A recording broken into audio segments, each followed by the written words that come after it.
Thank you for the boot, babe. Welcome on in. I'm just trying to finish up this Lego set right now, you know. I'm so close. I don't think I'm gonna get it done tonight if I don't get it done now. So tired. Yeah, you a sleepy baby. You have a good nap? I came out and I saw you pass the fuck out.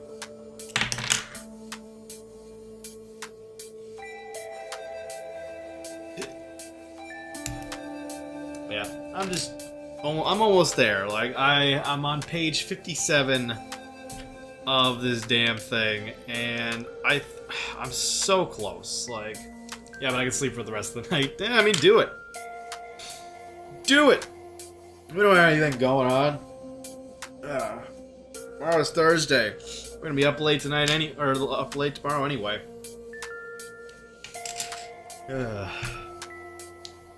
Bobby has her ass and facing me.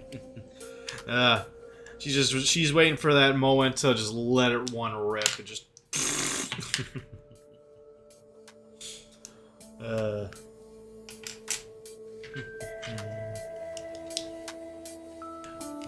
someone else, every time I get ahead of myself, every time I get ahead of myself. Want to grab my Sprite? Oh yeah, sure. Where'd you? Is it in the fridge? I can go do that. All right. I'll be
Thank you for the hydrate, babe.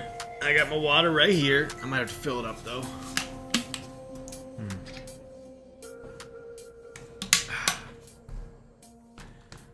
Yeah,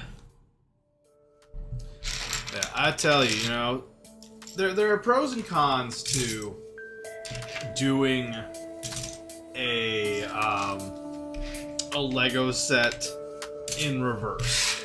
Pros. You're disassembling it, so it's a lot less searching for pieces and more of putting them together. Or just taking them apart. Cons, in my case, if you have a Lego set that is like fallen a little bit apart and disrepair, you gotta find the pieces that you might have lost in the transition that was made, which is definitely what this case is. And I've got like I've got like literally 1, 2, 3, 4, 5 pieces sitting on this table that do not have homes. One of which I think I like couldn't find earlier, so I grabbed an extra from my extra pile. The other is definitely unlikely an extra, and I have no idea where it goes.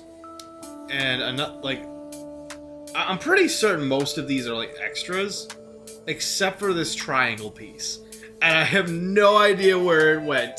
I'm just gonna have to toss it in to a bag, and when I assemble it, hopefully I'll be like, oh yeah, there it is. That's the piece. Because I'll put it in the first bag, and obviously I'll put it all together, and it'll be that one piece, and it's just gonna sit there until I get to a point where I'm like, this is where it goes.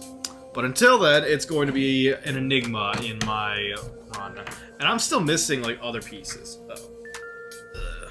One fell. That's another thing you gotta be careful of when you're doing this, is pieces fall apart and fall off, and it's very easy for a very tiny one to just bounce away, and next thing you know, you're like, where'd it go? You don't know. It's somewhere. It's over there. Okay. I just wanted to listen to myself for a second, you know? Always good to check. I'll probably dip down the loop sound, bring it down, so it's just a minor, like, background noise compared to myself. But yeah, I'm just working on this for a little bit until, you know, I get done and I decide what I'm going to do from here. You know, follow the dopamine Wednesdays, as they say. I don't know if I'm going to play Date Everything tonight, or Hades, or something.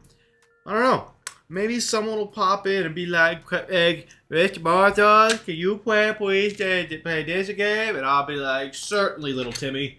I would be happy to entertain you with a game. Obviously, Augusta is a part of that equation. But she's also one that will pop away and stop watching, and I feel bad if she's missing shit. And so it's like, it's really a question of like, are you paying attention, babe?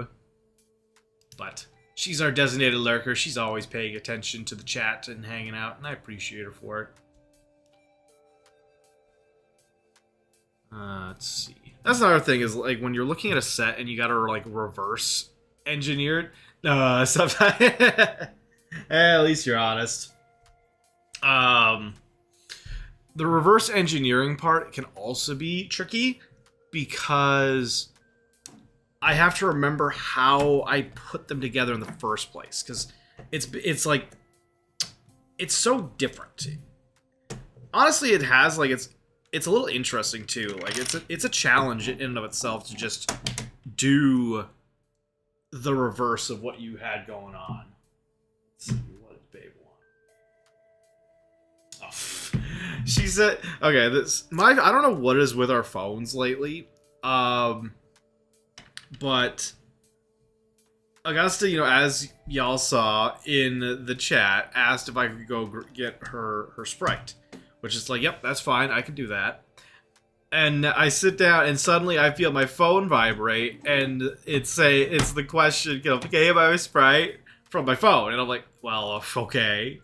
As you first begin, I know, I literally just got it, and I'm sitting here like, what the hell is going on? Like, the world's network systems are dying, and I think that's a major red flag in regards to the current trajectory of the world.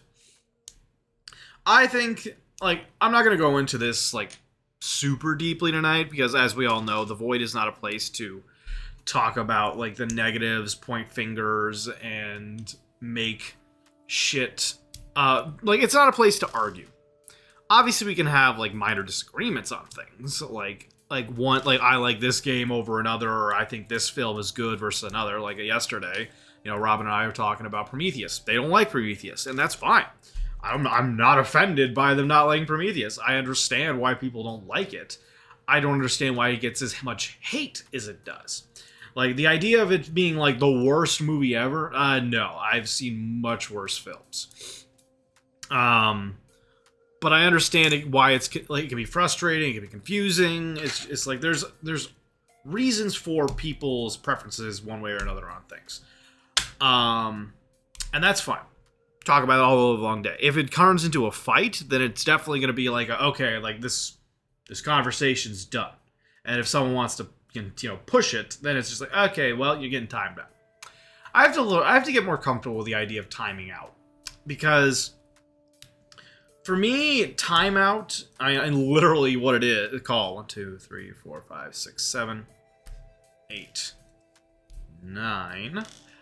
Like, timeout is a punishment. It is literally a statement of like, hey, you are going too ham in the chat. You can still watch, but shut the fuck up, kind of shit. That's the general gist of what a timeout encapsulates. And I have a hard time with that because if I did it, I would be anticipating whoever got timed out to come in and be like, well, what the hell? And I don't want to deal with that. So, for me, it's just like, I expect the worst, because, that's just trauma response and shit. And would rather just be like, well, it's gonna I go to the next step. I'm always, like, playing a chess game, but always skipping to, like, move 10 instead of turn 1. And my brain's like, well, okay, so if I do this, it's going to turn to this, it's going to turn to that, it's going to come into this, eventually this, and they're going to get banned. And it's like, okay, might as well just go straight to the ban, And it's like, ugh. But, yeah, so, like, this isn't an open, this isn't a statement to open discussion in this regard. It's just more of my opinions on the matter. Even though the world is very scary right now, and there is a lot of uncertainty to the chaos that is happening, I genuinely believe, and that is, you can all thank Augusta for that even though it's really shitty right now for a lot of people, some worse than others, as a species, we're gonna get through it. This is growing pains for us as a species. And someone may say that's wishful thinking. People are bad. It's always going to be bad. Everyone's going to be fucking each other over forever. I feel like to suggest to think that forever is diminishing the idea of what it means to be an organic.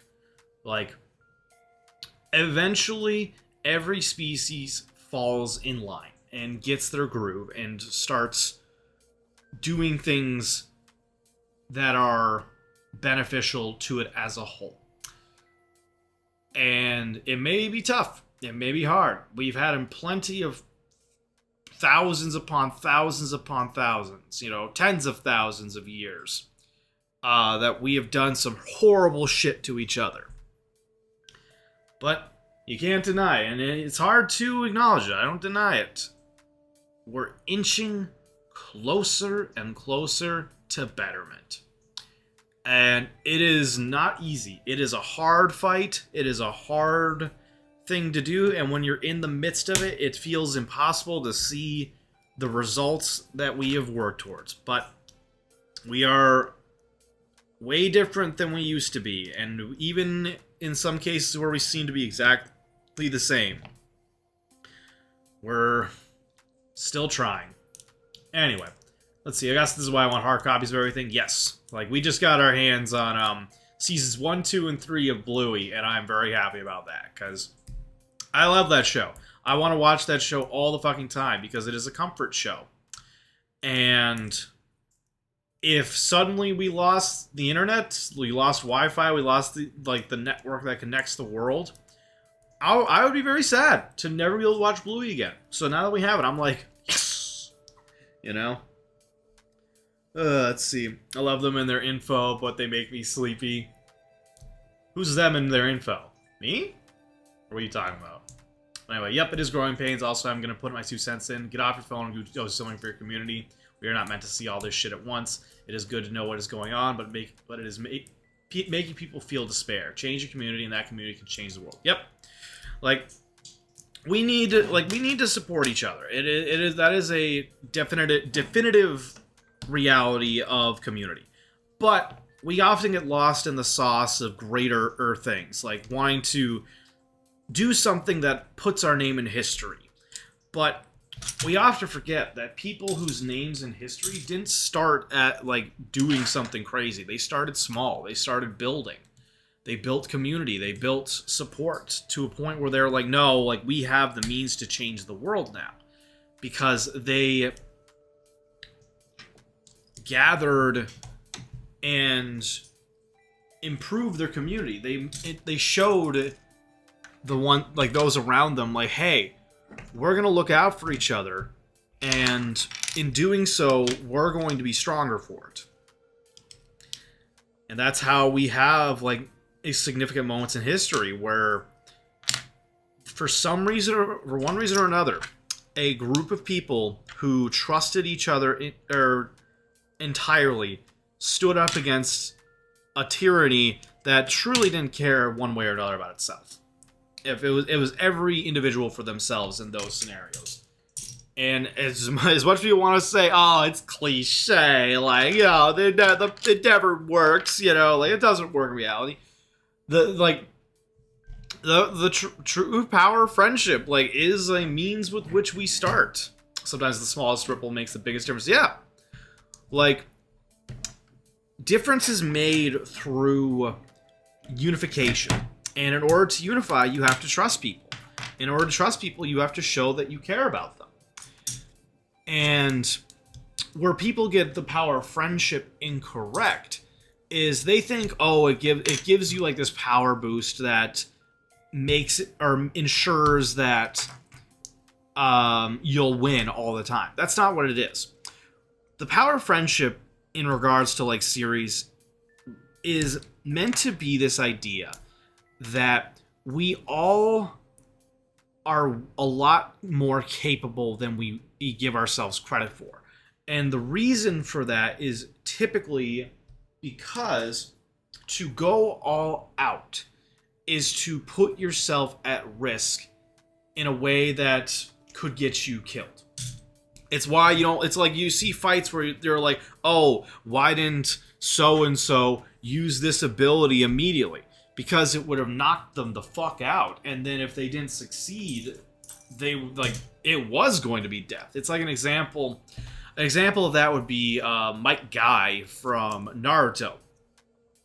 Me and my buddy Ring, we've talked about this a couple times, and I definitely got him thinking the last time we hung out, or second to last time I should say, because one of the things we do when we talk about Naruto is we pose questions to each other, typically like battle questions, where we're like what, like, who do we think would win in a fight, essentially?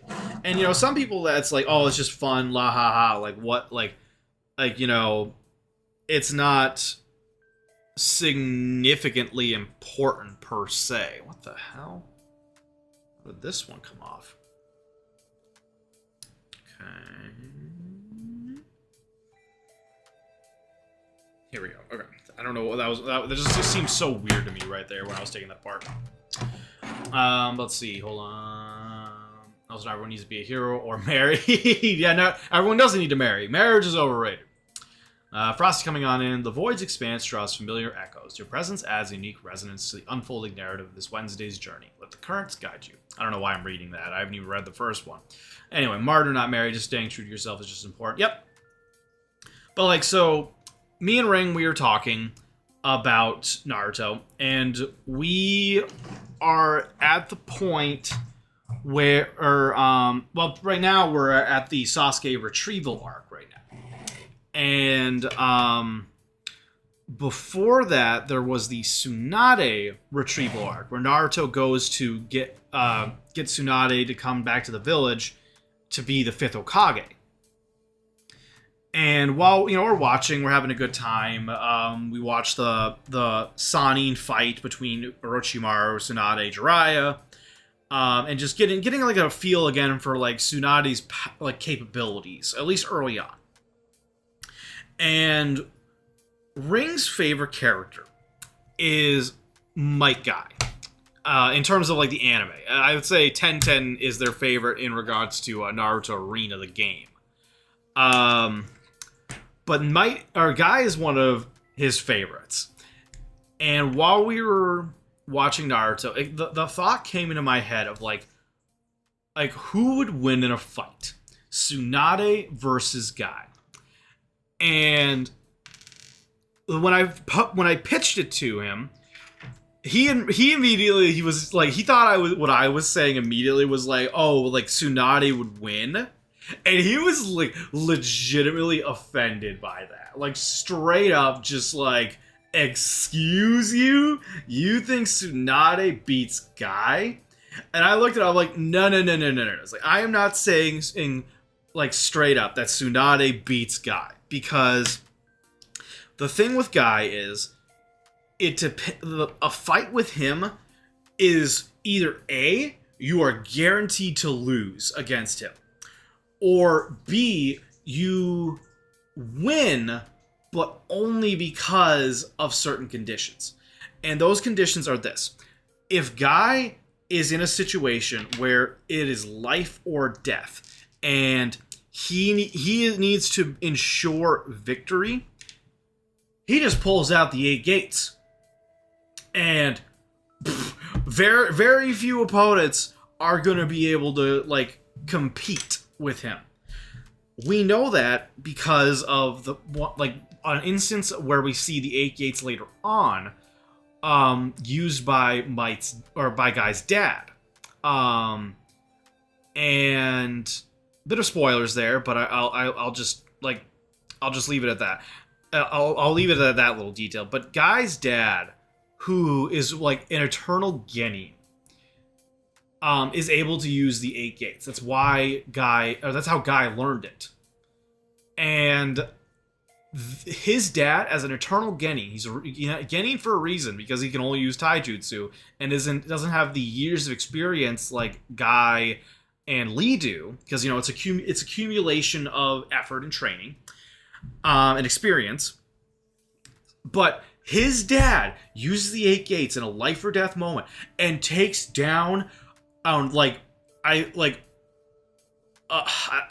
know how to describe this like the best way, but it is a multiple opponents who are not pushovers. These are opponents that frankly would give like Kakashi a hard time. And in order to protect Guy and his team, Dai, I think his name is, uses the 8 gates and kicks all their asses and dies. Because those that aren't aware, if you use the 8 gates, you die. Or all 8 gates, I should say.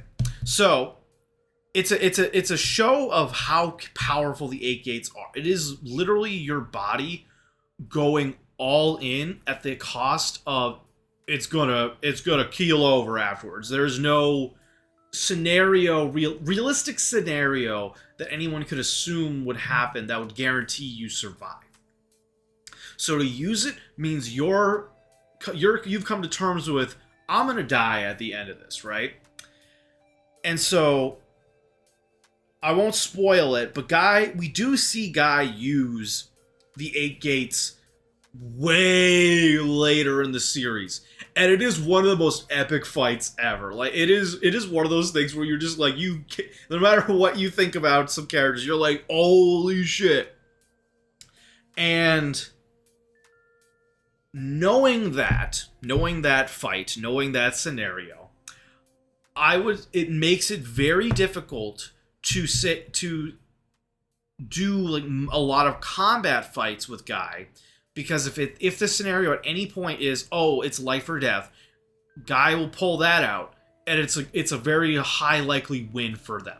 But it's a win in regards to being able to beat someone, not necessarily live and tell the tale about it, right? So my buddy Ring knew that, and he's just like, hold up, you're trying to say that Tsunade is gonna beat Guy with that in mind? And I looked at him, I'm just like, no. It's like, if it is a slugfest where neither one is necessarily trying to kill each other, but just to demonstrate who's stronger. It is something that I can't say for certain. I don't know. It is such a mixed bag of experience and tactics from both parties that really makes you question who would win. Because one example of my argument is Orochimaru. Sure, Tsunade didn't beat Orochimaru in the series in an outward fight, but there was definitely a fear between Orochimaru of fighting Tsunade, and without Kabuto there, he definitely was not feeling confident at doing it. And so it goes to the question. It's like, okay, I asked him, I was like, do you think Guy would beat Orochimaru? And he's like, honestly, no. And it's hard, and it's still a little hard to say though, because again, it's like how depth of a fight are we going here? And so my point is, you have these characters that realistically can do insane shit. They could beat opponents very quickly at the cost of their lives.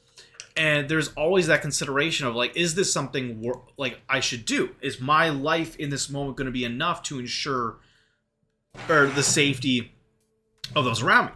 So, you have examples of in One Piece, where in the earlier episodes, they constantly show how if Luffy is fighting his hardest, they'll fight their hardest too. And they show this this better idea of the power of friendship through what they intend by. So example being, like, Zoro has gone down a couple times, putting as much effort as he can into a fight. And his attitude toward it is, I'm going to put everything I have into this, and I know I'm going to be knocked out of commission. And whoever is there with him, he's looking at them going, okay, I'll put everything I have to ensure I do some damage, but once that's done, if that isn't enough, I need you to pick up the slack and take down the enemy, because if not, we're all screwed, and my attack was for nothing. Anyway, we got an ad break going on. Yeah. I'm almost there. I have this one little section left, and then the middle section. So we're making our way. I just want to get this done so fucking bad, because I feel so bad that I started this project knowing full well that it was going to take forever to do. Forever being like a week or more, depending upon how much time I can dedicate to it. And that got in the way of, or took up space in my office / our, like, communal space or whatever. And I have made it very difficult to do our exercises, our somatic exercises, because I took up so much space, and moving everything around is a pain in the butt. So I've been trying to get this done so that Augusta and I have the office space back, and we can do our somatic exercises. 2, 3, 4, 5. Because I know those help her a lot. They help me a lot. Welcome back, everybody. And I feel bad that this has taken me as long as it has. I've been trying my hardest to get it done. And this bag has taken the longest.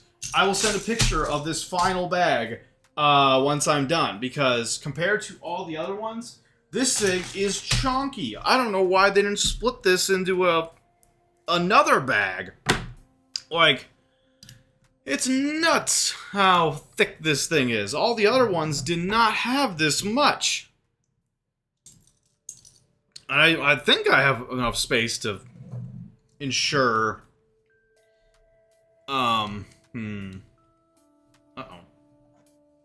The hell? Oh, okay, that's what it was. I was just like, why? Like, how am I supposed to do that? Did I miss a step? No, I did miss a step, but the step was not as far back as I thought. I just got to do that. There we go. But yeah, we're almost there. Once we're done, I'm going to decide what I'm going to play tonight. Or if someone who has hung out before is like, I want you to play something, speak now or forever hold your peace, because I'm not opposed to playing a game that someone is invested in, because I understand that schedules are very difficult to lock in, and that being able to catch a stream at a specific time can be a bit of a challenge. Take it from me, someone who misses a lot of streams that he likes and would love to be able to be a part of, like Dan's. You know how many times Dan streams late at night and I'm only able to hang out for like a couple minutes because I'm like going to bed, or I've got my own stream or stuff. It's like there's only just so many days in a week that we have available, and we're all trying to and we all have our own schedules to contend with, so it's like trying to organize so like we're not streaming at the same time is kind of difficult, especially with schedules.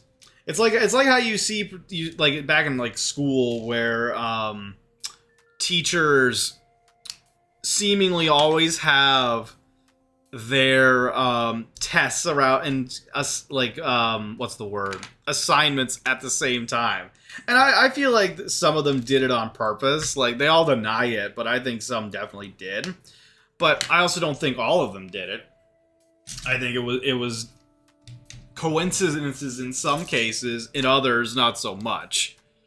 But it's there's so much time in a day. Like that's the issue with with schedules being like a unifying thing in the world, is eventually like there's only so many options. It's like how, you see doppelgangers of yourself all around. Like you'll see people that look similar to others. Like today I saw a person in a Walmart parking lot who for a second I was like, is that Daniel Radcliffe? It was not Daniel Radcliffe. I can say that with certainty, because what the hell are they doing up here? Like where I am. No one comes up here, even though this used to be the Midwest used to be like a big like a movie hub area. It's kind of weird, you used to hear like Minneapolis all the time in movies, and then everyone was just like, nah, it's too cold up there. Roaming around, always looking down at all my... Sorry, I don't always remember lyrics, so you'll hear me go like, eh. Come here, you. You're almost done. There we go. Somebody.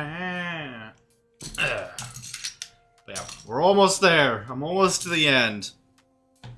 Okay, get those off. You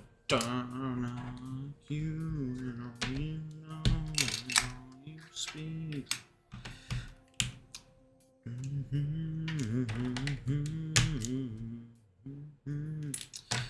Whoops. Sometimes I do that too. There's like double pieces, and I'll take the doubles apart, even though I'm supposed to take like one layer off of the doubles. And then I get confused because I'll be like, wait a minute, what? And it's like, oh no, wait, I took the pieces from another section. I just take these pieces and it's fine. Because they're the same pieces, essentially. Oh, we're almost there. Alright. Okay, got those. Boink, boink. Boink. Doink. Right, dunk. Got it. Dunk, dunk, dunk, dunk. Oh, we're almost there. Freedom. Freedom from this long journey. Honestly, I don't know what I like better. Putting it together or taking it apart. I think I like putting it together better. It's more fun to see it come to, like, grow and turn into the final Lego set. But at the same time, disassembling was interesting because you're literally what's the word? It's like you got this big amalgamation on your desk, right? And it's like you're just sucking it away piece by piece, essentially. Alright, so we're going to pop these in there because those are extra. I'm going to put that here and those there. And then every little minifigure that I have for this is going to go in this bag. And then I will take a picture of this monstrosity, put it in the Discord for y'all to see, and I can breathe just a sigh of relief. Let's see. Gusta sent me a message. What is that? Oh, it's little Funyuns. That's adorable. Alright. So, doink, doink. We're going to do that. Alright. So, this. So, I posted in the public Discord the final bag of disassembling the big Millennium Falcon. Why was the first bag fuller than all the rest? Doink. Okay. So we got that completed. This bag is going into the box. I can seal that up. And then later tonight, I can put that table away, put everything off to the side. And I can say for certain, it's finally done. All this crap I've got laying around. You know how many Lego sets I've done? I've got so many of those, like, special pieces, like, brick, assistant things. It's nuts. It's like, yes, I appreciate that they give them every single one, but at the same time, it's like, what am I supposed to do with all of them? There's, they just sit there. They just exist, and, like, again, I like having them, because whenever I need one, I'm like, haha! But at the same time, I'm just like, oh, man, like, what do I do? Okay, so, we got that. That's all done. Turn off the light. Doink. So that way, when it's Betty Bye time for Bosky Bosk, she's not being blinded by my room light. We can finally close this PDF, be gone, and I can decide what I'm doing. I don't know. What do I want to do? Do I want to play Hades, or do I want to play Date Everything? They kind of like flip-floppy on both of them. I'll roll for it. Odds, Hades, evens, Date Everything. Evens, Date Everything. Alright, we're gonna go simp for a bunch of household objects. Alright, Date Everything. Doink. Okay. And because I'm gonna be listening to voice acting, I'm gonna turn my music off. We'll get the game up and running. Ba, ba, ba. Doink. Alright. So, with that being said, we'll introduce the stream finally, and we will do a reminder for the thing afterwards. So, I'm going to move this towards me so everyone hears my lovely voice. I'm going to test to see how I sound. How do I sound? Okay, I sound pretty good. Does everyone enjoy this close-up? I do sound pretty good when I do that. I love it when I make people squirm with that. They're just like, no! Alright, so. The threshold reopens as we recall the echoes of yesterday's convergence.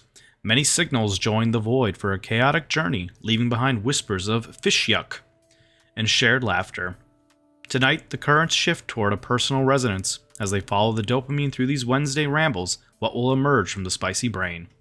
When the mind wanders freely, what truths shall we discover?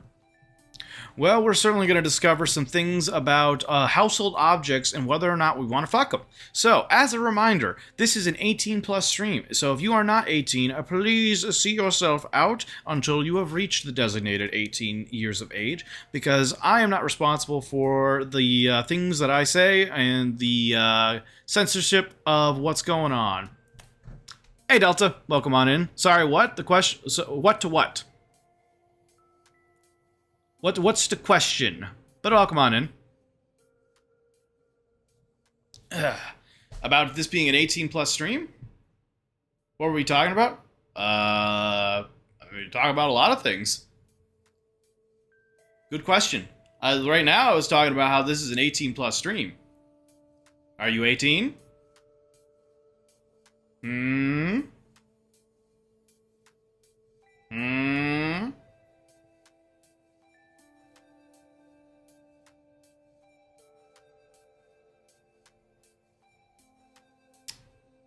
Martha's, I don't like sharing personal info. I understand it's not about personal info. This is like, I'm not asking you to tell me your age. This is a question of do you know that you are of the age of 18 plus? Because if you're not, this is an 18 plus stream. If you are, no problem. You're welcome to stay. But until the age of 18 is reached, I have to abide by my rules.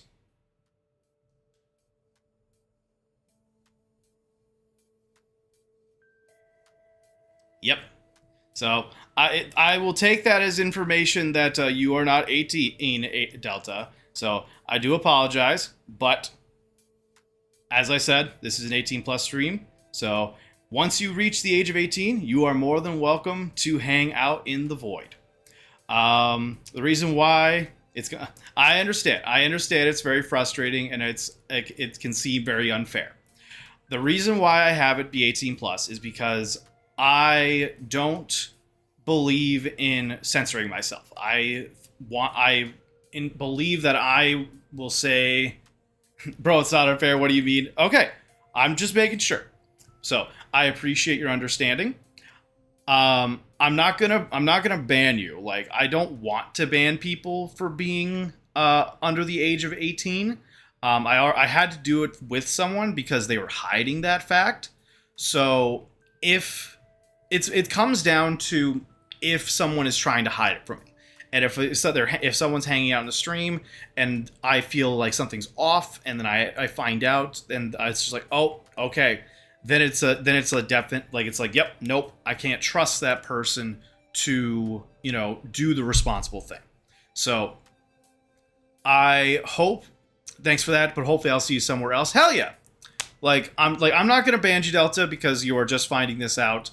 I hope you have a wonderful rest of your night, and I'll catch you in another stream at some point. I'm not opposed to talking to people that are not of 18 in other streams. Just in this space, that is the rule of thumb I abide by. So I appreciate your understanding. I hope you have a wonderful rest of your night, Delta. Thank you so much for lurking in the void for a little while. But yes, so with that being said, I need to get this started. I like how it's not actually, it's still playing the game, but it's not making any of the sounds. So, doink. We'll get that set up. There we go. Alrighty. But yes, once again, obviously Delta has, learned or realized this, so no, that's not an issue. But to anyone else out there that may be lurking in the void that has not said anything yet or has not made themselves known, this is an 18-plus stream. If you are not 18 years of age, please respectfully head on out and consider coming back at some point in the future when you have reached 18 and hang out and have a fucking good time. Because I love the void. I love its freedom, and part of the freedom that comes with it is being at an age where I don't have to worry about a fucking parent coming in going, "What the hell are you doing? Blah blah blah blah blah blah." I hate that. I hate the whole notion of that, and I hate having to censor myself. And it's like one of the biggest things that's a problem. This is one of the reasons why someone got banned, was because they were Shouldn't have. Yeah, I should not have to parent other people's kids. It's insanity. I hate it. But at the same time, I understand why there are 18 plus staces, because one of the things that I do, I don't consider myself a lewd tuber. It's not my tagline. It's not my MO. But I do flirt. I talk. I hang out. I make jokes. I'm just like, hey, you know? And in this day and age where it is such a... Okay, if you're rich and powerful, maybe not so much. But for the little guy, for the people that are just... don't have the billions of dollars or family ties to protect them, being accused of like fucking being or like flirting with people not 18 is a death sentence, and I am not risking that any which way, shape, or fucking form, because I'm not into that. I ain't that person. I don't want to deal with that. Even getting accused of it is a dangerous thing, and this person that got banned because they were not 18 was doing that in another streamer that I know's channel. They got timed out for it. I honestly think they got off lightly with that, because it's like, no, you like do not crack jokes about things that are actually happening to like kids out there and that are not getting justice, thinking it's funny to do that to a streamer online. Because we all know the stories, we all know what's happened, and like all the accusations that have been thrown around. I don't want that. I don't want to deal with that. I don't care. It'll never be true. Let me just make that very fucking clear. But even the notion of it is like, don't even. I don't want someone clipping shit I did. I'm already nervous about that person. What happens when people are not held accountable for their actions? Exactly. Exactly.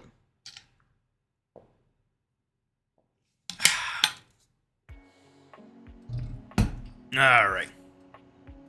But yeah, like I think the biggest thing, like, and I know this is honestly not a good idea to say, because it opens the doorway for people being sneaky.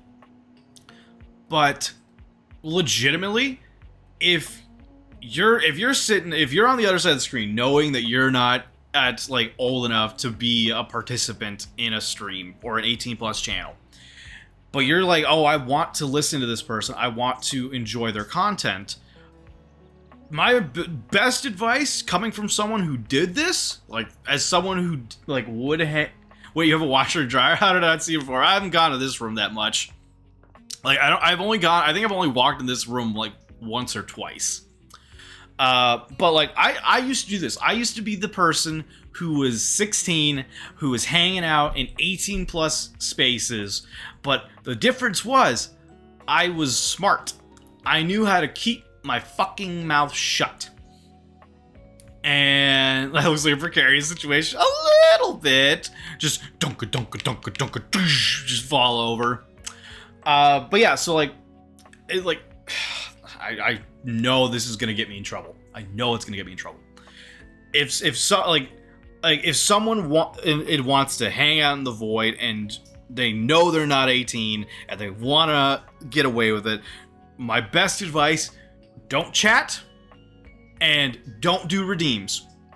Just exist out in the void. And once you're 18, you can pop in and use all that insight you accumulated to have as much fucking fun as you want, within the limits of, you know, the redeem rewards and shit like that. Like, I can't stop you from sneaking in, essentially. Like, I don't have control over that. It literally comes down to, yeah, it is so easy to bypass 18 plus shit. I've been doing it for years. Do you know how early I started watching porn? Because it's so easy to do. Like, it's a fucking joke. And so at the end of the day, like, Delta, and I assume you're gone now. Like, and again, I appreciate the fact that you understand where I'm coming from. Like, that's the biggest thing, is I worry that people are going to get upset and pissy about it and then turn it into an argument, and it's just like, okay, now I have to ban you, and now I've just shut the door on what could have been a possible like future in like engagement, you know? And I don't want to do that. But it's like this individual, and it's like I don't like saying usernames because I don't want people to form biases based upon what I've said, especially when I don't fully know someone. But like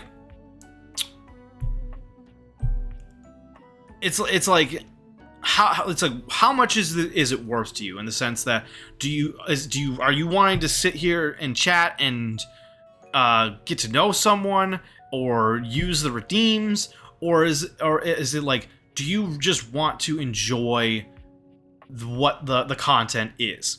And if so, do so at your own risk. Do it with an understanding that if I find out, it's like it's going to be an automatic association of dishonesty, and the ban is going to come. There's always the chance that like later on, if this person is not going to get that. I do not trust them. From what I've seen, from their behavior in other people's communities, I'm sticking to my decision on them being banned. But if anyone else like came in and I feel like I banned them because of them not being 18, if they can like if they can reasonably like show like I am 18 now, and I'm not saying like show me your license or anything like that, but like show that it is the case based upon like this much time has passed. So like, I know one person has like 6 months until their 18th birthday, and I look forward to when they hit that, because I look forward to them being able to pop into chat and be like, what's up, and it'd be like, hey, welcome on in. And I hope that it's worth the wait for them. I think that's the thing for me, is like I worry that the people are gonna wait, and if they come in, they're just gonna be super disappointed, and they're like, oh, that was not worth it. I'm like, oh, I'm sorry. Why do I have I've been sitting here trying to work, and all I can think about is the fact that you're like dating your couch and your TV. Hey, Sam. I didn't realize I was in the middle of a conversation with Sam. Let's see. Okay. Glad to know I'm on your mind while checking your job privilege, fat cat. Must be nice having a job to ignore. Let's see. Yeah, must be nice having a job to ignore. Sorry, friend. I don't mean to complain. Just, I need to know how your whole, like, household object harem anime is going. It's going great. I think it's going good. You think? Is it or isn't it?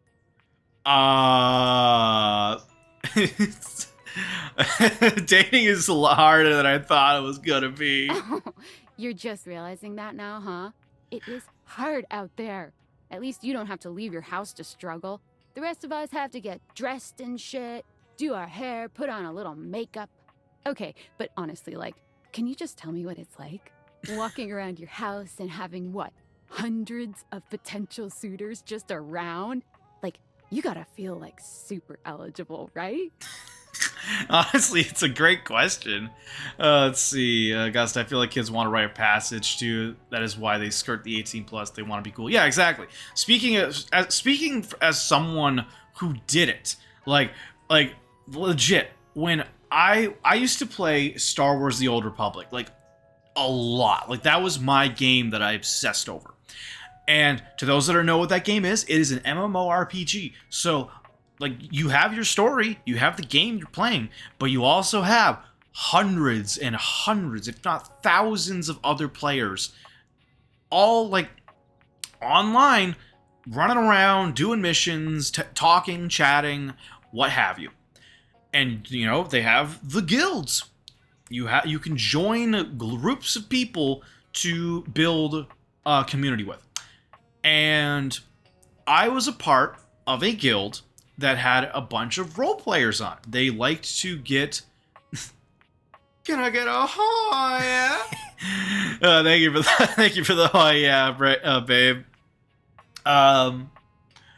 But it's like it was a roleplay guild, and I liked roleplay. I honestly like roleplaying via chat better. I had to hear it. Was yeah. I let out a good one last Toasty Friday. Dylan was like all for it. They begged me for a redeem, and I felt like it was too good to pass. So y'all get a Morthos.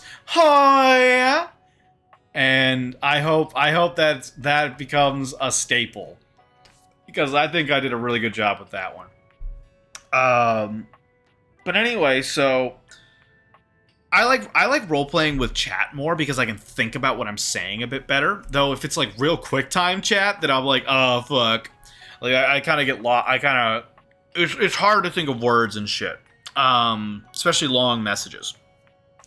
So we like role played our characters. We role played as Sith. Like that was what we were. However, a lot of the players were also adults. They had children. They were full blown adults living their life, and I was a 16-year-old horny little shit. It hasn't really changed that much, but you know, I've like that was 13 years ago kind of shit.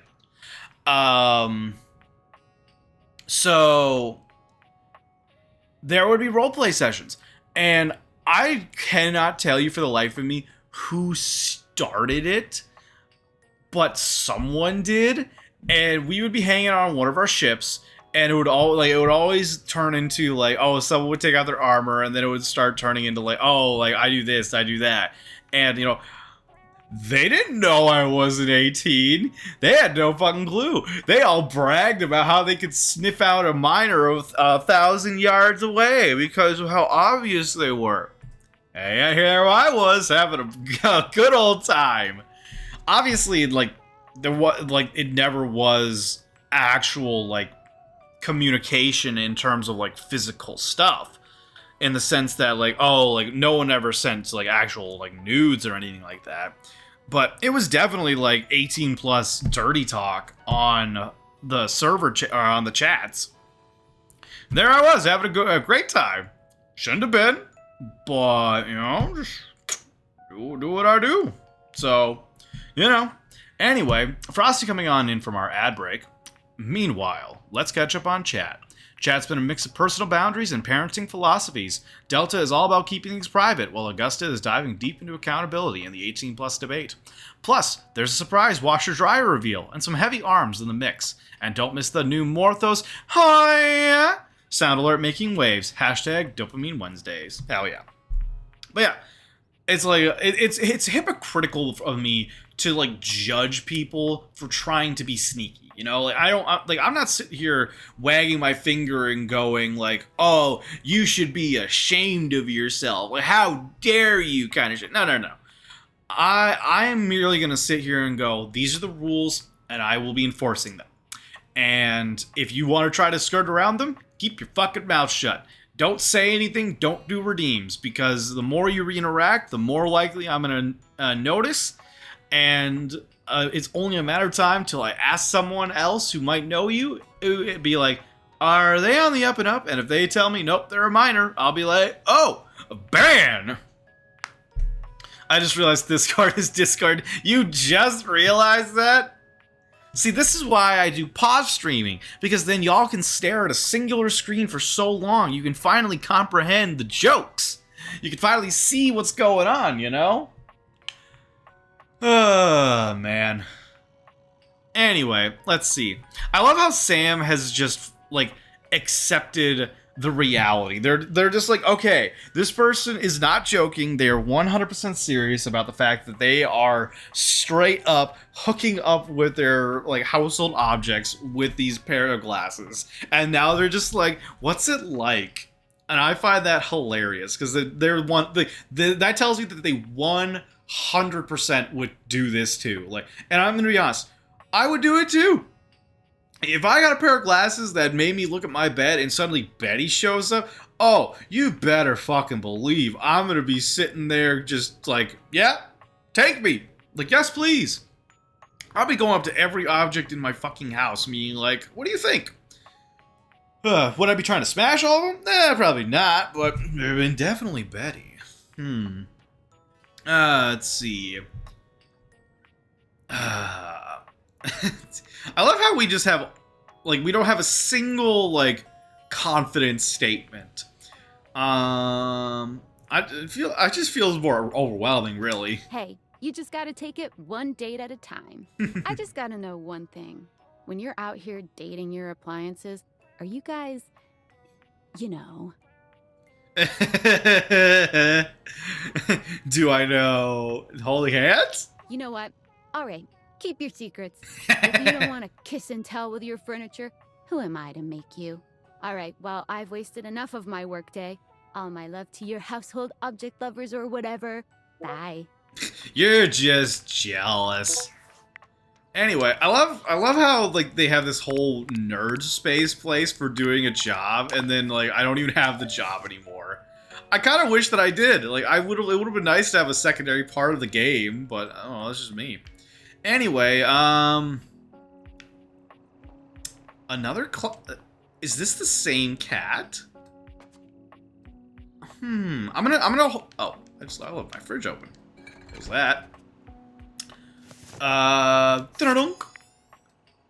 Okay. What have we done? Who have we talked to? So we talked to Mitchell Lynn and had that whole existential crisis about the fact that we would consider doing new levels of kink with them. Because, you know, I'm not opposed to drinking lemonade and dipping my fingers in Nutella. Alright, food. Last time you saw Mitchell, you went out to dine at Freddy Yeti's ice cream joint. Hell yeah, it was delicious. Freddy made us nut so hard for that ice cream. And Johnny Splash. You met Johnny Splash, a hunk of burning love wrapped in a shower curtain. He asked you to come back to hear a secret he's never shared with anyone before. Oh yeah, was that today? I think it was today. So we'll have to go back day to day. Hey, it's Robbie. Wait. That was Robbie? Hold on. Like actually Robbie? Holy shit, it was Robbie David. How did I miss that? Man. Okay. Then I said I was on the fence with Johnny Splash. Now I'm definitely on a smash. Like I get to listen to Robbie Damon's voice. Hell yeah. Fame, fortune, everything that goes with it. Star. I'm glad you noticed that. I forget so many times to look to my right and see who talks. Any others from the crew? We definitely have to. That's a good question. Okay, so Felicia Day, no idea. Lenisa Frederick, no idea. Dorian Ben Starr, no idea. Timothy Timepiece, Bryce Papenbrook, interesting name. Mitchell Lynn, J. Michael Tatum. Unfortunate last name. I know we have... Yeah, we have Matt. Matt was the Dice. Cam, Adam MacArthur. I feel like that name sounds familiar. Jean-Louis Pissier, Max Middleman. Johnny Splash is Robbie Damon. Rebel, Amanda Hufford. That name sounds familiar. Dasha Courtenay Taylor. Smash. Mac, who hates me. Regan Laton. I'm sorry, Mac. Wait, what was that? Let's say. Okay, that was just that thing. Lyric, Ray Chase. Obviously, a chance. Matthew Mercer. Hell yeah. Maggie Allie Hillis. Betty Mellalee. Smash. Diana. Oh my god, Diana's so cute. Erica Harlocker. Okay. Dunk Shuttlecock. Pass. Alejandro Saab. Reggie. Bill Butts. An unfortunate name. Mikey Transaction. Max Middleman. And then Lucinda Lavish. Sarah Natochenny. Natochenny? I don't know. Okay, so yeah, that's who we've met so far. We didn't get... What the hell? Wait, what do you mean? Did I not get all of them?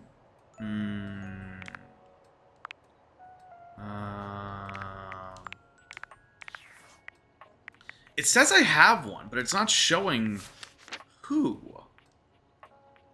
And I literally just clicked on all of them, so what the hell? Did I miss one? I am so confused. Okay. So we've already talked... Okay, I'm just curious.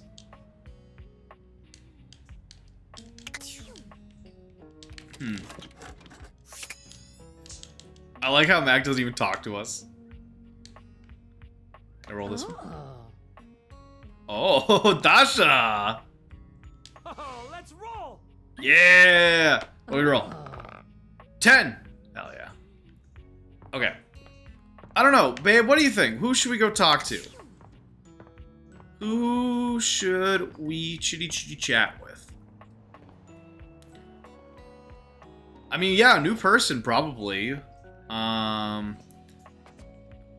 Okay, I'm actually curious. Like, this is the drink cabinet. Can we just do the one thing? No. Let's talk to our liquor. Let's see what their life is like. Dunk, dunk, dunk, dunk, dunk, dunk, dunk, dunk, dunk. A bartender drums her fingers on the countertop, clearly bored out of her mind. Her long red-orange hair is pulled back into a ponytail that flows down her back, like the drinks she pours so expertly. So, remember that conversation we had about food object individuals? This one is dangerous. So, alcohol, yeah. You're definitely gonna need to have, like, an IV of, like, hydration on at all fucking times for this smash. She makes herself a drink, taking a small sip of it and setting it down. Your entrance startles her so badly, she nearly knocks it over. Oh shit, I'm sorry. Someone's here. Is that Marisha? That sounded like Marisha. Welcome to my humble bar, the Tipsy Tumbler. I'm not certain. I think that's Marisha.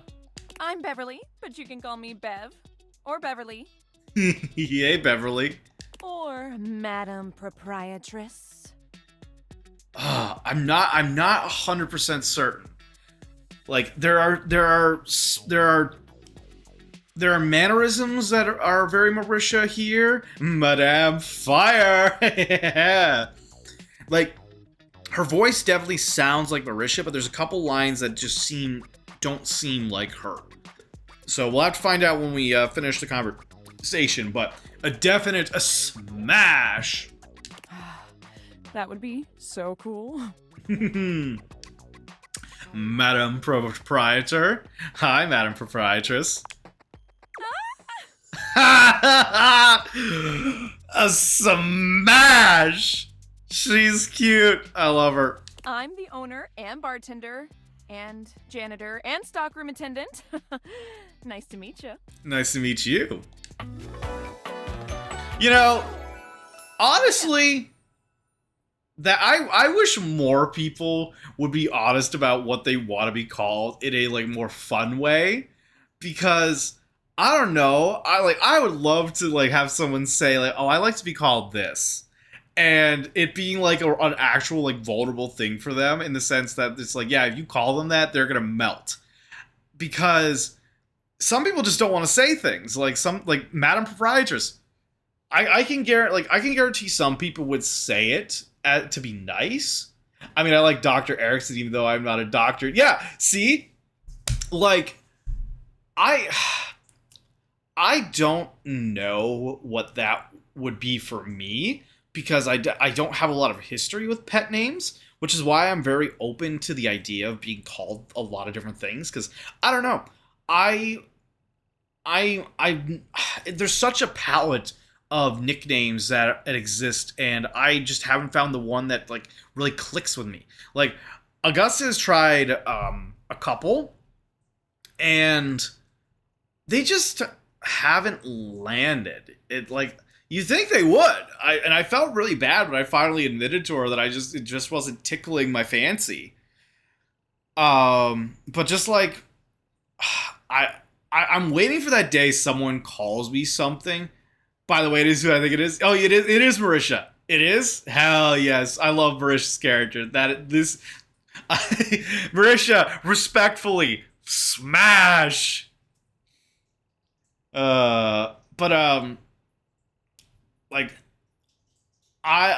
honestly, man, this is the first time I've ever heard you say that you would like to be called Dr. Erickson. And I would happily call you that in a roleplay setting, like, Dr. Erickson, like, I have something I need you to look at. Kind of shit. But I never would have guessed if you hadn't told me just now, so thank you. Also, why are you revealing your last name to the world? I mean, I like the scientist doctor aspect more. Oh, that's fair. Yeah, I suppose that's fair. Dr. Erickson, I have this unknown mutation somewhere, kind of embarrassing. I need you to look at it. Like, we might need to do some science on it. Erickson is a very common name. That is also true. Oh, man. But yes, I love that. Madam Proprietress. Like, that is great. I love how she squealed. Like, yes.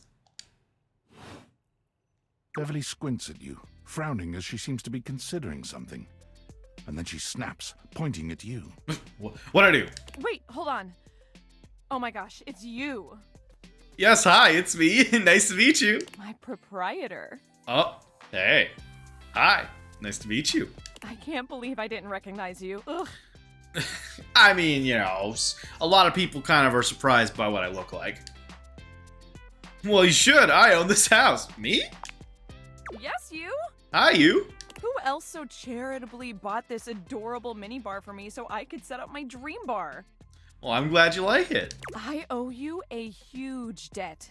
You have free drinks for life here. Whoop whoop! I would hope so. I mean, I kind of buy the liquor. Welcome to the reopening of the Tipsy Tumbler. I love that name. The Tipsy Tumbler is great. I feel like that's a Bob's Burger reference right there. The reopening. And I know what you're thinking. Oh, Bev, that's a lot of openings. Nah, not at all. Did something happen the first 6 times you tried to open the bar? Nope, nothing. Oh, okay. Well, then why have you reopened so many times? But how could that be when a babe like yourself is here? Nah, well, why have you reopened so many times? It's because nothing happened. Oh. Not a single customer came. Total ghost town. Each time. Oh, I'm sorry, Bev. That is the absolute worst. And honestly, as a streamer, I can understand that exponentially because like I've had streams where I've done like special things, like not a lot, but like definitely the 24-hour streams a couple times.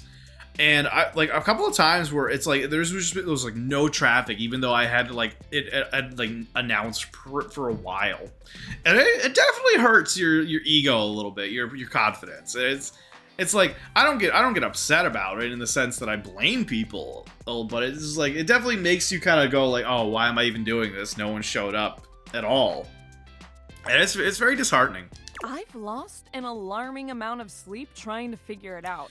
Yeah, it's honestly not worth it, Beverly. Don't even try to figure it out. You never will, because honestly, it is something you can never truly fix. I love her hair, by the way. So please don't leave.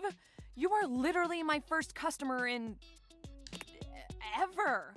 Well, I'm happy to be your #1 customer. Every time I thought you were finally going to invite people over, I'd polish the place up and prepare to be the best host I can be. But then each time you'd chicken out and spend yet another weekend all alone. Oh. I'm sorry. I don't have a lot of friends. I mean, why did you get a minibar if you weren't going to invite guests over? I like a place to store my shit. But I thought buying the minibar and all the mixing accessories would motivate me to finally some over. I made drinks for myself because I like drinking alone. I thought it would maybe motivate me to invite people over. But that's...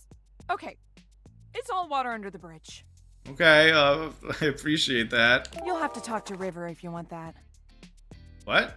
What? I want water under the bridge. I gotta talk to River. Anyway, That's enough babbling for me. No, keep going, please. So take a seat and let me fix you something already. Yes, please. Please, let me fix you something. Go ahead. I said okay. First and foremost, am I making you a cocktail or a mocktail? Mocktails are the non-alcoholic versions of a cocktail. Just as fun and delicious, but without the burn. I know what. Obviously. Yeah. I mean, I know I shouldn't, but it's not the same when it's a mocktail. Like, a cocktail is where it is fucking at. Excellent. So, what'll it be? Ooh, a martini, a Peril Spritz, a mojito, or a Ramos Gin Fizz. Fuck, man. I mean, I like mojitos. I don't know if I'm not sure if I've ever had a martini. I have no idea what an Aperol Spritz is or a Ramos Gin Fizz. I'm gonna look those up so I have an idea, because they will if it's something I actually like, I will order it even though I've never had it before. So an Aperol Spritz, what is that? Okay. So it is a popular Italian cocktail made with sparkling wine. Okay, I like wine. Sparkling wine is okay. A bitter liquor such as Aperol or Campari, and a splash of soda water served over ice with a citrus garnish. Okay, so it's a very it's a dry fizz drink with a bitter tone. Okay, probably not that. That doesn't sound like a combo of my preferences. The gin probably not as well. I'm not really it's interesting. I love dry ass wine if it's a white wine, but I'm very picky about other alcohols. The Ramos Gin Fizz, also known as the New Orleans Fizz, is a classic cocktail created by Henry C. Ramos in 1888. It is renowned for its unique labor-intensive preparation, which involves vigorous shaking to create a signature thick meringue-like foam head that rises above the rim of the glass. The drink is a symphony of citrus, floral, and creamy flavors, often compared to a lemon meringue pie or a zesty alcoholic milkshake. Its distinctive texture and taste have made it a staple of New Orleans cocktail culture, though its complexity means it is less common in bars elsewhere. Interesting. I did not know that, but frankly, I would not go for it. I'm not a cream person. I've had I think it was a Russian Bulldog is what it's called, which is like a root beer-esque drink, because it's like they literally put creamer in it. It tastes like a root beer float. It's really interesting. But I can't have cream-based drinks. I just want to verify what is in a martini. Oh, it's the olive drink. I'm gonna go with mojito. I love mojitos. Mojito, please. Ooh, so minty and fresh. It's kind of like brushing your teeth at the bar. I mean, that's one way of looking at it. That sounded more appealing in my head. I mean, hey, some people are into that. I've seen the animes. It's an interesting one, not one of my preferences, but I mean, to each their own. Coming right up. Thank you. Whoa! Delicious. I would have preferred more of a berry flavored mojito, but a mint one's fine too. Pour it out in front of her. What? No, I am not. I would never do that to Marisha. Hey, Beverly, my apologies. Sip your drink. You lift your glass to your lips, taking an extended sip. Delicious. How was it? Really good. Where do you learn to mix drinks like this? It was okay. No, it was really good. Thank you. Well, after 6 grand openings, I got a lot of practice in. Hell yeah. Plus, with a name like mine, I should know my beverages pretty well. That is true. Beverly. I love it. I really don't want to close this place down. I've put my bar and soul into it.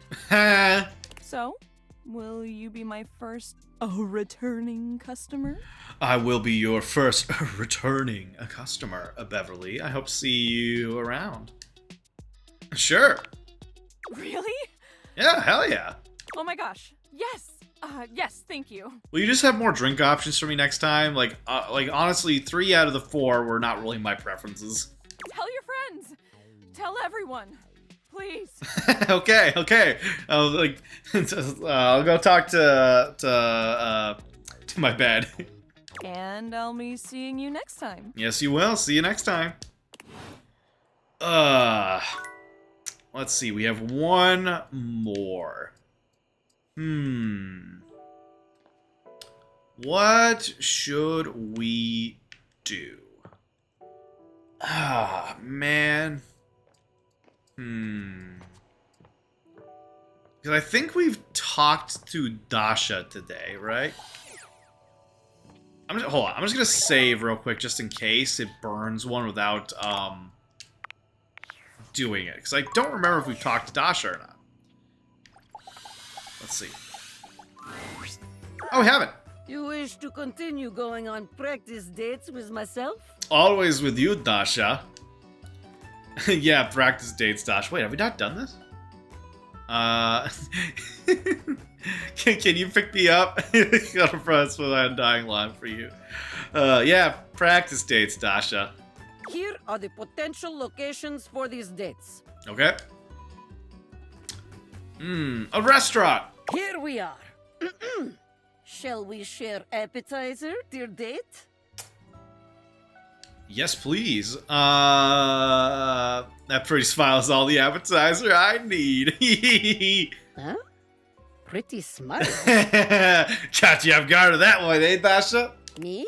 Yes, you? Perhaps you are meaning someone else? No. Do you see anyone else here? This imaginary restaurant is filled with people. Ah, shit, you're right. Like herring in the barrel, as my father always said. Okay. Perhaps our waitress has impressed you with her pretty smile? No. I'm talking to you, Dasha. Oh. Well. Are you blushing? Well, that is one way to impress your date. Yeah, I hope so. But sharing appetizer is also excellent way to get close. That is also true. Whew. Let us move on. No. Our food has arrived, and I am eating my steak with great enthusiasm. Yeah. You really enjoying that steak, eh? What do you do next? What do I do next? I take your baked potato while you're distracted. I ask if you'd like to try some of my pasta. I tell the waiter it's your birthday. I ask if you'd like to try my pasta. Ah, that is the way. Yeah. It's always nice to try each other's food. Don't ever assume you can take other people's food, because some people are very picky about their food. But it's always good. It's always a good way to be like, hey, would you like to try some of my food if they have not tried it? Because sometimes they'd be surprised, and maybe they will they will ask if you would like to try their food. Now, sometimes they'll do it just be nice, and they'll hope that you don't ask all the same. So try to be wary of that, but at the same time, just don't let it go where it goes. And if they offer it, just honestly, if they offer it, accept. And if they say, "Well, I was hoping you wouldn't," then just like, "Well, then why'd you offer?" You know, like don't make a fight out of it necessarily, but just be like, "Hey, if you don't want it, to be honest. Like just tell me," kind of shit. There is no greater joy than gazing lovingly into your date's eyes and taking bite of food from their plate. Only if they consent to it. Romance, spark, sensual generosity. Hell yeah. Top marks. Thank you. And now, our final question. Oh? The waiter walks in with bill and sets it on table between us. What do you do? Now this is a trick question. I already paid the bill while you were in the bathroom. Challenge you in an arm wrestling match for it. I beg you to pay it with tears in my eyes. Okay. I'm gonna let a little insight to people on this one, because there's a way too much of this assumption that one specific demographic is supposed to always pay for the date. Wrong. The person that covers the date in any instance of like a first date is the person who asked. If you ask someone out on a date, then you should be prepared to pay for the date, because you are asking them to do something with you. You are asking them to go out of their way to do something special, and not everyone has the means to pay for it. So that is something you need to consider when asking people out on dates. Now, if you are a person that has isn't very rich, doesn't have a lot of money, then yes, 100% it is okay to open that as a discussion early on and be like, hey, would you like to go on a date? And just say right away, just split it Like we'll each get our own dishes. Just like, and be honest, like I don't have a lot of money, kind of that shit. Because then you're being open, you're being honest, and you're not going into it with expectations. And if they flat out say no because of that, then congratulations, you have learned that they are a shallow person and do not deserve your time. As much as it hurts to be rejected.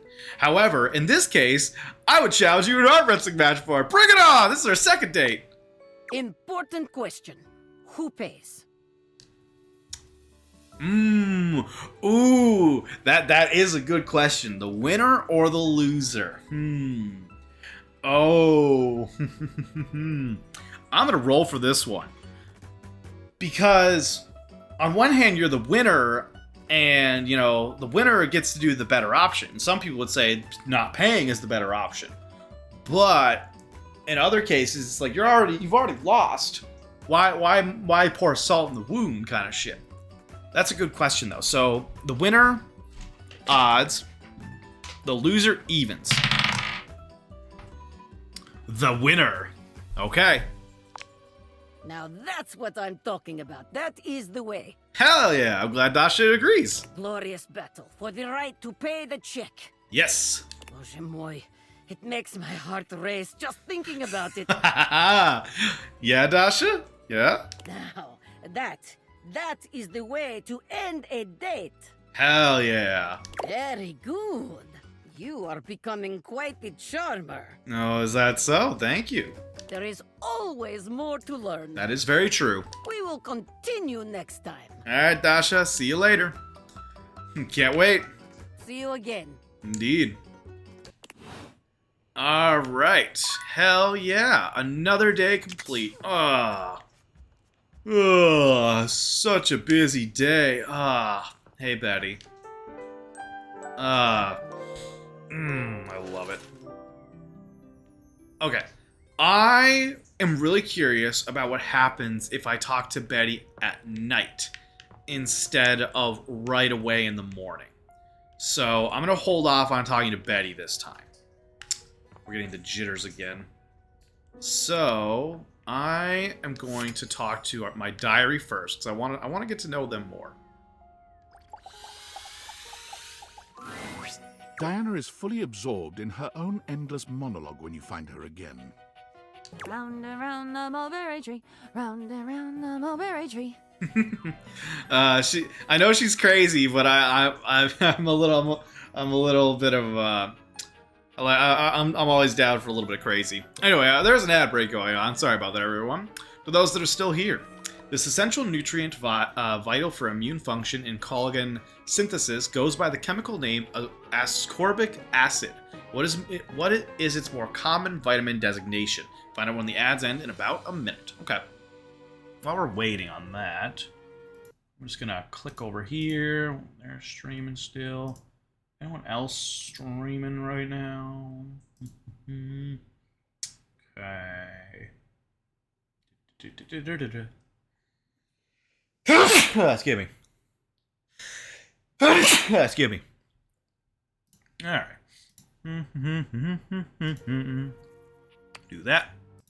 And I ate a mulberry Oops. once. Actually, I had them dried in a trail mix with cashews and some cousin to chocolate. honestly, I feel like that'd be the one instance where I would actually try a mulberry. I didn't mean to click on that, by the way. I apologize.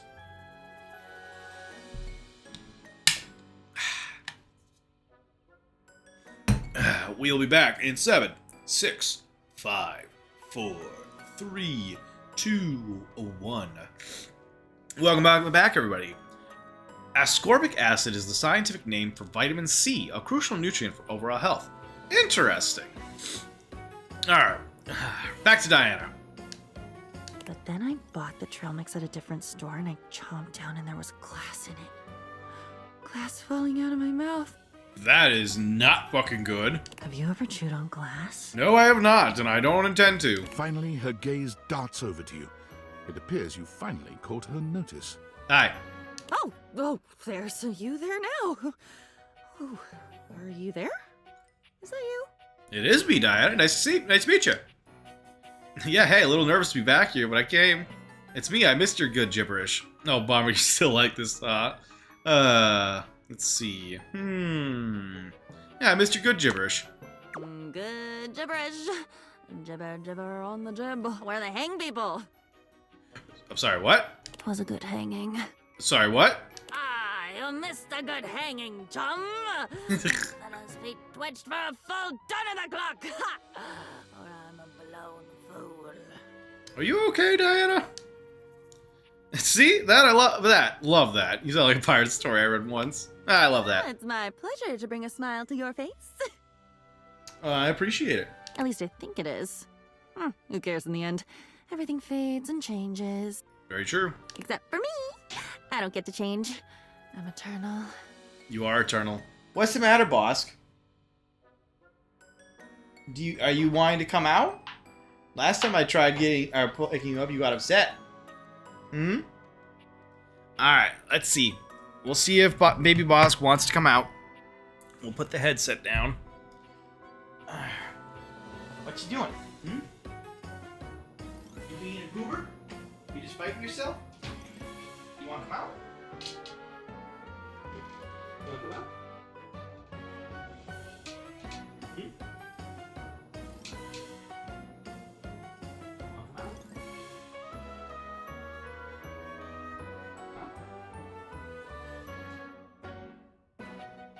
Yes, no, maybe so?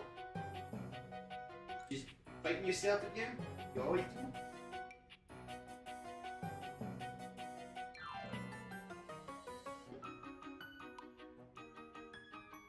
Well, you know how to do it. Is he staring at perfection?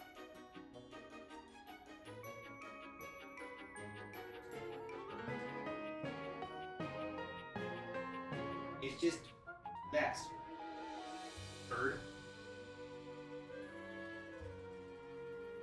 Yeah. Seems like you don't want to come out. Seems like you just want to fight yourself. Alright. Okie doke. You know, Diana, I'm also eternal. It's great living forever. You need friends, though, don't you? I'm not even a me. I'm just a collection of words and mess swirling around. Give it time. Eventually you'll be able to solidify your identity again. I am lonely again. Oh, I'm sorry, Diana. I guess it's weird. Weird you came back. If you're even really here, which I still don't buy. Okay, how do I prove it to you? Do you really want more? Consider yourself warned. I mean, I'm always down for more. Let's see. Yes, I do. This all feels familiar somehow. Familiar. Familiar. How could that be? That doesn't make sense at all. Unless... Are you made up of little pieces too? Oh, do they combine when you're not looking and then bam, suddenly there's a basilisk staring at you down the barrel of her jaw? Not particularly, no. See, I wrote a story about a basilisk once. Why did you choose that? You're making me bounce on my feet, pal. Jab, jab, cross the boyo. I get it. I'd use that image too to describe being off balance. You're confused. I think I have an answer. I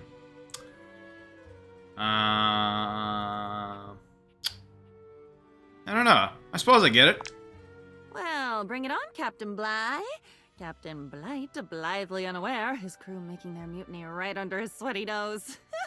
Interesting. You've seen that movie, right? I loved it. I wrote in my diary about it after. I'm your diary. You are my diary.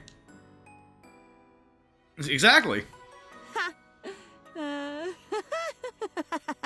Honestly, this is a certain form of self-pleasure in and of itself, because your diary is basically you.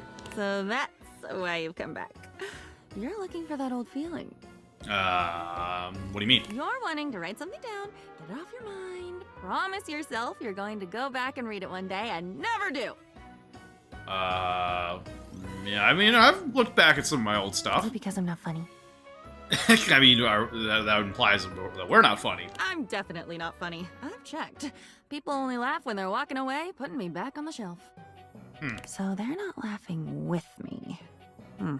They're laughing at something they've taken with them when they leave. Something I'll never get back. Okay. Put so much down. I've never actually written a true diary before, so I don't have much experience with diaries. You take so much when you go. I'm sorry. And I'm left with it all. Oh, I'm sorry, Diana. You did. Uh-oh. You did this to me? Uh-oh. Hold on. You put that in me? You put that story, that memory. Wait, I'm not that story. That story has been eating away at me, you know, like bleaching coral. I'm sorry. Why did you? Why would you? Because I am not you. No, you're yourself. I mean, we needed a friend. We needed someone to talk to. I was that. I am that. I should be that. We were sorry that we weren't your friend. Like, can we make it up to you? Shouldn't a diary be the safest place? Safe, like a fortress with a great moat. Safe, keeping everyone out. So nobody can hear my screams from the inside.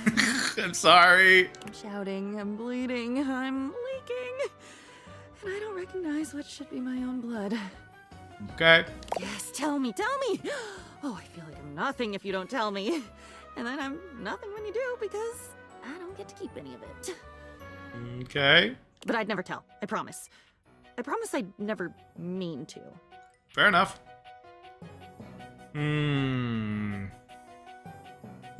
I mean, I suppose we know that, but are you implying that you might anyway? Of course I would! Oh my god. Okay, at least you're honest. I would try to dam up my mouth, but my apologies for talking would come right out with the rest of it. Yeah, that's very true. But I'd be so sorry. I am so sorry. Doesn't that count? I mean, sure it does. I can tell you're trying. I'm not trying. If I was really trying, I wouldn't be this way. If I had willpower, if I really cared, wouldn't I be better? Okay, real quick, that is the same kind of conversation I have with myself when it comes to my addictions. Like, if I do I actually give a shit? Why, like, if I actually cared, this should be easy, right? That is major, like not truth. Like this is an example of someone who is feeling ashamed at struggling with something, and it should not be a shame response. It must be my fault. It must be me being screwed up. There's nobody else here. Diana, no. There's nobody. It's just me. It has to be me. I should be better. No, you should just simply try. You should go, or I should go. One of us should, and hurry. Once you're at the bottom of the rabbit hole, the lights just get dimmer, and then they die. Diana needs some major therapy. I mean, yeah, it's okay. I've been down before, too. I'm not scared. Of course you've been down. Where do you think I learned how to do it? There? You should be scared. I'm scared. Let's be scared. Hey, being scared is okay. Quickly, quickly! The wind is picking up now. Alright, we'll see you later. We can finally talk to the cat clock, and hopefully they're not mad that we haven't talked to them in a couple days. Almost late. Almost. Haha! We didn't miss it because of days. We just had to get it on 12 on the dot. Hey, Timothy. Did I make it? Is it alright now? That's all it takes to devastate you as a matter of time. I'm sorry, Timothy. Why don't we just pretend it never happened? Alright.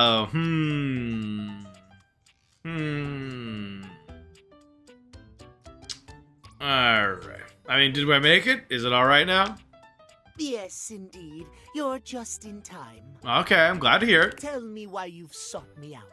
Aside from the pleasure of my absolutely sparkling wit and golden company. I mean, you're a brat, and I have a desire to tame the brat, as they say.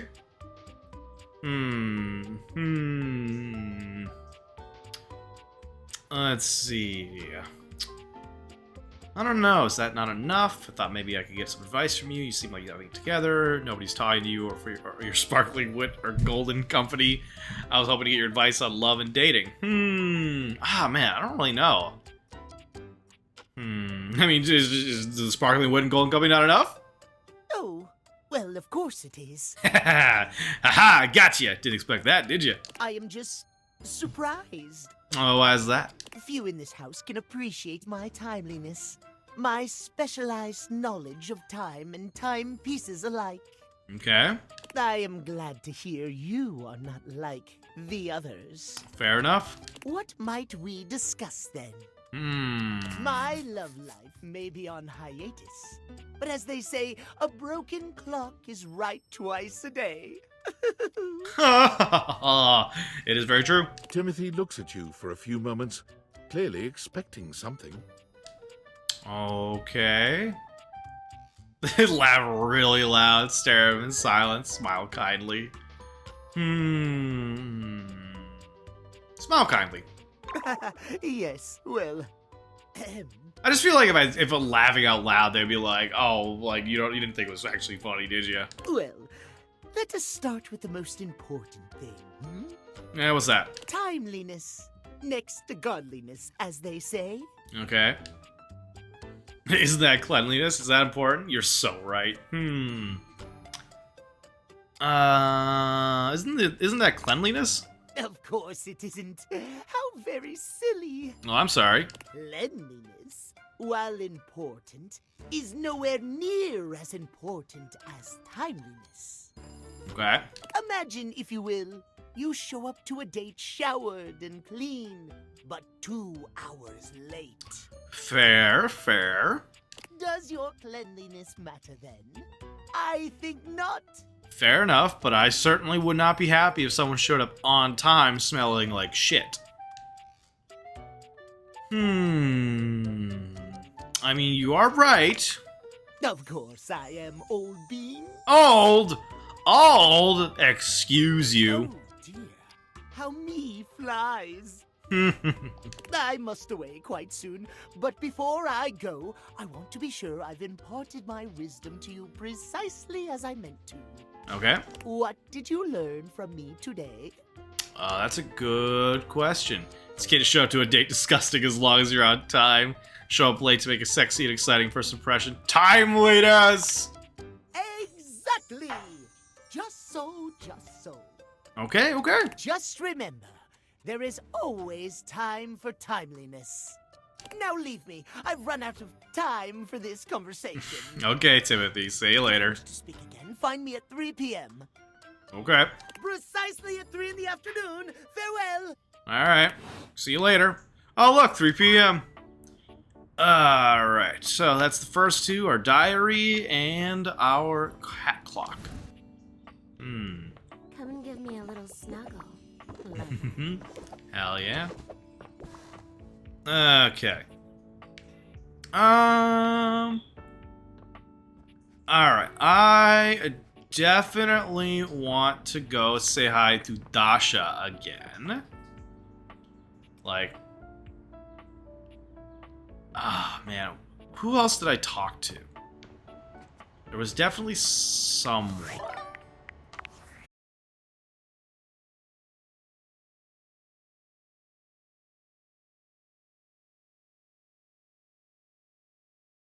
The internet crapped out. Okay, are we back? Are we good? Okay, reload that. Okay, we should be good. Twitch. Always being a problem. Specifically the internet these days, let's be honest. Okay. So... she's really hoping to keep her place open despite poor turnout lately. Come back if you want to help support her. Beverly can be as bubbly as champagne and as smooth as a good rum, though spending too much time with her can lead to hangovers, and more than a few visits to Jean-Loup. She sometimes has a way of putting blinders on you to forget her troubles and just have fun. But hey, who doesn't? Still, interacting with Beverly should be all about balance, just like the perfect mixed drink. Yeah, we definitely need some water. Dasha. Last time you saw Dasha, you continued her love lessons. You took her on a pretend date to a restaurant, which seemed to go pretty well. Come see her next time to learn how to end a date. Ooh. Let's see. So we did the bowling alley. Diana. Diana appears to be confused about where her personality ends and yours begins. She still speaks in something resembling your stream of consciousness. Yeah, I feel a little bad about that. Okay. So... Oh yeah, okay, so Johnny Splash, he was gonna tell us a secret. So we'll go say hello to him. Okay, yeah, so this is the whole shower. I thought it was like the individual things. Okay. Hey, Johnny. Johnny is in his own world when you come upon him, his handsome face creased with a frown. I wanted to know if I can recognize Robbie's voice now. He's talking to himself rather than his usual singing, counting things up on his fingers and running a hand through his curls. Ooh. Seriously? The grout needs replacing too? Heck, I ain't got time for that. I could hear it slightly. Like, this is definitely a harder one because it is literally an Elvis Presley impression, which really changes the natural patterns of someone's voice. So I can hear a little bit. I have to close my eyes and listen, but I can hear Robbie a bit. Let's see. Hey, Johnny. Oh, it's you. Yes, I'm back. Based on our previous conversating, wasn't sure you would be coming around these parts again. Okay, I mean, you said you wanted to share a secret. We're back. Need to use the toilet or something? No, we're here to talk. I can't replace your crowd. Yeah, I just wanted to... You said you were going to share a secret. That's right. I did make you that promise. Yeah, you very well did. Okay, but first, a question for you. Okay, what is it? You're not a big-time record producer, are you? Damn. So much sass. What's a record? One time I produced a record getting my head stuck in a bucket for 73 hours. Sorry, all the records I produce are very small-time artisanal batches. No. I'll see. I'm sorry. I'm just sorry you're not a big-time record producer, too. Then I'd be sweet on you, no question. Well, maybe we need to get to know each other as just, people, hanging out, having a good time. Otherwise, then it's just awkward. Asuka's just all sorts of upsetty spaghetti right now. He gets a little turd up her butt. It is almost her bedtime, though, so I guess tiring herself out. That's the only reason to be sweet on me? Yeah, what the hell? Oh, heck no. It'd just be the maraschino cherry on top of the hot fudge sundae, darling. Okay. See, I was just asking whether you were a producer, because I was thinking about our conversation the other day. Okay. About dreams and all. True. And I've decided I ain't gonna be a shower much longer. Okay. Yeah, showers suck. Deep bath all the way. Nah, I'm actually more of a shower person. I mean, what else would you do? That's a great question. Yeah. Which I'll answer after I recite this little speech I prepared. Okay. Don't get me wrong or nothing. Being a shower is an honest way to earn a living. True. My pappy was a shower. My grandpappy was a shower. Heck, my old hound dog Duke. Well, I reckon he's a shower too. Okay. Got me some mighty fine memories of being a shower. Fair enough. Most of them involving sundry drain cleaning products and the way they make me feel inside. I'd imagine they make you feel kind of gross inside, but I mean, that's just me. But it just ain't my true calling, you understand? Fair enough. Do you know what my real passion is, gorgeous? Oh. I mean... Me? Some weird thing with your dog, apparently? Something involving record producers? Very close. Ravishing and perceptive. I like that. Oh, thank you. My dream. The raison d'etre of my humble existence on this crazy spinning marble is to be a professional singer. I could honestly see Robbie, saying that and being like, I want to be a professional singer. I could see him saying that. But also, gasp! I never would have guessed. Well, I never told anyone that before. I feel like most people would have been able to guess that, but fair enough. Does it surprise you? I'm incapable of being surprised due to genetic abnormality. Yeah, I'm incapable of it. That's so. Well, you learn something new and fascinating every day. Yep. Well, if that didn't surprise you, maybe this will. Okay. See, ever since I was a little baby spigot back in Nashville, rocking on my mama's knee, all I ever wanted on this great green earth was to be a superstar. Okay. Like my heroes, Elvis Parsley, Lady Wawa, and Chris Barron. Yeah? And ever since then, I've practiced whenever I can. Watched every video tutorial there is. But there's just one problem. And that is? You're not gonna ask me for money, are you? Who's Chris Barron? Alright, okay, what do you need? It's mighty embarrassing. But my problem is, I'm just too gosh dang insecure. No, you with all that bling and oh well, man, why am I drip? There it is. That's the I want word. to share my love of music with the whole wide world. I want to be recognized for my talents.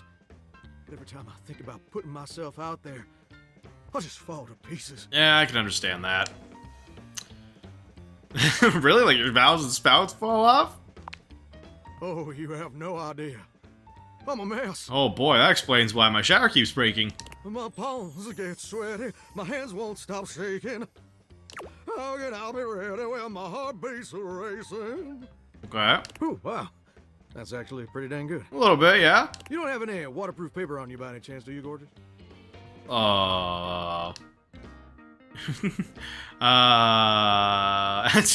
Would Chris Barrett have let stage fright stop him?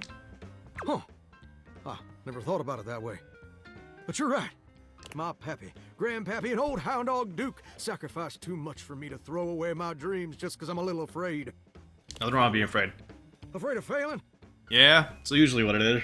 Heck, folks gotta deal with much scarier things than that all the time. Like spiders. And PFAs in the water supply. For a second there, I thought that said peas of the water supply. No, I'm just like, peas of the water supply? What? What is that?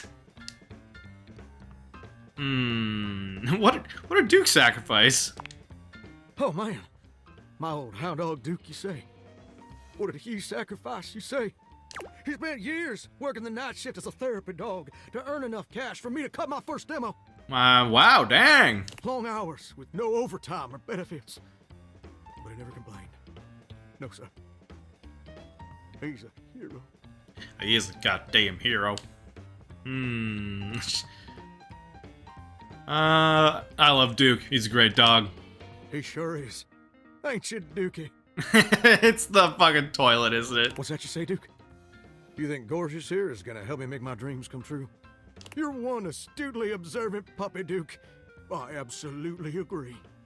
Gorgeous, meeting you has truly been the kick in the pants I needed for a long old time. I'm glad I could help. Insecurities, go kick rocks. Damn right. It's time for Johnny Splash to make his big, splash. Let's see. It's Charlie too late to discourage this, isn't it? Nah. That's like amazing. Do you have a plan?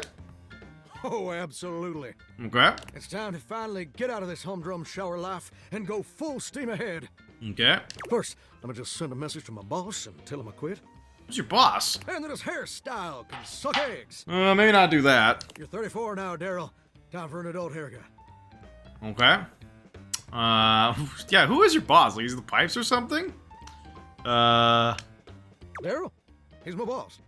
It's Daryl. Smart, sweetie. Where, how? Your lore's all over the place. Damn it. Okay, that explains it. And set. Woo! Okay. I'm so dang nervous. Heck, my hands are all shaking. But I feel swell, you know? Real swell.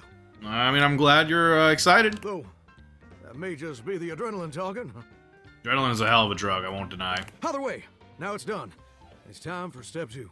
Okay, what's that? Record my audition for American Maestro. Oh, Mastro? Please don't be a reality TV show. Please don't be a reality TV show. I've never heard of it. It's America's #1 reality TV show. God damn it! I'm surprised you ain't never heard of it. I don't watch reality It's TV. been streaming on Valdivian Plus for like 100 seasons at this point. Damn. Sure, TV conflicts with my troglodyte lifestyle. Oh, I hear you, darling. This modern computer world can be right overwhelming. A little bit. What with all the satellites and keyed boards and whatnot. But you really gotta check out American Maestro. I probably won't. It's a singing competition series where the best future pop stars of America duke it out, vocally speaking, for the chance to be crowned America's Maestro. Okay. You're exposed to an audience of millions, and the winner receives a big old recording contract with Valdivian Records. It's always been my dream to compete, and hopefully, to win.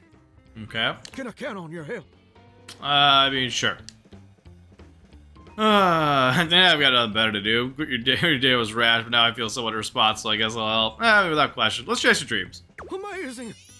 I'm just so, gosh dang excited. All right, I'm gonna go get rehearsing and get started on my application. Can you meet me back here tomorrow to record my audition? Yeah, sure. After all, you're my inspiration. Always with the lip bites, I tell you. Alright, sounds like a plan. See you See tomorrow. you tomorrow, gorgeous. Where hello. Okay. Alright, let's go grab a drink. And... man, we got one more. The last one's gotta be Betty. I just want to see if it's different, you know? You're back. You actually came back. Hell yeah, I told you I'd come back. I mean, I know you said you would, I did. but I figured you were just being polite. Oh, I'm so happy. I try to keep my promises. Well, let me be a good hostess and fix you a drink. What would you like? I mean, I'll take another cocktail. Excellent. So, what'll it be? I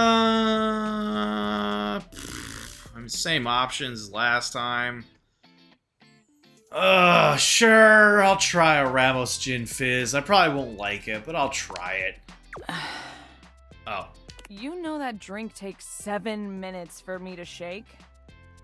I'm sorry. I'm charging extra. Okay. Why are you blushing? Maybe I like to just watch you shake. Maybe I want to see how good your arms are. Anyway, we got an ad break going on. To those that are still here, Cosmic Echo from Morthos the Demon's Galaxy. The chat's been a quiet void lately, but the stars of Follow the Dopamine Wednesday still twinkle with potential. In the realm of date everything, every object is a possible romantic interest. Will a comet sweep by and spark a conversation, or will a black hole of silence consume us? Stay tuned for more cosmic adventures. Hell yeah. That is the fun of the void. Some days it is just me and my thoughts. Other days it's so many different people. And, you know, I won't deny, like, as a person doing this for, like, a living, it is, you know, hard on the mental faculties to, you know, stream to, very, like, it seems to be by Twitch standards nobody. But, at the same time, this is the gig, right? It's practice for being yourself. Anyway, welcome on back, everybody. Oh, a quick ad break. So, Beverly, that's fine. You can charge me extra. Anyway, coming right up. Thank you. 7 minutes later. Yeah. Got some pretty good arm strength there, Beverly. Whew. Hell yeah. Thank you. Pour it out in front of that would be so mean. Down it. You drain your glass with impressive speed. Woo! Oh, that was fast. It's been a rough few days. Thanks, Beb. Anytime. Seriously. Anytime. I mean, I'm gonna try not to get too flash, but thank you. I still haven't had any new customers. I'm sorry, I don't have any friends. I don't know what I'm doing wrong. I make good drinks, I picked a good spot for my bar, and I'm cute and charming to boot. You are cute and charming, I won't deny it. What else do I need? A house owner that has friends. Do you advertise? That is true. Advertise? You really think that's necessary? It really is. I know that's one of my problems, is I'm not very good about going on all of my social medias and posting. But that's because it's the only thing I post, and I don't like just showing, you know, the same old shit. Come watch my stream, come watch my stream, come watch my stream. I'm just bad at social media. I don't know what people want to see. It feels like no one gives a shit. Honestly, in all my years of being on social media, I don't get a lot of traction, even on things I do post, and it really frustrates me because I'm like, I literally see people that post like this, like the most nonsensical shit, and they get tons of likes, and I'm like, okay, why is the algorithm like you, you know? And like, I don't know, I'm just not a fan of social media. I don't take a lot of photos of stuff. I've tried. I really have tried. But yeah, it is true. No one's gonna come if nobody knows about it. Oh. Yeah, I guess that's true. It is very true. Damn. That feels so obvious now. I just figured word of mouth would be all I needed, right? I mean, they say that's the best form of advertising. It is, but you really got to get your customer base in first. But I guess if there are no mouths in the first place, then there can't be any words. True. That sentence made more sense in my head, but you know what I mean. I know what you mean. Don't worry. But I mean, you know, mouth and head. What? Too bad this house doesn't have someone like the concept of graphic design or marketing to help me. Mac might have been able to, but they don't want to talk to me. So, I guess we're gonna be doing it ourselves. Okay. I guess so. Now, we need this ad to be enticing. We need to be eye-catching and strike up curiosity. Show us your tits. But how would we go about that? I really hope that's an option. A threat. Yeah, threat. What? Yeah, you threaten someone, they're just like, excuse me, and then they look at what's going on. I'm sorry, a threat? Yeah, we post signs that say something like, we know your secrets, come inside or else. Anyone who doesn't want to come to the Tumblr or deserves what's coming to. Yeah. Yeah, I mean, what? It's an idea. It would grab people's attention, plus their curiosity, and thus stay in their memory. See? And as a fun bonus, it instills just the right amount of fear. Exactly. See, now you're getting it. Oh, I like it. It's unconventional. Yeah, buzzword, everyone does buzzwords. You hear buzzwords all the fucking time. And honestly, they don't work. I don't give a shit. You keep telling me, like, this, that, and the other thing, I'm gonna be like, whatever. Is it useful? Is it, like, inexpensive? Is it gonna break after 5 minutes? That's what I give a shit about. But if you come in and if you, like, hit me with, like, yeah, like, I'm threatening you, and I'm like, oh, wait, what? And then I look into what you got going on, man, maybe I will show up, because I'm gonna be like, what do you mean? If people believe it, they come in, get drunk, then spill their secrets so we know them for real. See? Now Beverly's in on it. Oh, everyone else will think it's either funny or so weird that they have to come and see what sort of place this is. Mm-hmm. It's so crazy, it just might work. Let's do it. Hell yeah. I'll get to work on the ad right away. Do you think Freddy Yeti would let me hang some signs on him? Possibly. I'll figure that out later. For now, shoot, you're in my creative space. Okay, see you later, Beverly. Alright. It's time for bed. Betty! Do you have anything different to say at a different time of day? Maybe? I hope so. Hey, Betty. There you are. I was just thinking about you, you know. I'm glad to hear it, Betty. How about a kiss? Yes, please. You envelop Betty in your arms, and when she kisses you, it truly knocks you senseless. Mwah. For a few moments, there's nothing but you and her. You and those maddeningly perfect lips and killer curves. It's hard to stop at just a kiss when it's this good, but somehow, you manage to pull yourself away. It's going to be hard to wait. I mean, I'm literally going to bed right now. But I'll see you tonight, cutie. I mean, I'm literally crawling to bed right now. So okay, so it does the interaction does not change. I'm a little sad by that. Let's see. Yep, we're empty. Sleepy sleep. All right, hold on.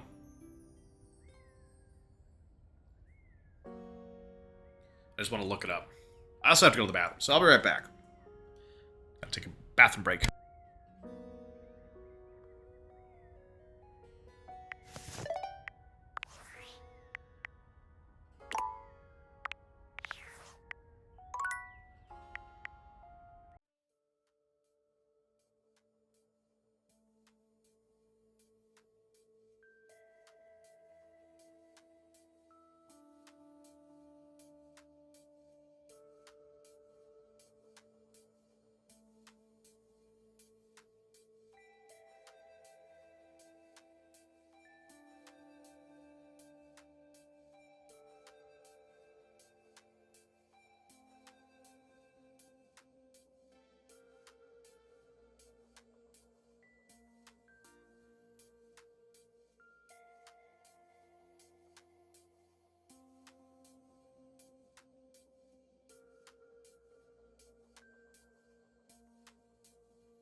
I have returned.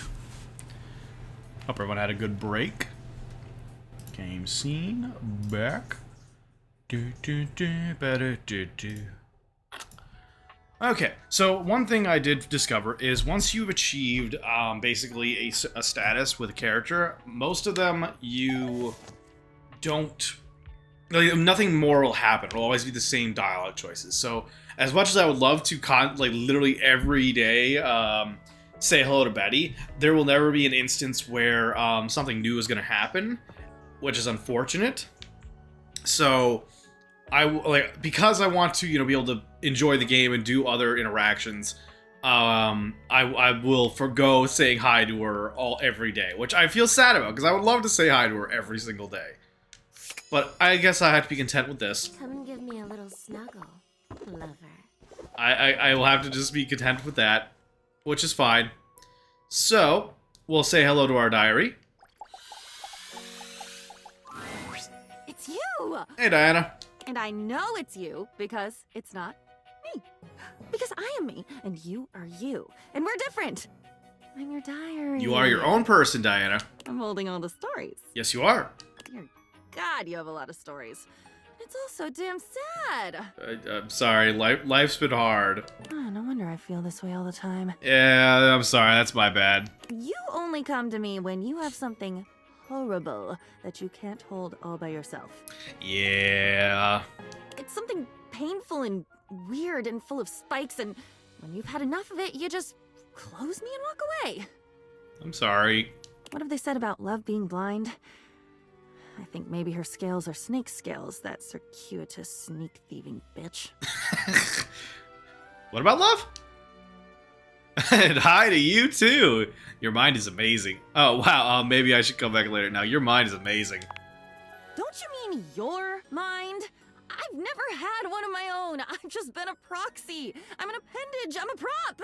No, you're your own person. You take what you've accumulated from me and you, say your own stuff. You take, but you take by giving. And you don't give by taking any of it back. Or by taking responsibility. Or even by writing down the things that were beautiful or soft or sweet.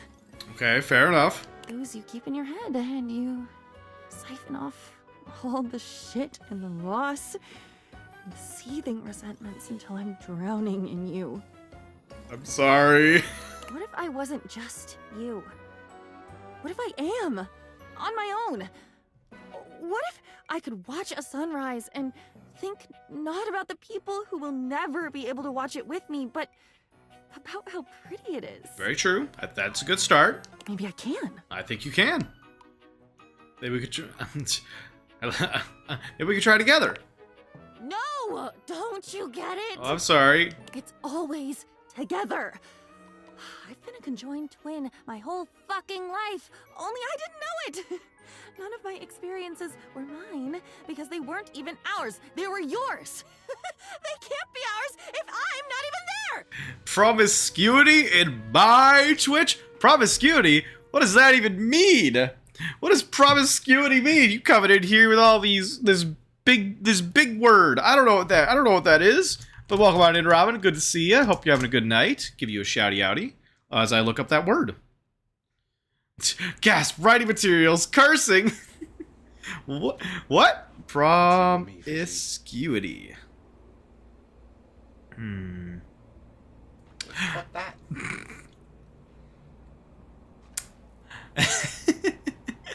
They're just walking away. Hey, nice outfit.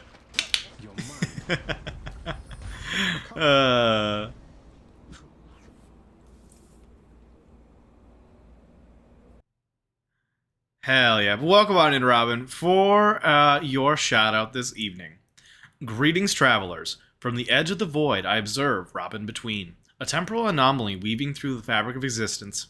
This non-binary time traveler, a beacon of inclusivity, streams from the temporal nexus. Their journey through games like Persona 5 Royal and Hades 2 echoes across timelines, creating a haven for companions. Your essence resonates with the cosmic tapestry. Twitch.tv/RobinBetween. Hell yeah. Let's see. It means humping all of the things. Yeah, so promiscuity refers to the practice of having frequent casual sexual relationships with multiple partners, often characterized by a lack of selectivity. Causes range from psychological needs for validation to coping mechanisms for trauma. It can lead to increased STI risks and emotional, social, or mental health consequences. That is an interesting full definition there. But yes, I'm sorry. There's no one said I can't. Our lover Betty said that they are okay with us hanging out and having a good time and meeting all sorts of people. Like, we're getting to. I want to get to know my diary some more. We've met Beverly, who is very cute. I'm a poly person. You gonna get an STI from a can opener. No. Like what would that STI be? It'd be like, I feel like it'd be like a kidney stone variety or something. Oh man. How you doing tonight, Robin? Good to see you tonight. Rust. Oh no. I'm gonna get tetanus. I've got my shots. I'm good. I've got my tetanus shots. I'm fine. Hi, hello. Hope you're having a good night. Hope hope Fishy had a good time playing BG3 last night. I did see that they went live. I'm sorry I wasn't able to pop in. I hope they're having a good time with their like Zariel tiefling. I think it's a fun character concept that I hope they enjoy getting into the story. Fishy did, yes, hell yeah, I'm glad to hear it. I tell you, yesterday, playing Yap Yap, there was so many piss jokes with the grotesque wand and the discussion that was had regarding the lemonade flavored character. It was an interesting night yesterday. I'll just put it at that. But yes, we're like, what can I say? We're gonna try to get it on with as many of our household objects as we can. Like I'm not saying no to nothing, unless I feel like red flags or I say pass. Let's see, I'm later, good board game night, but that means I already missed the first game, so I'm not in a huge hurry. Oh, you're gonna be going, I'm late for board game night, but that means I already missed the first game, so I'm not in a huge hurry. Oh, okay. I mean, like, you're welcome to hang out. I'm not gonna complain. But don't let me keep you from going to the next thing. Is it like online board games, like board game online, or is it actually like board game nights, as in some people are at your house? I get some food. Okay, hell yeah! Like, happy to have you. What food you getting tonight? Just go. Just leave. Okay, Diana, I'm sorry. Like, I just thought we could experience something nice together. You're always there. Don't you see? Okay. Always and never. Always for you and never for me. Nah, it's local at the college. Oh, okay, cool. What games are y'all playing? I would die if you stayed away. But if you don't go away right now, I'll combust. Whoosh! Okay, Diana, I'm sorry. Okay, I'll see you later. With a look back at her to make sure she doesn't combust, you take your leave. All right, see you later. I feel kind of bad for Diana. I feel like we've royally fucked her up. Okay. So we've got Dasha we can talk to. Hello? What? Who's making that oomph sound? Interesting. I don't know. Hey, Robin, is there a character you want me to go talk to today? I don't know yet, but two of my favorites are Dicetown and Alien Frontiers. Oh, I have never heard of those games. Like, what kind of games are they? I've never heard of them. BRB ad. Okie doke. Have a good ad break.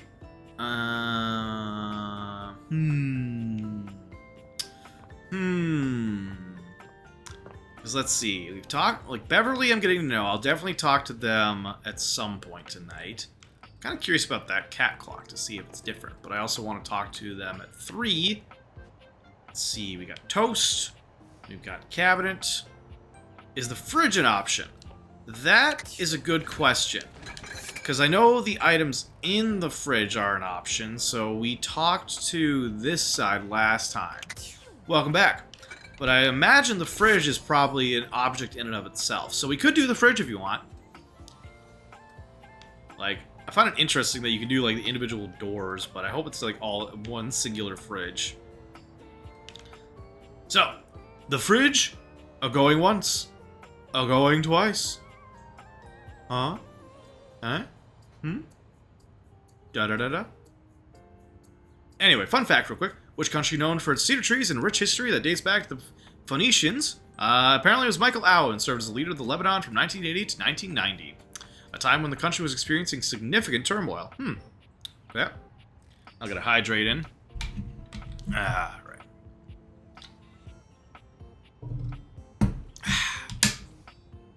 Alright. I'm gonna assume the fridge.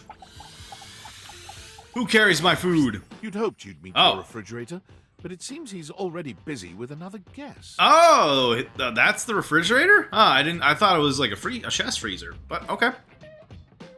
I see our favorite food boy is still alive, or still hanging out. Freddy, this is all rather dull. How's it going, Mitchell? How goes Freddy? How can you say that when you haven't heard the coolest part? He's like a Yeti. He is like a Yeti. I'd still say Smash. He's a little scary, but there's a bit of appeal to that. Regale me. The point in which gelatin goes from a liquid to a solid. Can you guess the temperature? Liquid to a solid for gelatin. I want to say it's around like 40 degrees Fahrenheit, maybe? Because it's like the temperature of a fridge, isn't it? Certainly. Go on. Guess for me. I do not guess. Perhaps the human would like to essay an attempt. Yeah, I'm fine with that. Trick question, gelatin is always a soup. Because it's not freezing, because you can do gelatin. You do, like, Jello's in the fridge, and that's not below at freezing temperature. Like, refrigerators are, like... So I would imagine below 60 degrees. Wow! How did you know? Okay, I mean, to be fair, that's a pretty broad range for a guess. Oh, look at the time. I must be on my way to a more interesting conversation. Mitchell, you don't have to be a jerk. Now alone, the massive Yeti turns his attention to you. You want to speak to him, but it takes you a few moments to process what you're seeing. What do you mean? We've already met Freddy. Yep. That is indeed a Yeti. Massive, furry, and decked out in his finest winter wear. I'd imagine Augusta would definitely say Smash. I'm pretty certain they did. Huh. He ran like he didn't want to be here or something. Yeah, Mitchell's kind of stick in the mud. You, with the answers and the listening, that can only mean one thing. Robin, I love how you're like, oh, he's a literal Yeti. Yeah, he's a straight up Yeti. You with the answers to the listening, that can only mean only one thing. You're madly in love. You're madly in love with me. Well, yeah, but not in an official way. Hey, aha, you admitted it. It's that with you standing in the kitchen, I'm no longer the coolest thing in here. Well, thank you. Never been called cool before. Carney alert. Nah, that was kind of sweet. That's me. I try to be sweeter than that chocolate bar you've been hiding from yourself inside the butter drawer for the past few weeks. You weren't supposed to tell anyone. Don't worry. Okay. I'll never tell. Yo, thank you. I appreciate it, but I feel like you just told everyone. Well, bestiality is much stranger than what we've been doing, I guess. Is it bestiality, though? I mean, like, is a werewolf bestiality? Like, I feel like Monster Fudgers would definitely be coming with torches and pitchforks, ironically. Telling anyone, let alone yourself. Yeah, I know, right? Don't tell anyone about my chocolate bar. But really, to what does old Freddy here owe the pleasure of this visit? You know, just wanted to get to know you. A friend of mine wanted to say hi. But werewolves at least used to be human, but Yetis are considered like a humanoid entity. Like they're more like there's I'd imagine like a Yeti is like the branching evolutionary tree of like from where humans split in like our development over like millennia. And like they kept more of the like beast-like qualities of like our shared ancestor, whereas we like took on different traits or lost them. Well, that's just a primate then. I mean, technically yes, but it's like it would be like a cousin then. Like it's like we still have it's the same heritage, like the same species that we came from, and then we developed one way with certain biological traits, and then like the Yetis developed a different set of biological traits, and we like continued on our own pathways. So in a sense, like it's like the continuation of traits that we did not carry, which is not common in biological like ancestry. Usually traits are lost based upon adaptability and shit. But I feel like a Yeti would be an example of like one that was the continuation that died out and became rare because it just wasn't beneficial to them. But I don't know. I feel like you could make an argument for bestiality in this scenario, but go get him, you monkey bitch. Yeah? Is that where we're going tonight? And we're chucking insults? Robin, I assume that this is a pass for you. Then is that what am I inclined to gather from this discussion? Hello. Anyway, did you make another order to food fetch? What did you get this time? Yes, it is where we're going. Fair enough. I don't know. I think a definite smash.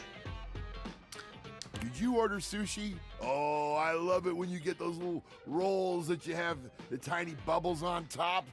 I'm not really a fan of sushi, but I think I like their vibe more. I don't know. This seems a little cold though. Fair. That is fair.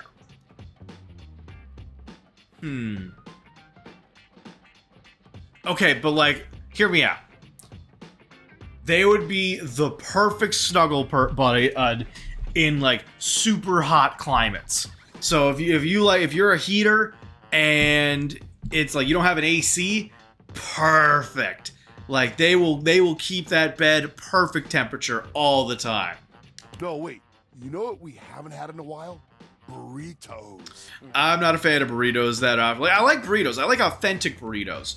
But if we're talking like frozen burritos, they make my stomach go all sorts of churned, and you know I just don't like dealing with the aftermath of that. True alert, fishy. Hell yeah! See, you know what's even better, Robin? The hardest thing about like doing polyamory is you got more than 2 people in a bed. You got triple the old quadruple, what have you, the heating. And it is roasty toasty. Fishy is always hot, yeah. So now you throw like 3 people in, oh, it's gonna be hot as balls. You throw Freddy into the mix, oh, it'll be perfection all the time. Like, just everyone would be around them, and the temperature would just be even keel. I would be a happy camper. Augusta and I are both heaters. I radiate heat so much that I have to keep my like room like temperate, like 68 or lower. I prefer lower, but a 68 is a compromise for me and Augusta, because she is also a heater. But the problem is, she doesn't retain any of her heat. So she'll boil me out. Meanwhile, she'll be demanding to be close because she's cold, even though I'm hot as shit. So it's like it's finding that balance of temperature is always tricky. I love cold nights. Cuddling in summer, see? Cuddling in that hot summer. Throw Freddy into the mix. Ooh, you would never take your hands off of them. Like, I definitely would snuggle up with them. But you might want to hold back on the beans because, well, you know why. I do know why. Thank you, Freddy. Okay, we touch figures. That's enough. Touch. It's very true. There have been many moments where Augusta and I we've tried snuggling on those hot days, and it literally takes 2 seconds before we're just like, nope, get away. And we're just like on the opposite sides of the bed trying to cool off. Let's see. You got it, Freddy. So what are you doing here now? Oh, don't tell me. Let me guess. What do you got? Are you feeling fancy today? You look fancy, cool kid. I bet you were feeling fancy. Now I'm feeling fancy. I got it. You ordered my favorite. That duck from the one place that I can never pronounce. Yeah, if it is hot, don't touch me. Yep, exactly. And that's the hard part with heaters. Like, I'm so glad we invested in some AC units for our various rooms. Because, oh boy, if we didn't have those, the place we're at now is a furnace. It holds in heat like nobody's business. Like, when we first moved in, it was awful. I love duck. You know, I've only ever had duck once, and I don't remember much about it. I'm grumpy when I'm hot. I do not like anyone touching me, even my own clothes are off, because I don't like the feel. Yeah, it's pros and cons, you know. Let's see. What else do you like? A burger? Chicken tenders? Empanadas? I do not know what an empanada is, but I'm down for the burger and tendies. Oh, I love when you use Food Fetch. The possibilities are endless. It is convenient, but expensive. As endless as they can be within a 10-mile radius. Is that the limit? If I could run around naked in summer, I would because the heat rashes, no joke. I mean, babe, you've been saying that for years. You always say that. And yet, and when the opportunities present itself, I feel like you never follow through. Duck's actually not my favorite. Yeah, you said it's gamey, isn't it? Because we had it at Alley's that one time, didn't we? Food Fetch is a rip-off. I'm trying to come back. We have plenty of food here, don't we? Oh, sure. We sure do. Hell yeah. You sound so adult, cool kid. We have food at home. I like that laugh. But I guess you do still have stuff left over from the last few Food Fetch orders. Yes, we do. We have some food we gotta eat up. I wonder what we got. Hi, babe. You hungry? What can we get you? We've got those leftovers from that Woo! Time to the Moon place, the slice of cake from I Like Big Bunts, or the pizza from Pie on Life. Which will it be? That's what I was saying with Robin. I'm like, this would be the perfect person to snuggle with. Oh, you think the results are ice cold? Maybe. I wonder if that would be better. Duck eggs are amazing, though. That is true. So, Augustine and I actually did own ducks before we moved, and we did eat duck egg for a while, and it was really, like, interesting. Like, there was a definite difference between chicken eggs and duck eggs. Strangely enough, though, those who shall not be named that lived with us for too long, one of them turned out to be like allergic to duck with eggs, which was really weird because they had an allergic reaction to some of the food we made with duck egg. But yeah, we had some Peking ducks. Those two were little shits. We got Augusta's mom got them for us when we had to move and moved in with her. She thought it would be a nice present. I'd say it was a very unthought through present, but we enjoyed it all the same because, you know, we got to raise some babies. And yeah, ducks are definitely interesting to raise compared to chickens. Huh? They're definitely messier. Oh, they're really messy. And I tell you, those little shits are nasty little fuckers. Like, when we got them as babies and we first got them a pool to like swim in, it did not take long before they dropped a deuce and then immediately ate it. It was like, why are you doing that? They do not care. They go for it all the same. But yeah, we had to sell them when we were preparing for our next move because we're in an apartment now and we have no means with which to. Rob is just like what? And we had no means to take care of them in this in town, so we sold them. Hopefully, the guy who bought them either got some tasty duck out of the deal or is getting more eggs. Gonna eat 'em. What? Yeah, he said he was gonna eat them, and was like, okay. Never meant for it. Yeah. We love our food. We really love our food. All right. I love how Freddy is literally just flashing us. By the way. Ooh, cake does sound really good right now. Yummy. I like big bunts, and I cannot lie. I mean, I do have a pretty nice ass. Not gonna lie. I'm still surprised that you had the willpower to save this thing. This peaches and cream bunt cake is just bursting with flavor. Got a nice glaze on it too.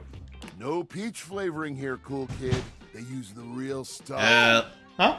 Yay! Yes, I finally got it done. We have space again.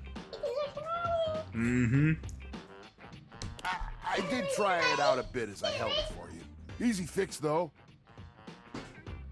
It's okay there, Freddy. We'll just pop them in the microwave or the oven for a little bit. Get 2 paper towels, kind of moist. Put one under the slice and one over it, and slide it into the microwave. How do you keep the paper towel from, like, sticking to it? Though, like, I feel like bread would stick to it. The microwave? Trust me, just for like 20 seconds or so. Kapow! A bunch so fluffy you can't help but take a bite. The way I usually do it is I'll like just nuke it 10 seconds at a time. Bosk. I know, she was scuttling around like a mad woman earlier, and then she's like, okay, I'm here now. Alright, 20 seconds, got it. Next time you're feeling peckish, you know where to find me, cool kid. I'll be here waiting. See you later, Freddy. Okay. It is now 3 o'clock, so we could go talk to Timothy. Or Clock. Let's go do that, because I'm just gonna say it. Hello? Come and give me a little snuggle, lover. I will do that all day, every day, Betty. But right now, we gotta talk to Timothy. Timothy is a brat, and I want to tame it. Tame them. Timothy is just putting the finishing touches on polishing a pocket watch. When he sees you, he waves you over, setting the watch aside and pocketing the cleaning cloth. Good to see you, Timothy. There you are, just on time. Yes, I am. I must say, I'm absolutely chuffed to see how timely you've been. What is chuffed? What are these words? You're right on schedule. I was just polishing some of my timekeepers. I noticed you didn't say schedule this time. Would you care to join me? Sure. I'd rather swallow glass. Sure. Capital. Have a seat, darling. Now, when last we spoke, we discussed the importance of what? Timeliness! Precisely. Yay! Nothing better. Nothing more important. Fair enough. The biggest lesson here is that time, above all else, is the first thing you must consider when it comes to love. Okay. But there are, of course, other things to consider. Hygiene's a big thing. Having a schedule for your date is imperative to ensure you are using every moment with your lover correctly. I mean, that's why I'm trying to be better at my stream schedule. I've been doing pretty good. 7 p.m. CST on the dot. Monday, Wednesday, Fridays. And yesterday as well. You're so right, Time King. Even during sex? Why must you say it so disdainfully? Just asking. There is nothing more arousing than an orderly, efficiently planned date. I don't know. I like a little bit of spontaneity. I do like some plans and knowing what to expect, but, like, I don't know. It's part of the mystery, you know? Picture this, if you will. That pose is very dangerous, Timothy. You and your date arrive at your dinner reservation exactly on time. Okay. Your date says to you, darling, what's on the agenda? Yeah? You say to them, we have approximately 10 minutes to review the menu and engage in small talk. Spontaneity, you're in the wrong place. What, with Timothy? What are we talking about, Robin? I know Timothy's not all about that spontaneity, but I mean, hey, that's the fun of it, you know? Going outside your comfort zone a little bit. Having a good time. Sometimes, you know, not everyone likes their tail grabbed, but, you know, sometimes you just... Getting your tail grabbed is a bit of a surprise that just shakes things up, you know? They can only moan in needful appreciation for your immaculate scheduling. I seriously doubt you're pulling him out of that comfort zone. Hey, I can try. Rather, are you trying to tell me that you've already tried to seduce Timothy and realized how difficult it is to get them to do anything else outside of their preferences? Or is this more of like it's a cat kind of thing, and cats do what they want? Is the Kutcher Clock the same? I don't know. I haven't checked it yet. I'm really curious. I did see that there is like a different version of this character, but it's like if you talk to them outside of the time that they say. So I don't know. Let's see. I think like motor needle appreciation. It's a cat. That's what I mean. Okay, so that's fair. But here's the thing. Here's the funny thing. Our cat Bobby. Like, there are things that when it came to Augusta, she was not a fan of. She did Augusta literally told me she does not really care to be like picked up on her back, like cradled like a baby. Or, well, yeah, actually, that is it. So she didn't like that. However, she doesn't let me do it all the time because she just doesn't like it all the time. But she will let me do it. I could pick her up, and when I like cradle her and she's like on her back, she's just a purr motor. She's just like, yes, I am happy now. So I'm just saying, like, I've already managed it once, so who's to say I can't manage it again? I'm always down to try. I've never been more turned off in my life. I mean, I'm aroused just thinking about it. Because, I mean, this pose is dangerous, what can I say? Perhaps we have more in common than I realized. At any rate, scheduling your entire date down to the minute is not only efficient, but an excellent bonding experience for any couple. I mean, I don't know. I'm the type of person that would rather, you know, hang out and just enjoy the time. Like, yes, there's scheduling. There's like, oh, I have this at this thing at this time, which is like, okay. But if I can set up a date and not have to be worried about a timeline, and it's just like, hey, we're just scheduling. Yeah, I know. I made fun of them on the first time. But like, if I can set up a date with someone, and it's just like, hey, we can hang out as long as you want, kind of shit, I'm happy. Because that means we can talk as long as we want. We can go on whatever tangents we want. We can literally say like, hey, Like, I'm having a great time. Do you want to go do this? Do you want to go back to my place and hang out? Do you want to go back to your place and hang out? Any number of things. Because then it's just like, the experience can end when both parties are ready for it to end. Or if one wants to end. Obviously, not both have to agree. If one is done, then that's fine. But, I don't know. Just like being like, there is a certain time and place where I would be like interested in a very scheduled layout of a date, and it's more of a vulnerable state than a first date kind of thing, you know? So let us practice now. Okay. You have asked me on a date, and we have both arrived on time. Good. I do like it when people arrive on time. As we are seated for dinner, I look deeply into your eyes and ask you about tonight's agenda. Okay. You say? I begin to explain the history of pocket watches to you in great detail. You should try Crush Crush sometimes. I bet you like it. Okay. Let me take a peeky see. Excuse me, pardon me. Crush Crush. Let me see. And Crush. Crush. Oh, it's free. That's surprising.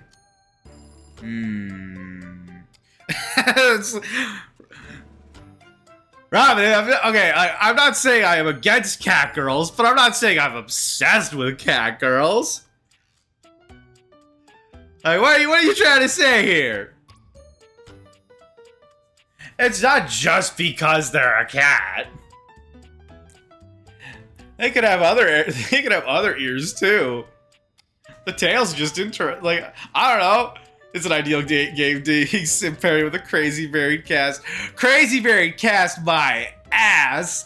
It's literally said cat girl dating sim. It's only cat girls. You sound like you're looking at one of the DLCs.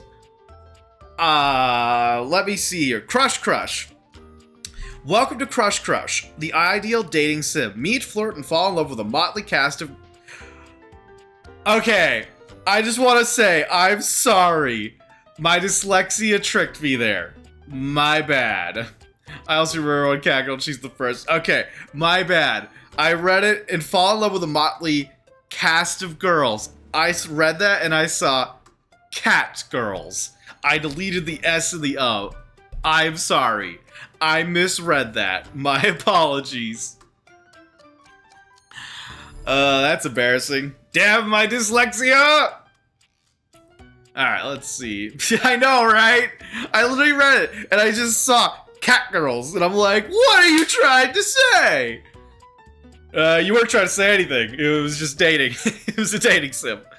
My bad. Reading's hard. Let's see. I asked the waiter when they're bringing the bread basket. I read off a meticulously planned timetable for the evening in increments of 10 minutes.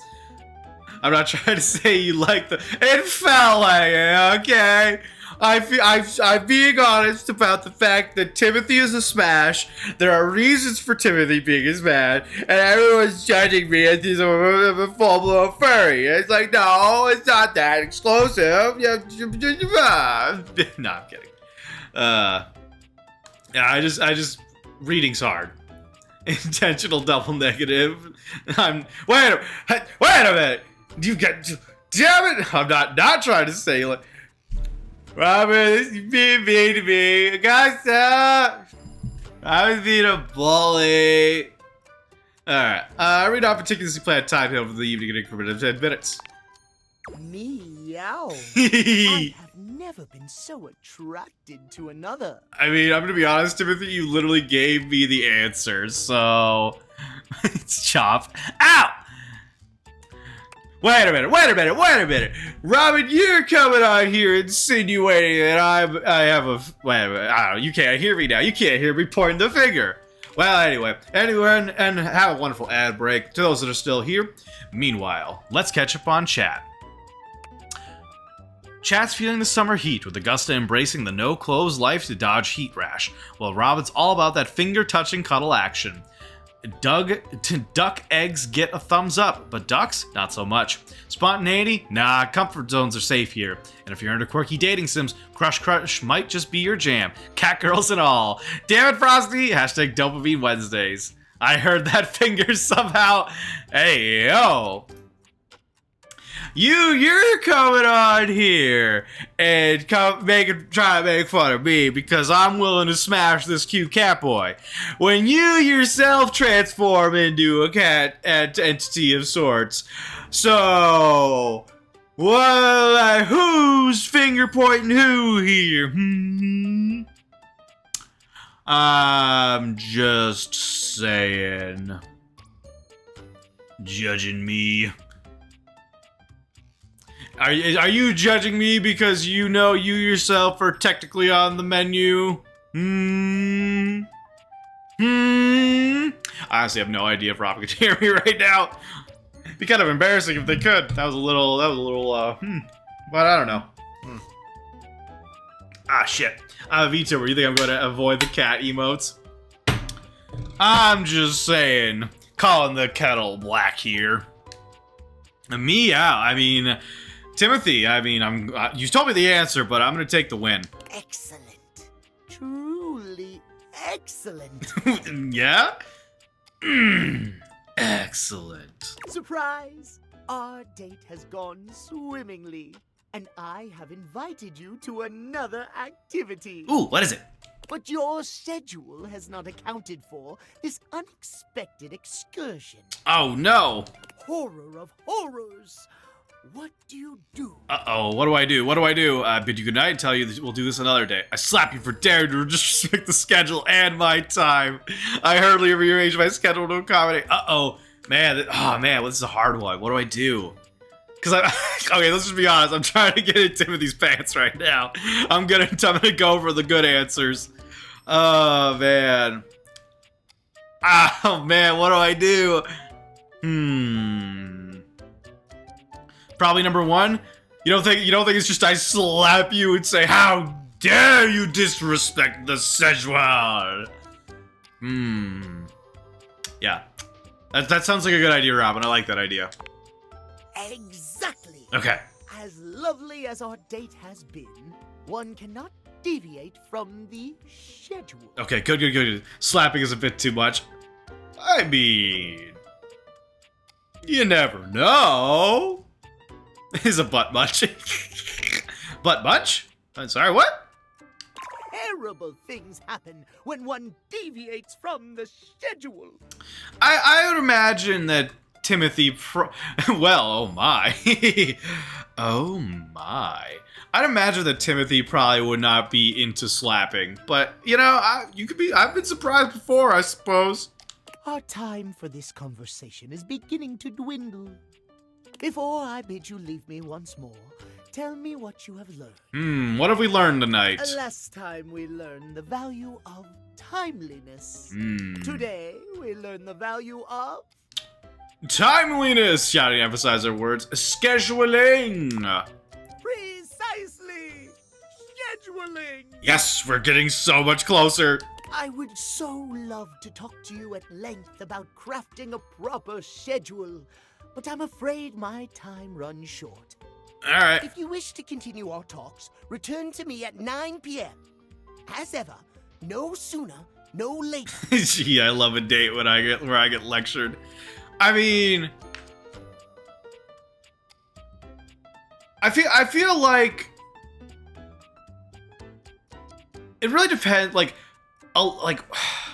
lecture just has like a negative connotation to it, but like if someone's like dumping their special interest to me in a lecture format, I feel like I would be okay with that. Like, if so long as they're passionate and they're having a good time talking about their interests, I'd be down.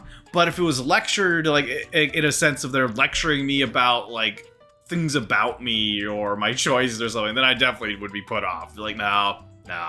It's like, don't try to change me. Like, I'm myself. Like, I will work to be my best self, but I will not work to be your ideal self, Because that is a caricature, and I am not going to live my life if it's a character. Farewell. Farewell, Timothy. Alright, 6 o'clock. Alright, I suppose we'll go help Betty. Not Betty. Bye, Betty. Love you. We're gonna go help Beverly. My bad. Get a nice drink. Alright. Beverly, how's it going with your plans? Welcome back. Hey-oh. Any luck bringing in new customers? Not exactly. I mean, so long as they're happy being a caricature. Like, if that's what they want to be, that's fine. I'm gonna try to break the caricature and get to know the real person, like with this Lucinda Lavish. But so long as they're happy, I'm not gonna shit on them. But I'm gonna be my authentic self, you know? No respect, I swear. What do you mean? What am I being judged for here? What did I do? Who knew threatening people would just drive them even further away? Ah, it didn't work, damn it. I certainly didn't. I have no shame in admitting that. I'm sorry, we tried. I thought it was a good idea. I feel like I probably should have some, though. But let's not talk about that. Bringing down the mood won't help bring in people either. Anyway, what can I get you? Trying to change people, and what? I'm not trying to change nobody. I want people to be their authentic selves. I just want to be myself and everyone be themselves. I'm not trying to change nobody. Alright, another cocktail. So, what'll it be? Alright, we will go with the Aperol Spritz this time. Aperol is having its heyday right now. Less bitter than the classic Amoros, and less alcoholic, too. Oh. Let's be on trend. Hell yeah. Coming right up. Thank you. Beverly hands you your drink. Okay, that doesn't actually look too bad. That actually looks pretty good. Thanks, Bev. No problem. It's not like I have anyone else to tend to right now. By the way, Beverly is a definite smash. It is painfully obvious that I am no wordsmith. So, maybe my ads need to be more visual. I mean, I would definitely visit a place where you are the poster child, just saying. We need something that makes the others feel like they have to come inside. Phrasing? What could it be?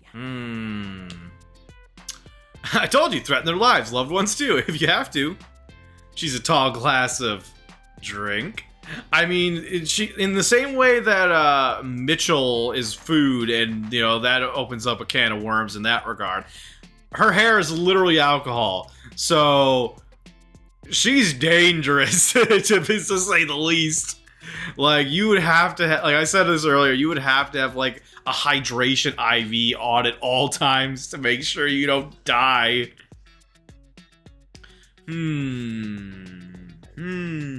How about a signature drink? Oh. Yeah, I mean, having something that really, like, just no one else does is pretty on point. If this were a cartoon, I'd have a light bulb over my head right now. Like K-pop of Demon Hunters, I'm your soda pop. I mean, I do like soda. What can I say? I haven't actually seen K-pop Demon Hunters yet. I do want to see it, though. A signature drink. What do you have in mind, Beverly? Yes. Oh my gosh. Again, it's so obvious. I need a drink that is so superbly amazing, enticing, and can only be found here. Here, yes. Why didn't I think of that before? I mean, sometimes you just don't think of things. Yeah, you've been it wasn't a dialogue option. You focused on other things. That's right. Like ice cube size. Did you know that the bigger the ice cube, the more surface area it has, the slower it melts? I believe it. The problem is that the boy band is singing about sucking down human souls, but oh well, it's fun. What's wrong with sucking down human hoes? Human souls. You know? Creatures gotta eat. We got plenty of humans. I want to have the biggest ice cubes this side of the North Pole. Phrasing? Will you help me make it? Or at least be my taste tester? I mean, I'm fine with that. Let's see. Tasting, drinking, imbibing. I'm all for it. Same here. Human holes. I meant phrasing. My bad. Sorry. Words. You know. Holes, souls. I mean, there's plenty of either. All right. In mixology, a good cocktail needs 4 attributes: strong, sweet, sour, and bitters. Okay. In theory, as long as we have at least these 4 things, we can mix and match all sorts of flavors to create a truly unique cocktail. Okay. She's just. I swear, these. They're just cheating with the little lip bites, the wink and the tongue out, like, and the fucking Timothy with that like pose, like this is just cheating, like what is like I feel like there's no winning on this one. You just every single time they're all like I will now seduce you, and I'm like shit, well damn it, I've been seduced. You can also just have the strong and bitter part and stir a nice martini, but I feel like shaking something up using juice. I do like my juice. My favorite go-to drinks, if I'm like actually like drinking at a bar that's not hard cider. Why is everybody so hot? The Panthers. Hey, I can have an existential crisis. I'm saying, why is everyone using these like super like specific techniques that just make me melt? Okay, this isn't fair. They're all hot, but they're also they've all got that little thing that just makes me go, I would die for you. Like Betty's got that like the arm pose where she's got her arms up and is just like so relaxed. It's like, like yes, please. You've got like almost so many of them doing the lower lip bites. Existential crisis, that's hot too. I don't know anymore. What's real? What's fake? What am I doing with my life? Am I just going around my house and interacting with an AI developed through these glasses, or are they all real? I don't know anymore. You know, that begs the question. So, like, just as a questionnaire, what do you think would happen if in the reality of this game, you know, with the glasses, based upon the rules and insinuations that it has, I still am not 100% certain if these entities are real or if this is just the glasses like creating characters based upon algorithms, and I am just so thoroughly convinced they're real. Hard to say. But what would happen if you targeted the glasses at like a Twitch stream? So like if I was sitting here wearing these glasses and I just looked over and I targeted like your name, Robin, and it like would it create like you, like your character in like my reality and just have all this information on? Or would it just do my computer? Let's see. Perhaps there's be a way to personify capitalism and then kill them. I'm down. How do we do this? Please. It's like, it must end. Be gone. All right, let's do this. Hey, that's the spirit. I get that joke. First, let's pick the strong liquor. What do you think? Man. Okay, so what I was saying earlier, I personally am a vodka person. I like vodka because it's just plain liquor that gets, like, just takes on the flavor of whatever you throw at it. You could literally crack open anything and, like, add some vodka to it, and congratulations, you have an alcoholic beverage. My personal favorites are a cranberry vodka, or a Crown Apple Cran specifically. I like potatoes. Do it. Hell yeah. Vodka it is.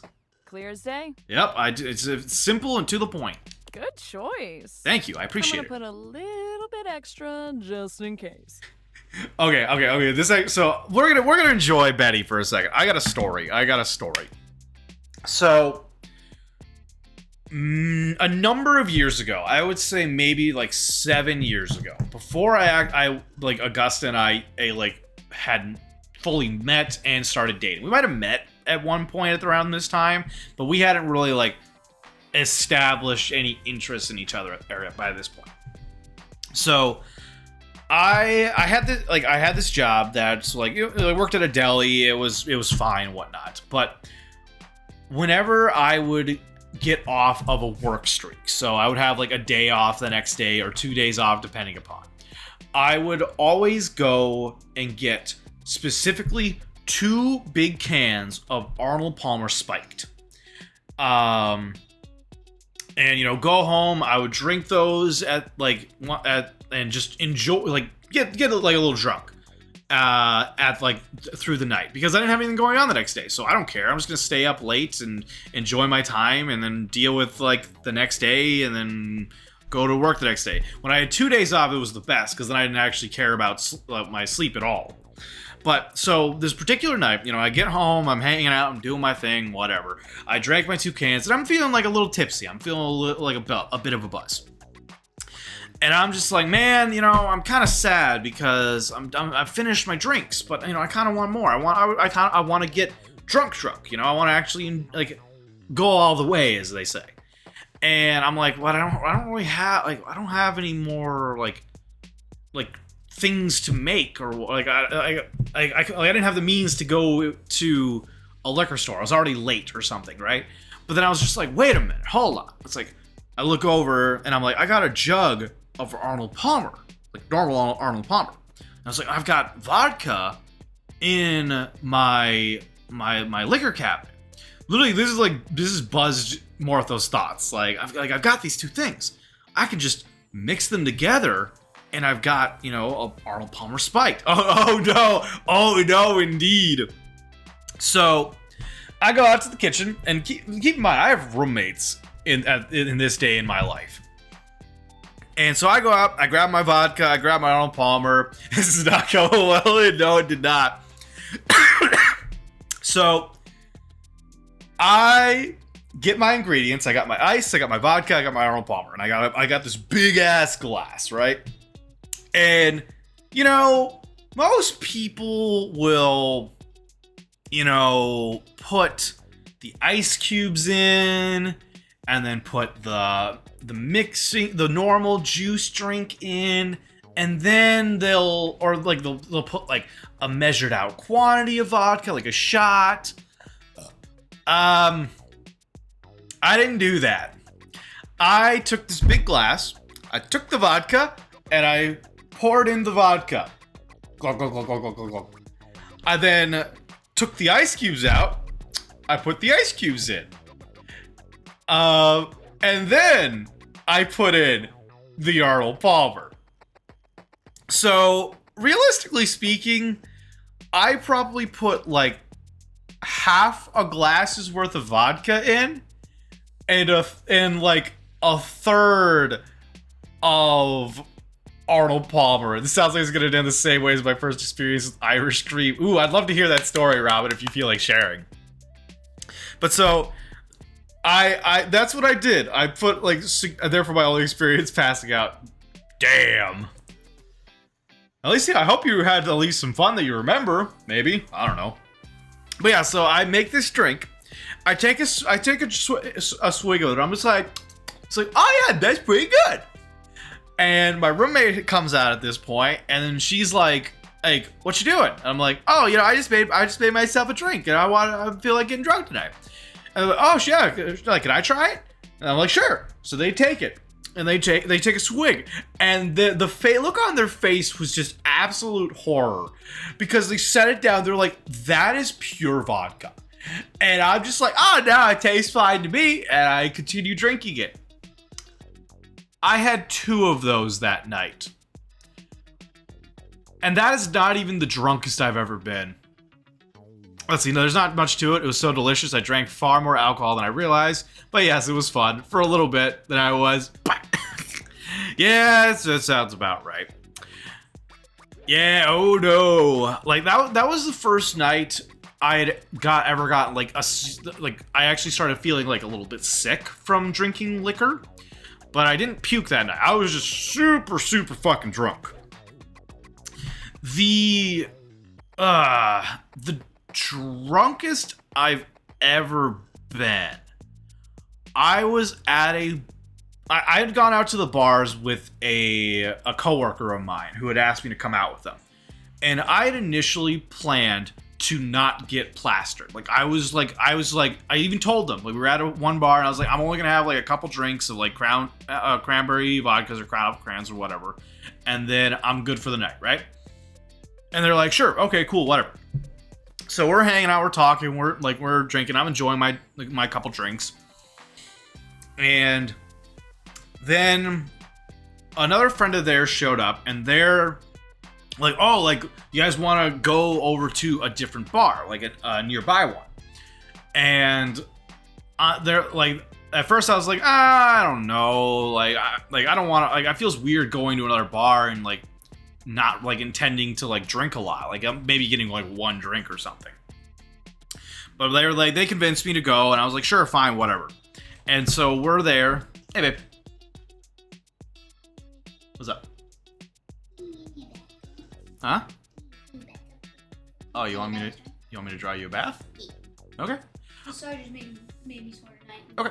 Made me feel like I got flu symptoms. Okie doke. All right, everyone. I'm gonna take a bit of an extended break then to clean up the bathtub for Augusta so she can have a bath. So I'll be back. Y'all can enjoy staring at Beverly.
Okay, I have returned.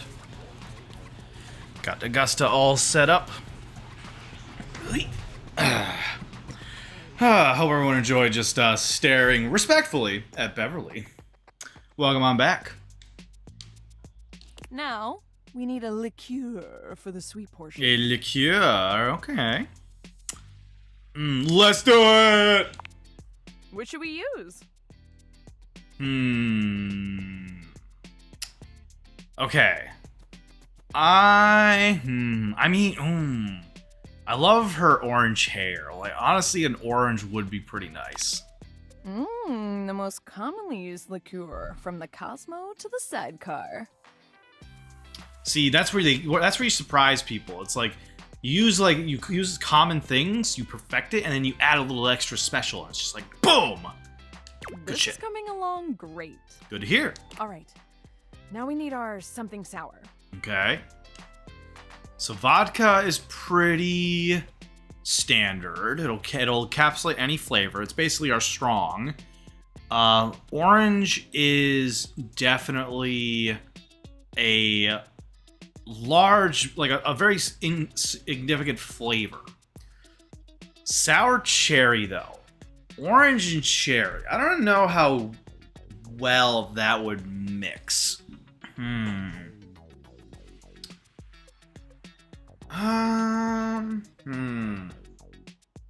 don't know. I feel like these options are very limited. What to do?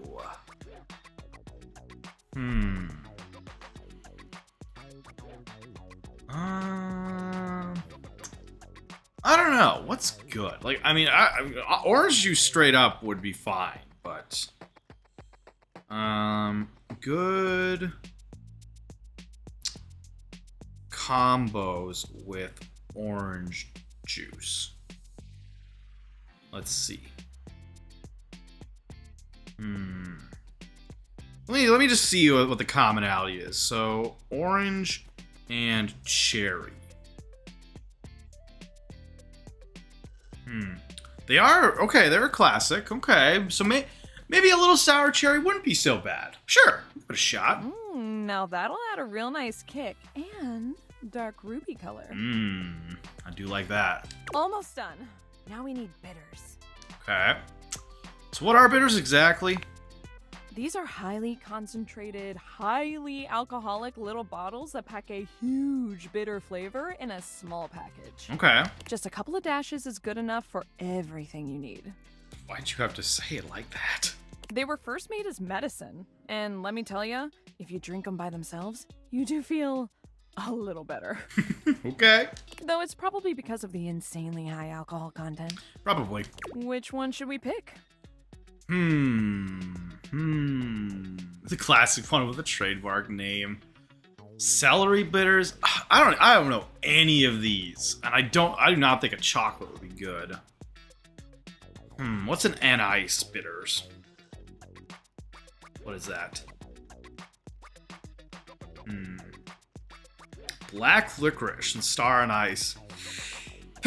Man, Augusta would hate that. What is celery bitters?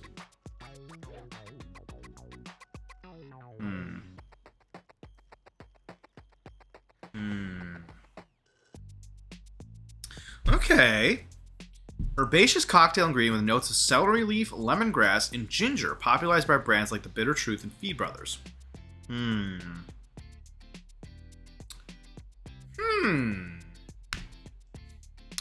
Honestly, I'd be fine with giving it a shot. Let's see. Yes, vegetation is always unexpected, but can create a nice surprise. Hell yeah. Robin, okay, I'm staying home. Fishy had too much salt yesterday and feels awful. I am so sorry to hear that. Tell Fishy I hope they feel better. Though at the same time, hey, you get to hang out with me a little longer. That's not so bad, right? But I legit hope Fishy feels better. That I'm sorry to hear that they're not feeling good. I mean, to be fair, there's apparently them and Augusta now both are also feeling like crap today. So I guess Robin, you and I are on caregiver duty tonight. I always feel bad when Augusta's not feeling well. Like I feel like I should do something, but I can't. I can only do the small things like that are like help a little bit. No, it's not that bad. I can't hear even though I didn't have much time. Wait, let's see. Can't hear even though I came here even though I didn't have much time for reasons. You came here for reasons. What reasons are those, Robin? Is it because of my amazing voice, my dashing charm, or did you just come here to bully me? Nah, I'm glad you popped in. Like I love chatting with you. I never know what to expect when you pop in. It could take any turn, and honestly, I'm here for it. To laugh at you, yes. It's like I feel like the meme of the finger up and down, just like but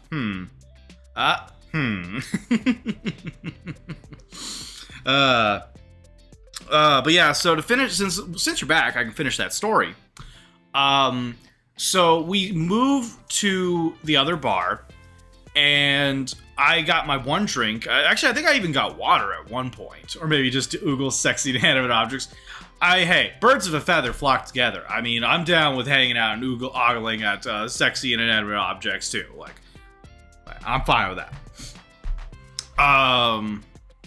So we're hanging out, we're talking. The thing about this bar was this bar had what was called, it was a shot list.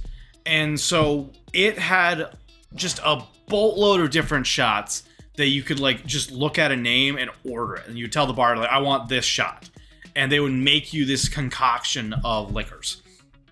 And the two guys I was hanging out with that night, they were notorious at this bar for getting the shot at list and ordering stuff.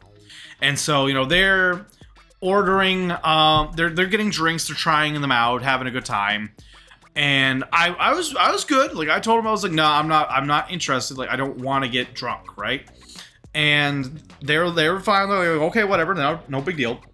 But they like had like a few shots, and then they looked at me and they're like, yo, dude, you need to choose a shot now for us to drink. And I'm like, all right, sure. So I chose a shot. I want a banana split shot. Wait for them to figure something out for that. Honestly, I feel like a banana split shot would exist. I legit think that if you asked a bartender for that, there's a chance they might have an idea, or they could come up with something. I don't know. But but you have the spirit of it. It literally is that concept. Like, they had all these names, and so I picked one. I'm not gonna say what it was, but it was a very minty one. Like, imagine like fucking mouthwash wash level mint. I'm sure it would. It's just a lot of stuff for just one shot. Yeah, you're not wrong. It would be that'd be more of a drink than a shot, probably. But so I ordered for them, and they're like, okay, they got it. It's they chink and they drink it, right?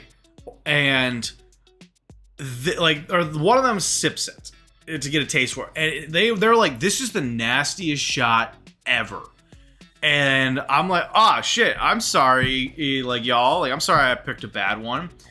And they look at me and they're like, yo, you picked this, you need to try it now. And I, like, you know, I'm one of those people where it's like, yeah, I get the logic. I maybe shouldn't have, but they made a valid point. I picked a bad shot. They didn't like the taste. I have to suffer the consequences of that. So I take the shot. So nasty. Like, I hated it. But unfortunately for me, that one shot put me over my line of safe to drive versus not safe to drive.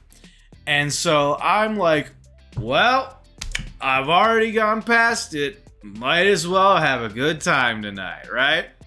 So I'm now in. I'm like, yo, like, all right, let's just drink. Let's have some shots. So now that we're ordering more shots, I'm trying different ones. Some of them are pretty good. Others were not so much. And eventually I got another, I had to pick another shot, and I picked another one.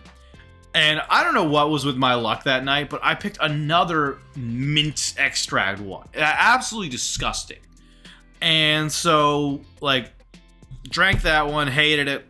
Rest of the night, you know, hanging out. Me and my buddy, we walked back home because we, like, the bars were in town. It was just like on the other side of town. So we're walking back. We are so drunk. Like, it is literally movie stereotype. Hanging on to each other, like, stumbling about, just being loud and obnoxious.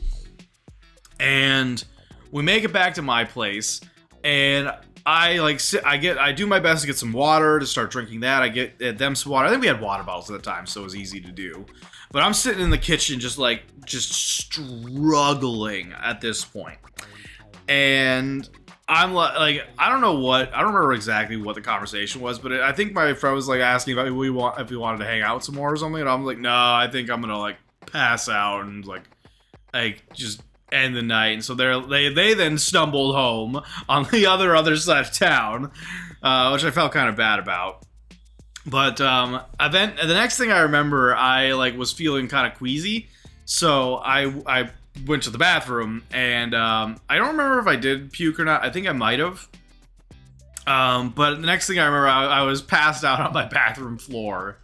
And that's when I got up, and I was like, okay, fine, I feel a little better, and I went to bed and just passed the fuck out. But that was the drunkest I've ever been, I think. And I can't do shots anymore because of that night. Anytime I tried, it brings out that smell of mint, and it makes me just can't do it. Let's see, banana liqueur, pina colada, chocolate liqueur, strawberry margarita, whipped cream vodka. Maybe I shouldn't be allowed to mix this. Is that the ingredients that would be for like a banana shot? Or a banana split shot? Or banana split drink, I should say? Honestly, it really depends on how much of the chocolate liqueur is in there. But I'd give it a try. That sounds awful. So do you remember the drink? They were 2 mint extract shots. I just don't want to say the names live. They're not good names. Let's just say one of them was called a dead. Well, I'll say one of them. One of them was a dead Nazi. The other one a similar, different name. I don't know why I picked them. I had a World War II fixation for the longest time. It was a weird thing. I learned a lot. I learned a lot. Let's see. But yeah, banana split drink sounds risky. I'm not sure I'd swear by the chocolate plus pineapple. It really depends on how much chocolate liqueur is in there. Like, I've had chocolate alcohol before, and it's honestly really nasty. There was like a chocolate wine that I tried. But I feel like if it was layered in a way, like if you put the chocolate liqueur on top, like after mixing everything together, I think maybe that wouldn't be too bad. But I don't know. I don't go to bars very often, much less ones that probably have that variety of stuff. So probably a hard one to find, but excuse me. Something I'd try. Yes. Now, what about a little finishing touch to it? Yeah, chocolate wine sounds nasty. Pair it with something meant for it. Wine ain't it. Sorry, mums. Yeah, I know. The sweetness of chocolate just does not work with the dryness of wine. Like, I like dark chocolate, don't get me wrong. But it's like, it's essentially you poured wine into chocolate milk. And it's just gross. Alright, set that shit on fire! Ooh. I mean, I like edible glitter. Like, I feel like that'd be fun. Pour an edible glitter. Shiny. Yeah, I like presentation. Our creation is born. What should we call it? Oh, what should we call it? Throat burner, beautiful belt. Fruity cutie. Sweet old Jack.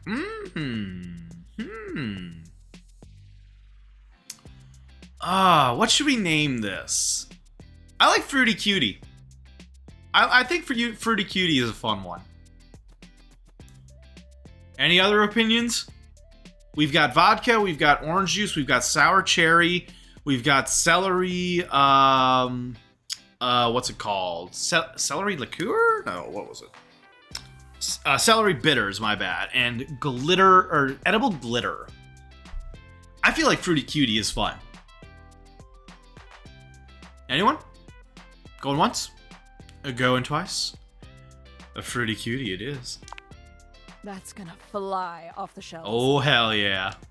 I love it. It's got that dazzle we need. I am so glad. All right, let me mix this baby. I hope, oh man, I hope it Beverly tastes good. sets to work shaking up your beverage, pouring it into a glass, and pushing it across the counter towards you. Okay. Okay. Moment of truth. Drink it down and tell me what you think. Be honest. Okay. Pour it out in front of her. I would never do that. You're too cute. Drink it all in one go. Well? Perhaps that wasn't the best idea. Your vision tunnels. and you feel yourself beginning to wobble. I'll tell you what, that is fucking delicious. And the drink's not bad either, Beverly. You know what I'm saying? Oh shit. But Whoa, hold. Are you okay? I feel great. Whoa. There we go again. You're not sure how long you've been out, but you wake up to Beverly looking down at you with deep concern. She helps you to your feet. Thank you. Hey, buddy. How do you feel? I feel better now that you're here. Ooh, I guess I put a bit too much liquor. Way too much. That was the perfect amount. I'm sorry. I was just so nervous about you not liking it.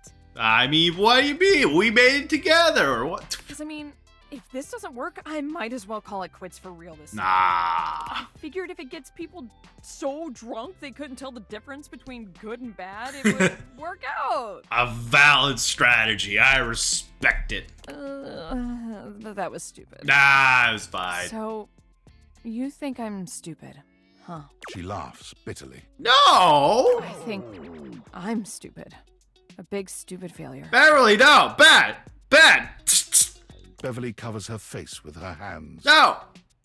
You're not big, you're not dumb, you're not a failure, you are all those three things. It's like, no, you're not dumb.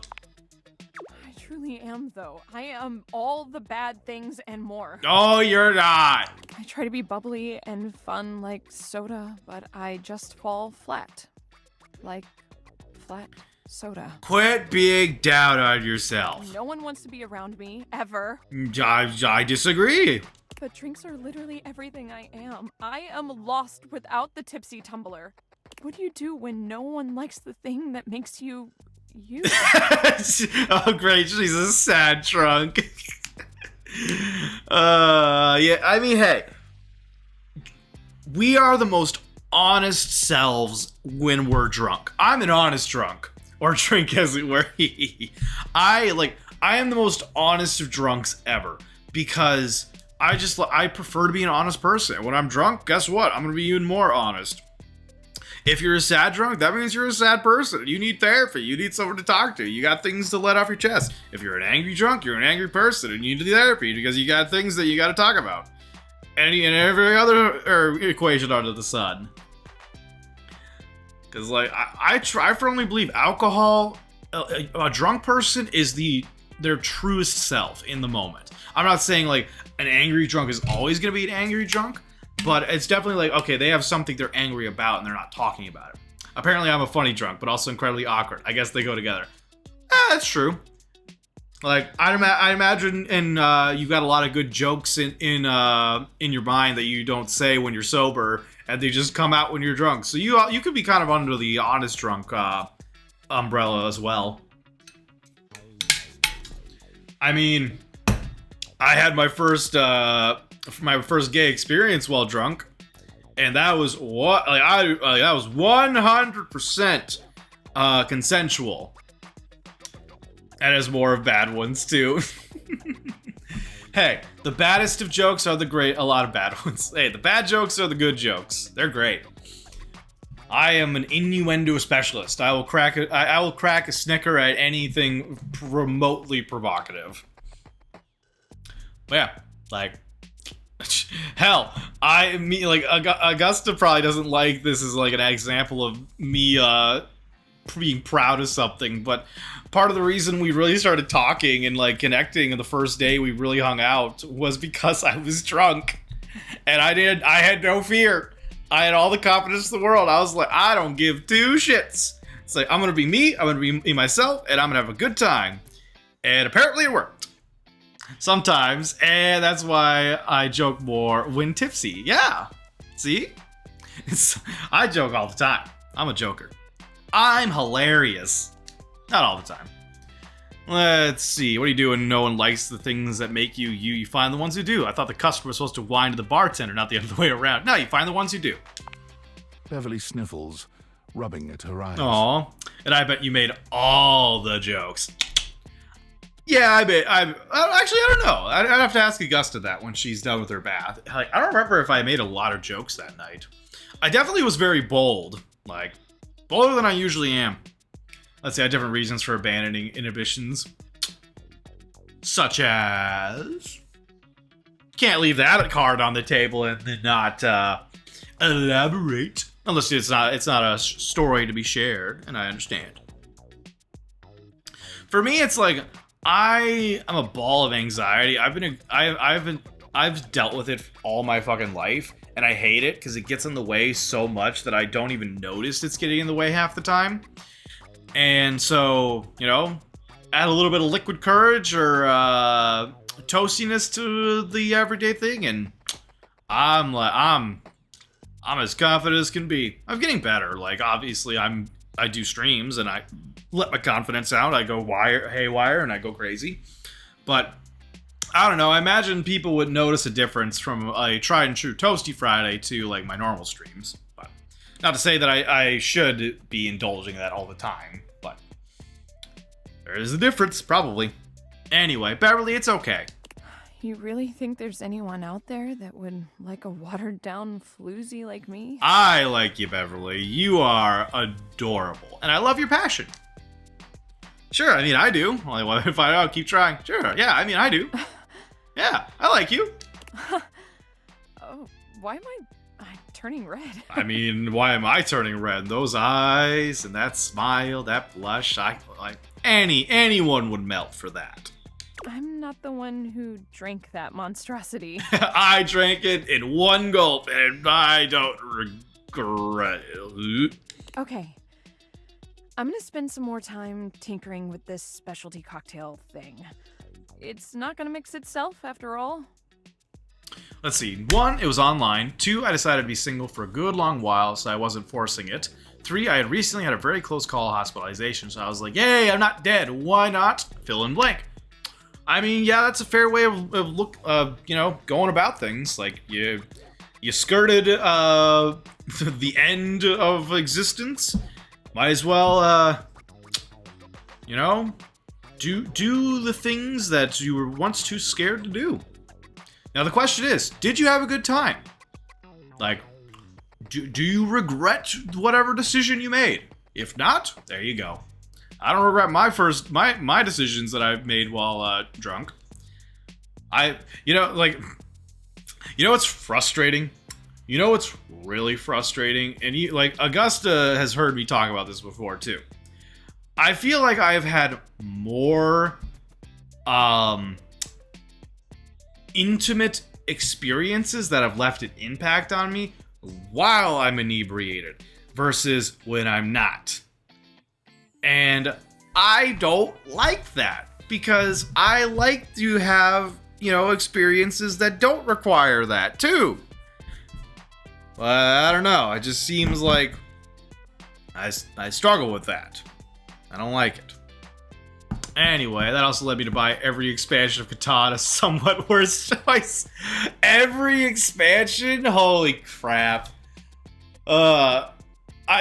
Settlers of Catan, you need more players to play with. Otherwise, is the resource in trading becomes a nightmare. Are the do the expansions overcomplicated, or do they make it more entertaining? In the meantime, do you think you could do some word-of-mouth advertising for me? I'll do some sort of mouth advertising for you, if you know what I'm saying. Let's see, not including the 5 to 6 extensions and mini expansions. So you mean you haven't gotten those yet? I'm sorry to ask, but you're kind of the only mouth that can help me. Is that so? I'm the only mouth that can help you, eh? I'd be happy to oblige. Please. This really, really might be my last shot. I'm happy to help. Hell yeah. Alright, so we have one more this fine evening. I'm really curious about this cat clock. Like, is it also Timothy, or is it different? Let's see. Okay, it is. So they are the same. Good to know. Interesting. What's in here? Nothing, just a cabinet. Okay. It's been forever since I've done laundry. I suppose we should do some laundry. A handsome acrobat greets you with a small yet theatrical little bow, placing a hand on his chest and tipping his head forward. He has the aura of a veteran showman, but he doesn't look particularly pleased to have you as his audience. I just heard Augustus say smash. I'm inclined to agree. In all honesty, smash. They add to the game in varying degrees. It's usually risky to add more than one major expansion at once. Oh, so they really, like, changed the fundamentals of the game. Oh, boy. We have the base game. The game we like to play a lot of is That's Very Clever. It's a dice game where you roll, like, 5 dice, and you have to, like, pick and choose which numbers you use in various rounds to accumulate points throughout. It's kind of like like, it's not, like, exactly like Yahtzee, because it doesn't have the concept of the same dice equal, like, good high points or the same, like, point systems, but it's pretty fun. We like it. Otherwise, we've got Dark Souls, the board game. We got Bloodborne, the board game. Call of Cthulhu, Death May Die. We got Ankh. We've got the Stardew board game. We got a lot. We've been collecting. Kingdom Death Monster. That's a big one. Let's see. There are countless mini expansions. I never get to get them all. The base game is simple. Aside from training, there's not much to it. Yeah, like, we've played with 3 people before, and it just, once you get, like, to a point where it's like, I have these resources and you don't have these resources, it's really frustrating, to say the least. But anyway, smash. Greetings, weary traveler. Whoo! Definite smash. Is that Travis? We'll find out. Washford. Yeah. We got an ad break going on, so we'll stare at their abs for a little bit. Robinson, I've heard a Stardew board game is too much like the video game, meaning it's a lot. It can be a lot. It's better to have 4 players when you're playing, because otherwise it's very difficult to get a lot of, like, get everything done. I feel like they could. Travis Willingham. He's one of the Critical Role Mat. Ad breaks have been delayed a minute or two. Interesting. So Travis Williams is another Critical Role cast member. We'll have to listen to his voice more to be certain, but Augusta thinks it might be them. We'll find out. But yeah, the Star. No. It isn't Travis? Ah, okay. Damn it. It's cooperative. Isn't co-op is really hard to design for. Yeah. So cooperation is a big aspect of it, and that's really where it comes into play.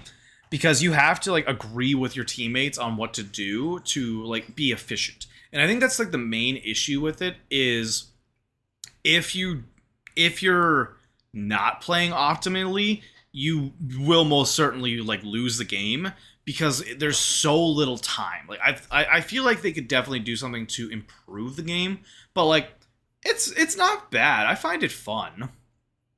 Well, like, being a Stardew fan, like, it definitely was something I got very quickly. Like, I saw it, they had it available, and I was like, ooh, gimme. I want it.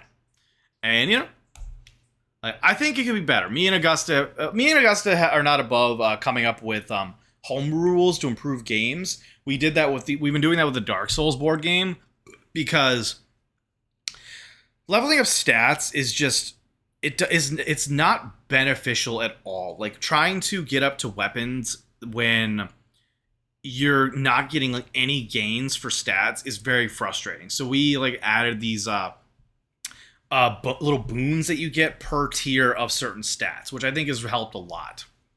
Let's see, with co-op, it's hard to regulate hidden information and keep one player from dominating the decisions. That is correct. And that is something that is a little frustrating. But I think where it is, like, it helps is a lot of your decision making. More gains, hell yeah. A lot of the decision making for your choices in that game boil down to the tool you chose. So, you know, you can choose the fishing pole, the pickaxe, the hoe, the watering can. And those will give you benefits to very specific actions in the game. And some would say this is a bit of a problem. I would say, you know, isn't too big of a deal to me. It really kind of puts you in a position where you're like, okay, I'm going to do the actions my tool specializes in, with the occasional alteration for other, like, boons. So in the case of getting, like, villager friends for gift bonuses and stuff like that. So in a 4-player game, so long as everyone's in agreement of, like, okay, this is what we need to do to finish these things, so, like, everyone focus on this, then you technically are doing your own thing. You're not really being told what to do. But at the same time, there is an argument that, like, you are being told what to do because it's really dependent on your item, and if you're not doing what your item specializes in at all, you're not really helping, which, like, it has its pros. I would say it is a co-op game that really is, like, you need to cooperate. You need to have the understanding that we're trying to win, and if you're not playing with that in mind, then you're causing us to lose, kind of concept. Let's see, I have a board game idea I've wanted to complete for years, but I chose something a little difficult for my first foray into game design. Board game design, that is. Like, what kind of game are you thinking? Me and Augusta had been working on a board game concept that involved basically doing like different submarine factions where you're diving down into the Mariana Trench and you're trying to get, like, artifacts and items and make discoveries and stuff, while also contending with possibly dangerous creatures like sharks or maybe, like, giant squid or stuff. And we had, like, this idea for, like, a story where you discover, like, the origins of existence of life. And we had fun, like, coming up with ideas. We haven't touched it in a while, but, like, making a board game is definitely fun. So I'm curious what kind of ideas you were coming up with, Robin. Anyway, Washford. This is like, I am weary. Thank you for noticing. Naturally, my senses are heightened when I'm in a mood. I can understand why it might have seemed like Travis, but that's definitely not Travis. Let's see, it's a dice drafting, dice placement set collection game about Greek gods on Zeus's reality TV show. Interesting.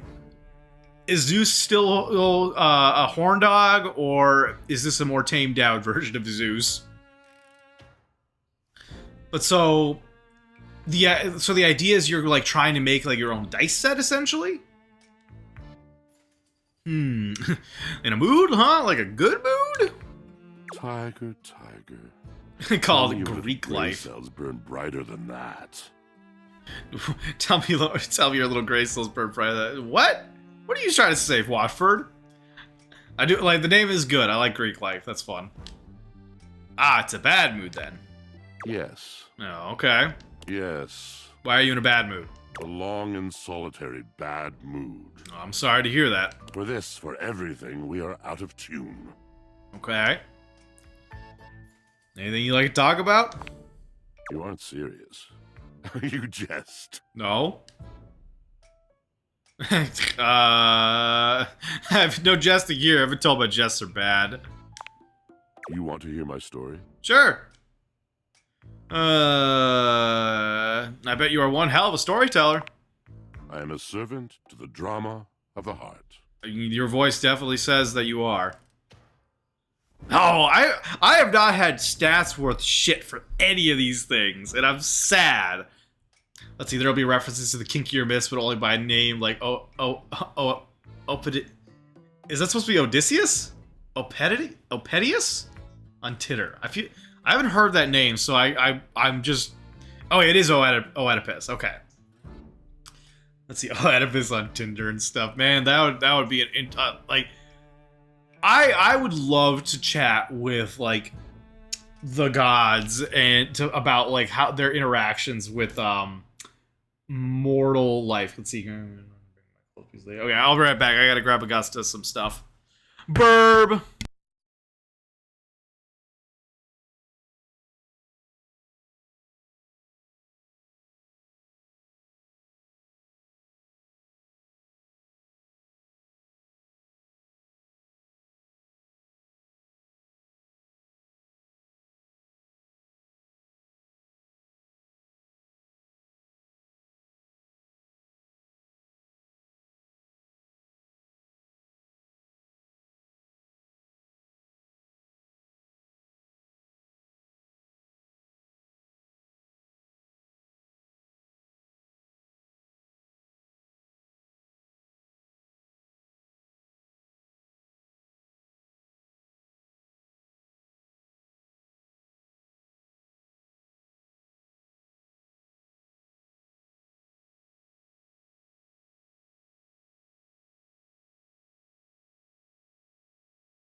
Okay, I have returned. So, let's see. Oops. Let's see. Yeah, you speak so beautifully. Like I love your voice. I have to. It isn't something I chose. Oh. Okay. I'm intrigued. I am awash in the scurryings of lives. Okay. Let's see. Oh, and I'm proud of this one. Orpheus gets ghosted.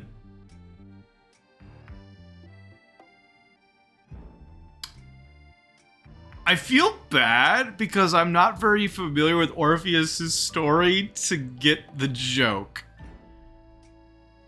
But I bet that was like a definite good one. I do not deny it. I just feel bad that I am not a kid to Orpheus's story as well.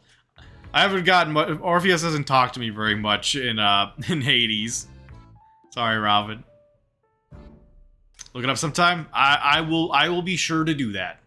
Countless lives. Countless stories. I am filled with water. The fundamental state of all things. Water. The tears you cry when you are born. When you are made. When you are broken. Someone really liked the way of water. It is the sweat that drips from brows and shaking knuckles in alleyways, in schoolyards. Okay. It flows over its own frozen self down dry and grateful throats. It drops from noses in blazing sunshine onto lemon-printed bathing suits. Why lemon-printed bathing suits specifically? It is the wellspring of ancient secrets, held in rough clay bowls. Fair. I am surrounded by it. Okay. I've never thought this much about my washing machine. Remember all the times I've left my clothes in the washer too long. I'm sorry. You cannot know the agony that exact decision has caused me. I cannot talk about it. You'll have to ask Drysdale about it. The pale betrayal. I'm sorry. Sounds intense. You have no idea. But not only that. Not only do I hold the limitless, the unfathomably simple. I hold the dirt of life. Okay. The blood stuck in denim from skinned knees comes to me. The stains of earth from a weekend spent burrowing into trees and the slimy, crawly things. The makeup smeared onto shirt collars and cuffs, streaked mascara, and embers of a lipstick that blazed once. I imagine the dryer is either an equally deep-voiced beefcake or is a absolute gorgeous actress. We'll find out tomorrow. All of this comes to me to be absolved. It may be dissolved, but it does not disappear. It cannot. Okay. Nothing does. Okay. So what happens? I must keep it all. It is a vast treasure house of memories, of senses, and it is safe with me. Okay. But how can I, just me, survive that? I mean, you got the dryer. Talk to them, maybe. How could anyone bear the weight of that much life? Fair. Snacking, that's what I do. Ah, thus are explained the cracker crumbs in the pockets of t-shirts. Sorry. It is the words. It is language. To be able to communicate. To share the burden. It is poetry that keeps me afloat in my own sea. Fair enough. I mean, I'd really love to hear the stories you have to tell me. You mean it? And this at last is the dawn? Such bewilderment comes with the sight of the room, I cannot tell. I mean, I could honestly fall asleep to this guy telling me stories. A deep breath. I have lost my only friend. Oh, I'm sorry. Purse eyebrows, sympathetically sigh, not sympathetically. He gazes off into the distance, something clearly weighing on him. His eyes narrow for a few moments, and then he sighs.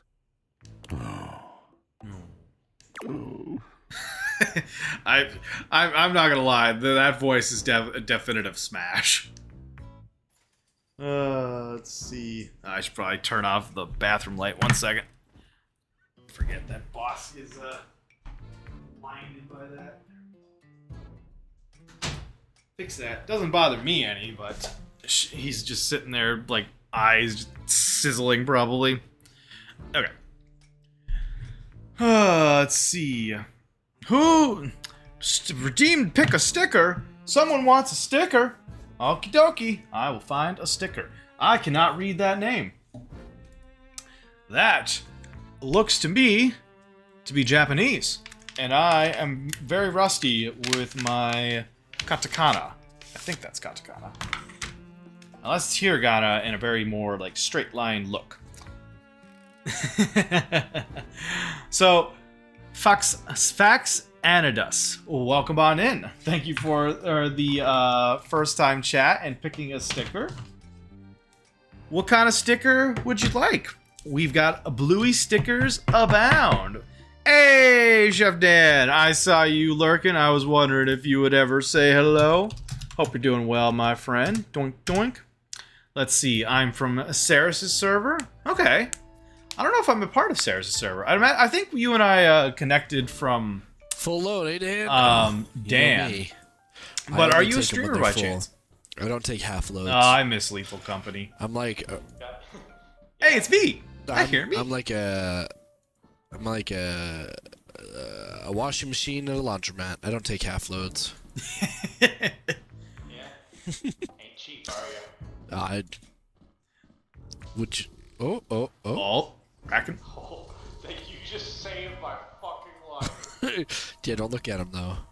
He's still standing there like he's gonna do something. Goodbye. Oh. Oh, Sarah. Okay. Now I know. Unfortunately, we got murked by the Bracken. Well, I don't. He went for me. I don't know what he did for. Double kill. I miss Lethal Company so fucking much. But okay, Xeris, I apologize. I don't know why my brain did not click Sarah's like for like just as is. I apologize. But okay, Xeris is Augusta. Hell yeah, nice to meet you. Yeah, also I'll watch you two's Dark Souls 3 playthrough. I remember that. Like I remember, you know, a Japanese name in Dan's chat, you know, and hanging out. So thank you so much for dropping on in. Thank you so much for the first time chat in the sticker regime. I've got Bluey stickers abound. Do you have a favorite Bluey character or a favorite type of dog breed, or I don't know, other preferences? Like, I am more than happy to send a picture. I'd imagine I would probably have to send it. I would have to whisper it to you going to Dan's stream. But question for you, Fax: are you a streamer, and would you like a shout out? Dan, unfortunately for you, you said hello, so you get your shout out now. Let's see. Oh, I thought you were gonna stick it on the screen. No. This is.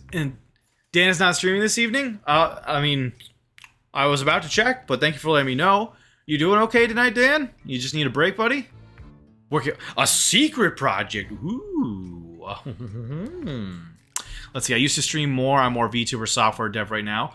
Okay, fair enough. Would you like a shout out? I'm more than happy to give one, and I would imagine it could still pull like some fun information.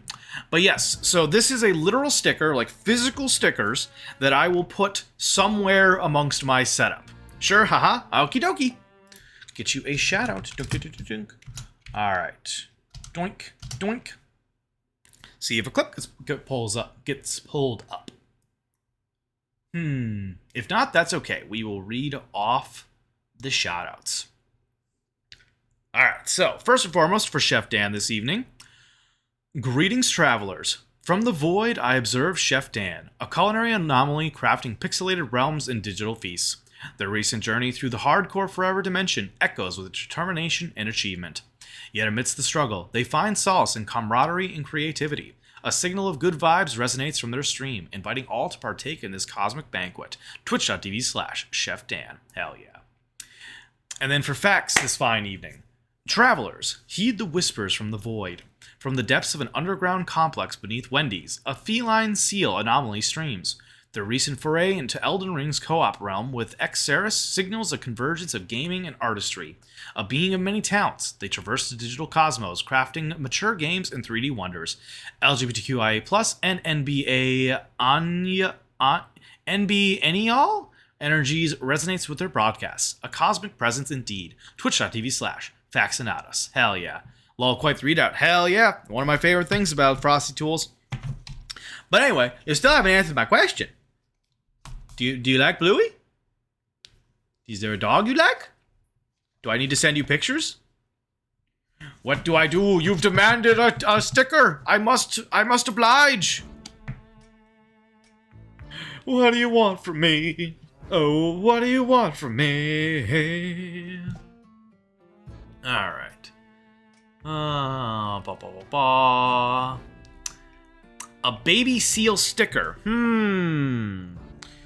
Well, baby seal. That might be a little hard to do. But let me see if maybe I can find one akin to one. Little barky boat. That's something. There's a cat stuffy and a mouse.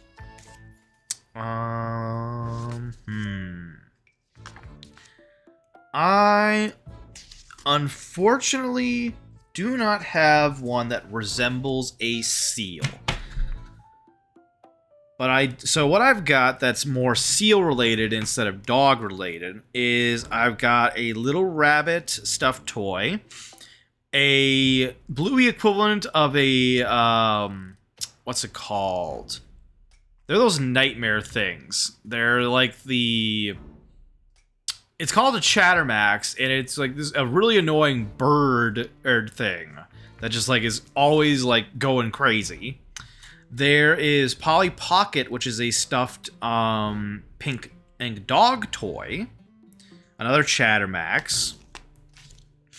We've got an inflatable guitar.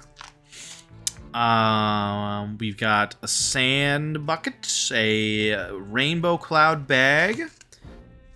The cat and mouse toys I mentioned before. A star wand. We've got a dog gnome named Jeremy, a little Barky Boat leaf, a block tower, very precarious block tower, a 2-leafed Barky Boat, a ice cream cone, looks like mango flavored, another star wand, one of those like claw grab things, a monkey backpack, another gnome, and another inflatable guitar. Some Hungry Hippos toys, a pineapple, a balloon, and then a xylophone, another bunny toy, and then another Polly Pocket. My choice then? Ooh, okay. Man, what do I want to do? I think... You know... For the fun of it, I will put another sticker on my mic. Let's see. Mez, welcome on in, Mez. Hello, Morthos. Hope you're doing well. About to go lay back down as it is 5:30 a.m. and I have not slept, but I have your stream up for lurkies. Mez, thank you so much for the lurk. I hope you're able to get some sleep this evening. Thank you so much for stopping on in. Take care of yourself, please. Love you. I'll get you. My God, haven't I done enough? I didn't mean to click on that. Would you like a shout out? If not, I completely understand. You did say you wanted to lurk. But I will put these little hippos on my mic, and I'll take a picture, and I'll post it to the Discord. Doink, doink, doink, doink. Gotta close all my stuff. Camera.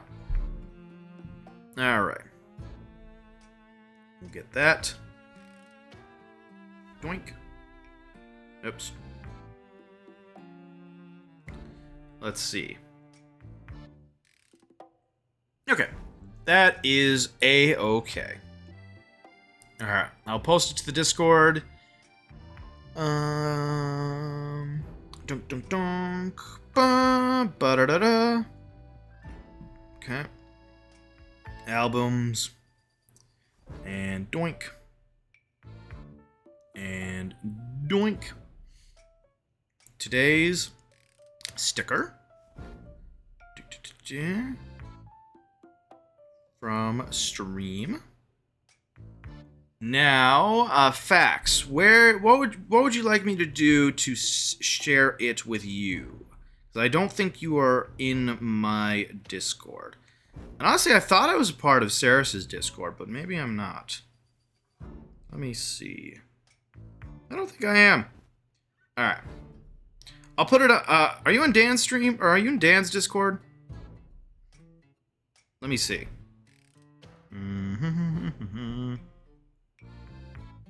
Okay. I'll post it on... Let's see. I'll post it in Dan's server on the fridge door. Because I don't think I'm a part of Saris's server. I'll double check, but I just don't see their server. Yeah, I don't think I'm a part of it. So I'll slap it on Dan's fridge door. I put everything there.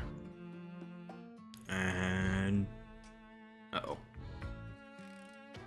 Why isn't it showing this time around? Doink. Alright. And... Here we go. And doink. There. Agfo would kaput. Oh no, Robin, sorry. Welcome back though. Hope the phone has rectified itself. Was just getting a sticker on my mic. I've got 3 stickers on my mic now. I am fairly certain that I have committed this mic to my my equipment for the rest of existence. I've got 2 bingos. Rectified. I love it. I love the jokes. I approve. Alright. So, welcome on in, everybody. It's so good to see everyone. Dan, I hope you're having a good time working on your secret project. I look forward to hopefully being privy to that reveal at some point. Mez, once again, I hope you get a good night's sleep. Thank you so much for stopping on by. Fax, thank you so much for the sticker redeem and the first time chat. It's always, this is what I love about The Void. Just, I could go for 4 hours and it's just me, myself, and my thoughts, and like Augusta and like maybe one other person, in this case Robin this time. And then suddenly it's like 5 hours later, it's just like boom, boom, boom, boom, boom, boom. It's like, oh, hello, friends. It just, you know, it just makes my day. It makes it a good night.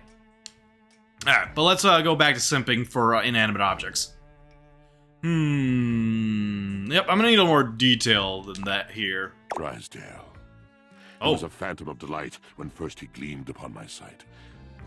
But we are quite forsaken. So, that's the dryer. I was right. It was either another beefcake or an actress, and beefcake smash. Definite smash. Oh man, what happened? Is that the dryer? Washford rolls his eyes. I'm just asking, just clarifying. His name is Drysdale. If you must parse down his fullness, yes, he's the dryer. Okay, just making sure. He gestures to himself. Okay. I'm Washford. Nice to meet you, Washford. He gestures to your dryer. He's Drysdale. Okay. Okay, good to know. Sorry. Nitwit. Hey, don't need to be mean. Just want to make sure. Sometimes some of you have puns for names, and others I'm not so sure about. We were a duo. An acrobatic team rivaled by none on Earth. We were swift, smooth, and strong. I wish you could have seen him fly. Okay, good to know. Anyway, sorry about that, everyone. We have an ad break going on. To those that are still here, from which country does the meticulous and brilliant detective Hercule Poirot hail in Agatha Christie's famous mysteries? No idea. I'm gonna guess France. That's my guess. Hey, Dad and I are on the same page. Possible French.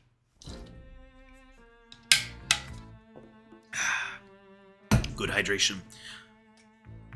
Oh, Dad, you're just like, it is the French. Like, you know. For realsies? Damn. 1, I guessed right. Maybe. 2, Dan, were you an Agatha Christie fan? Okay, that answers my question. You know, I've never read Agatha Christie myself, but I'm like, I don't know. I'm kind of surprised that you are a fan, Dan, but I'm also not that surprised. All her books are the same though, so oof. Shots fired. Anyway, we'll be back in 5, 4, 3, 2, 1. Oh, welcome on back, everybody. Hercule Poirot is the detective with a penchant for order and the little gray cells. Is proudly native to Belgium. Dan, you said France. Nah, this heckler is French. If you read Murder on the Orient Express, you've read them all. Well, Dan, it says Belgium. We gotta Google this thing to make sure. Robin coming in. So Orpheus's lover Eurydice,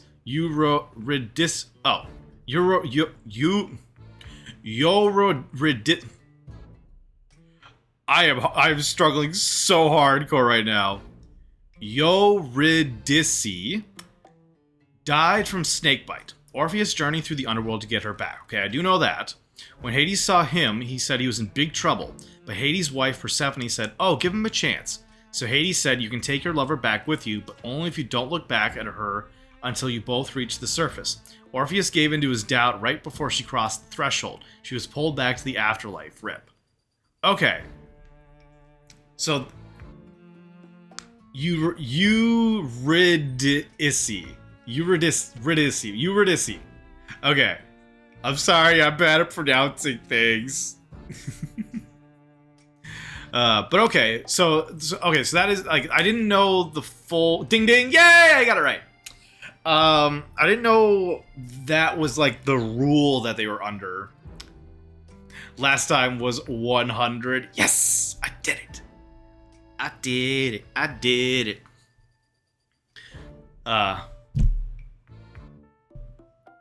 But okay, so the ghost thing is more about the fact that he fucked up and became a ghost. The rules vary slightly, but he looks back too early. Makes sense. Honestly, how does someone fuck that up? Like, literally, you're told, like, don't look back. Like, okay, goes through the entire thing, and at the end, it's just like, well, maybe. It's like, what are you doing? You fool! Smack! I'd be...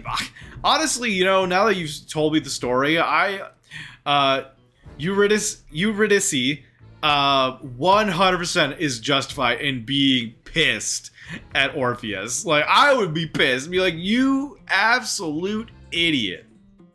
Let's see. Hades interprets Orpheus as being punished for failing, but I don't think that's a completely certain part of the story.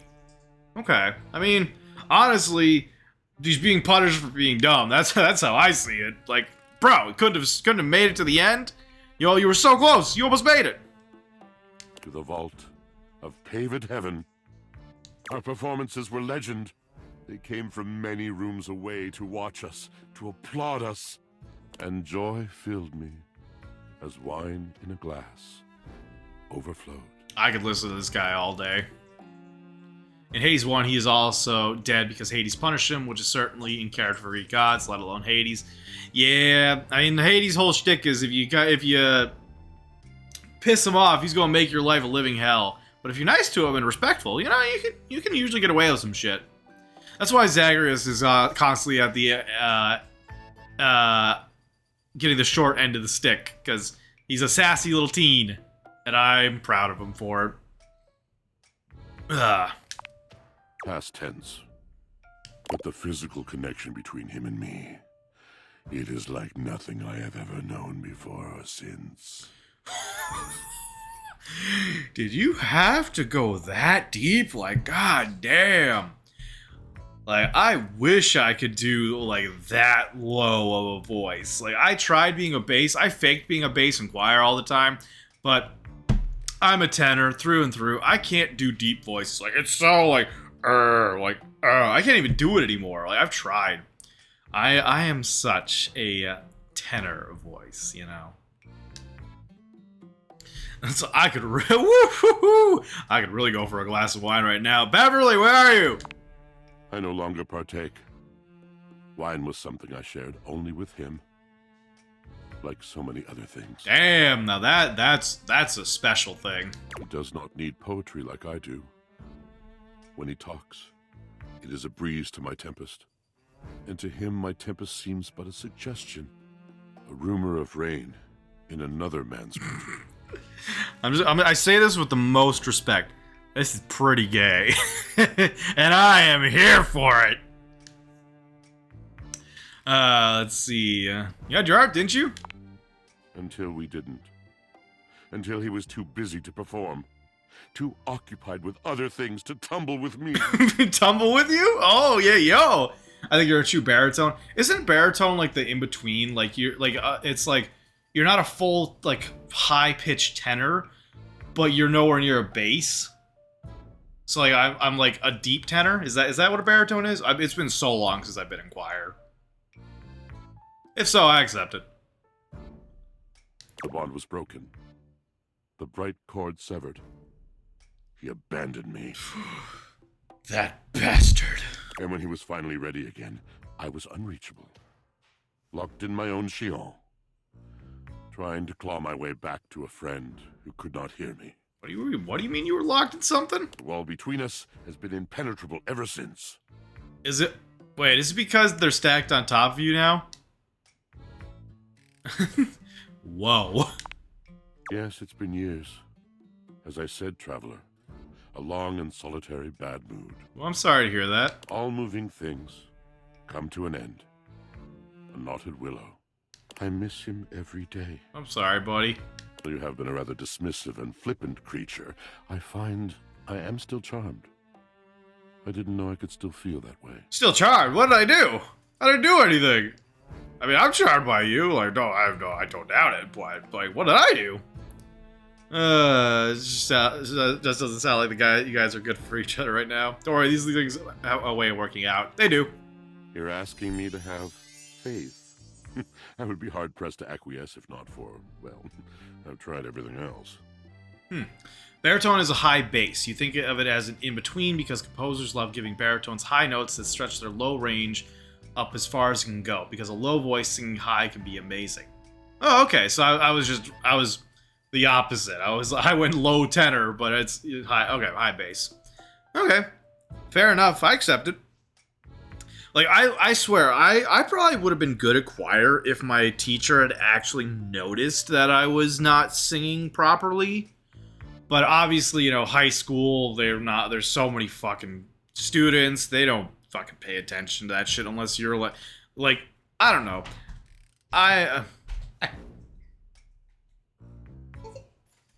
Huh? He has a deep voice. He has a very deep voice. I like it. I could fall asleep to it.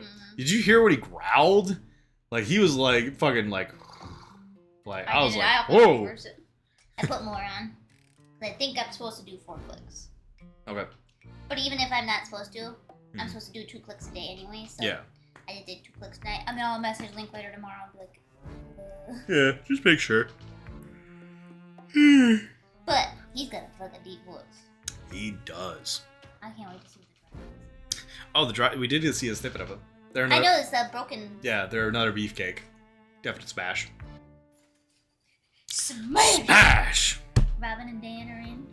Yeah, Dan popped in. Mez is lurking. Fax first time chatter. They picked a new sticker. I did the little hippos here. The hungry hippos. Yeah, the hungry hippos. I love the hungry hippos. We used to play that growing up. Hell yeah. And Robin's just been in a delight hanging out and chatting. Right, Robin? Gabby chappy. Jabby tappy. Let's see, it's not surprising if they put a baritone in second tenor because they needed more tenors. Lots of shy teenage boys tend to mumble and grumble. Tenors the divas of the lower registers.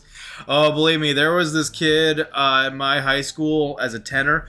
They were a high tenor. Robin says bye, by the way.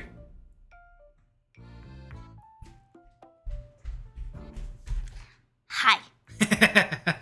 Miss Fan, thank you for the lurk. We see you lurking in the cosmic shadows. Rest well and love yourself among the stars.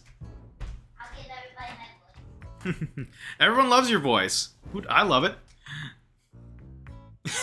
Apparently I didn't call you me gusta. My bad. I mean, definite me gusta. Sorry, Robin. I just read it and my dyslexia brain just put it together as Augusta. Sorry. Damn my reading comprehension. Thank you, sincerely, for listening. It has been so long since anyone has stopped, has heard me. I'm speaking on Mortha's behalf there. Yeah, is that so, Robin? Are you sure you're not speaking on your own behalf? Because everyone falls in love with the sound of my partner's voice. And as Dan knows, and everyone, many others know, that Augusta is the void babe. Yep, I'm babe. And Yes. I call everybody babe. You are, according to Robin, you are me gusta. Me gusta. Me gusta. Me gusta. Let's see, that's okay, you're just filling in the gaps. You know it. If there's a gap to be filled, you best believe I'm ready and willing. You like to fill a lot of gaps. Yeah, I know. I like to feel people, the empty holes in people's lives. He's such a smash. Augusta's great, but we haven't really talked too much yet. Some, but not enough yet. I mean, you gotta tell Fishy to stop hogging her all the time. Like, those two are chatting nonstop. It's crazy. I'm sorry. I'll do what I want to do. Yeah. I like fish. True is yeah. Even Robin's noticed. I'm a Pisces. I'm a fish. I That like is fishies. that is true. Fish to fish. Fishy. Careful. It's on the inside of the thigh, right? Yeah. I'm good. Okay. Just make sure you're not I'm touching good. it. I don't want you touching it. I'm in a good spot. I don't need you getting estrogen. I have to wait 10 minutes. I for feel this like I to get it anyway. Like, you radiated so much. I don't know. Like, Augusta hangs out in chat sometimes. That's probably the best time to chat with her, unless you pop into the Discord and start talking or like join the book club. Wait, Augusta is a fish too? She is a Pisces. That's her astral sign. Astrological sign. I'm a Pisces. Yeah. Technically speaking, Augusta is actually an Earth goddess, but I am a Pisces. yeah.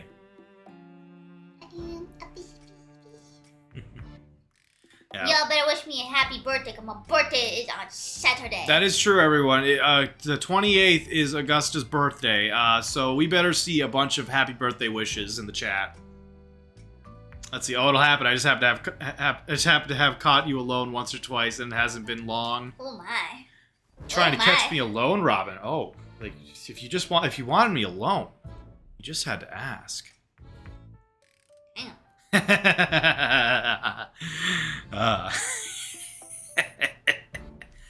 Oh man, I'm hilarious.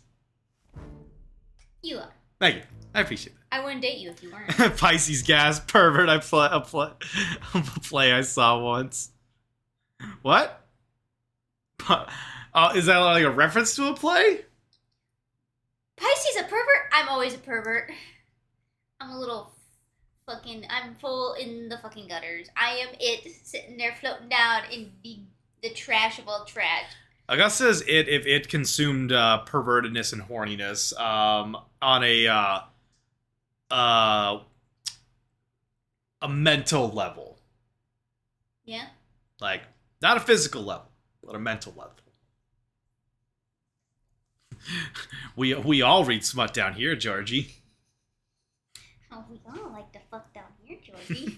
No kink shames here, except for, certain ones. Yeah. I don't kink shame, but some certain ones are like, Fair enough. Love you. I don't know what you said. I don't know what she said. She always does that. She'll walk away talking, and I can't hear because of my headphones. All right. Oh, well, we got our washing going, so we'll switch it over to the dryer in the morning. Let's see. Yeah, it's okay about what the world would be like if we treated left-handers the same way we treat gay people. It was written in the 90s, so it was a commentary on the culture of the time.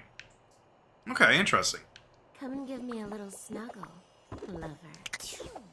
I am happy to. But first we'll read the, workspace. Wait, what? Valdivinites! Salutations, and a good greeting from your CEO, David Most. Wow, the other night was quite a lively celebration, wasn't it? Honestly, I don't remember much. Which means Sandy in corporate events planning did her usual bang-up job. Inspirational work, Sandy. Way to earn that 3% cost of living bonus. Keep it up and undoubtedly you'll be CEO one day. Unfortunately, sometime during the festivities, my sunglasses seem to have been misplaced. By who, exactly, is impossible to know for sure. We've combed every inch of the hotel, and they did not end up in the lost and found. So it seems likely that someone mistakenly took them home. Honestly, they're worthless. They were given to me by someone special, and they do have some amount of sentimental value. So if you have any information related to their whereabouts, please email me ASAP. Oh, and if someone from the press happens to reach out, they were definitely just normal sunglasses and not a highly classified prototype we're secretly developing in conjunction with the federal government. Unrelated, please bid a fond Valdivian farewell to Sandy in corporate events planning, whose role has been eliminated due to ongoing workforce optimization efforts. Best of luck in all your new endeavors, Sandy. So these glasses almost certainly are, like, they're creating, like, these AI 3D printed persona characterizations of our stuff. Like, they're real, but also not real. It's like there's like an algorithm that's generating their personalities based upon like certain things that are like in our mind probably. So powerful, but not like our like internet eyes have like a true like secret world like sausage party style.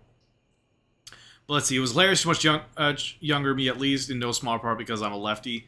I've never heard of that play, so I'll have to look that up. Shh, don't ruin the experience for me. hey, it's suspension of disbelief. We're good. We're just so I'm sorry, Robin. We are 100% banging the real lives of our inanimate objects. 100%. No ifs, ands, or buts about it. They are real. They are living their lives, and we are seducing them at our leisure. All right, we're just gonna save game real quick. Always good to save. All right, so we'll go to bed now.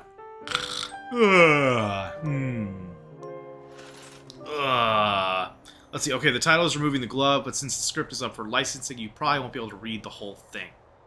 Damn it. All right. Let me. I'll just put it on my stuff. All right. Removing the glove. Play. Let's see. Oink. Okay, I have to request licensing.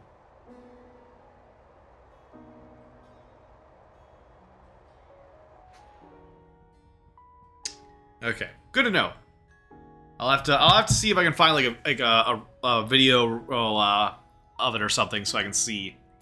See, the magic of the internet may come through for you. I mean, you never know. Like, I've found some crazy stuff on the internet in my time.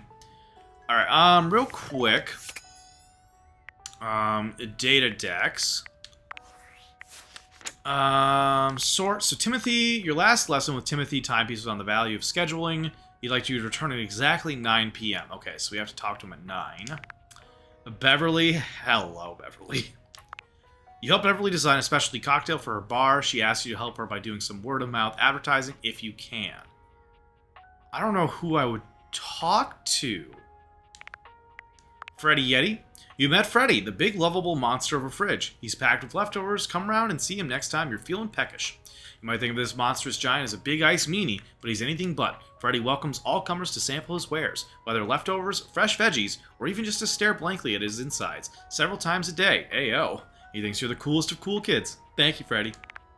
Oh yeah, I didn't know. Yes, Marisha Ray, Timothy Diabetes, Bryce Papenbrock. Freddy is Fred Tatasciore.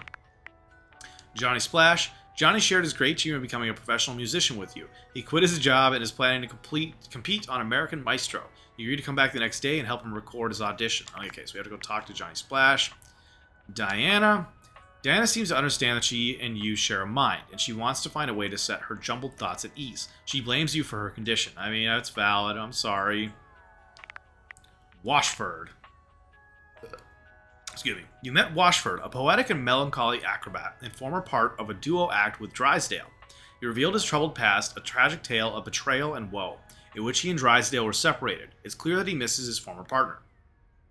If you're looking to just sink into some gorgeous words, a gorgeous voice, and gorgeous sopping locks, Washford is your mate, resident poet and wordsmith who might end up talking your ear off, attached to the dryer.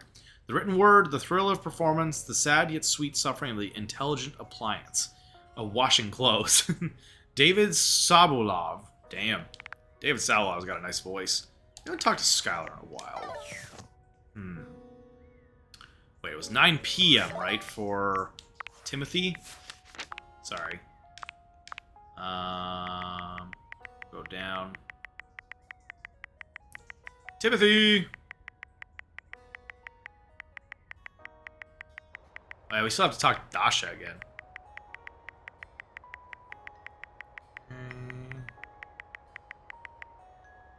Damn it, did I miss Timothy? Fudge. Here we go. 9 p.m., okay. Gotta make sure. Alright, well, first and foremost, we'll swap the laundry over to the dryer.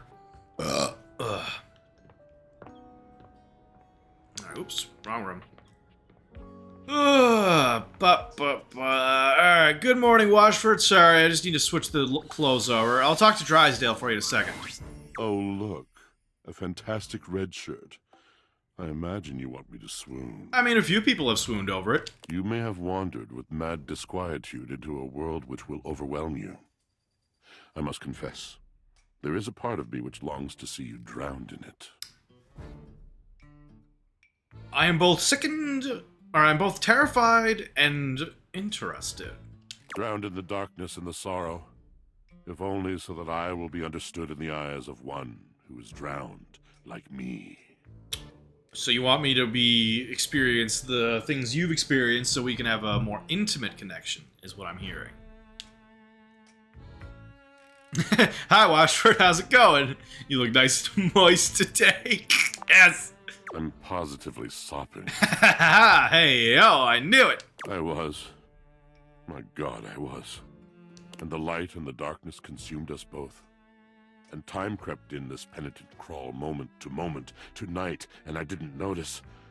I had not enough breath in me to care for anything but this, for anyone but this, for anywhere but this now, my love. Whoa. Who, what, when, where? My love, you are on your own journey right now, man. Hey, you know I'm right here, right?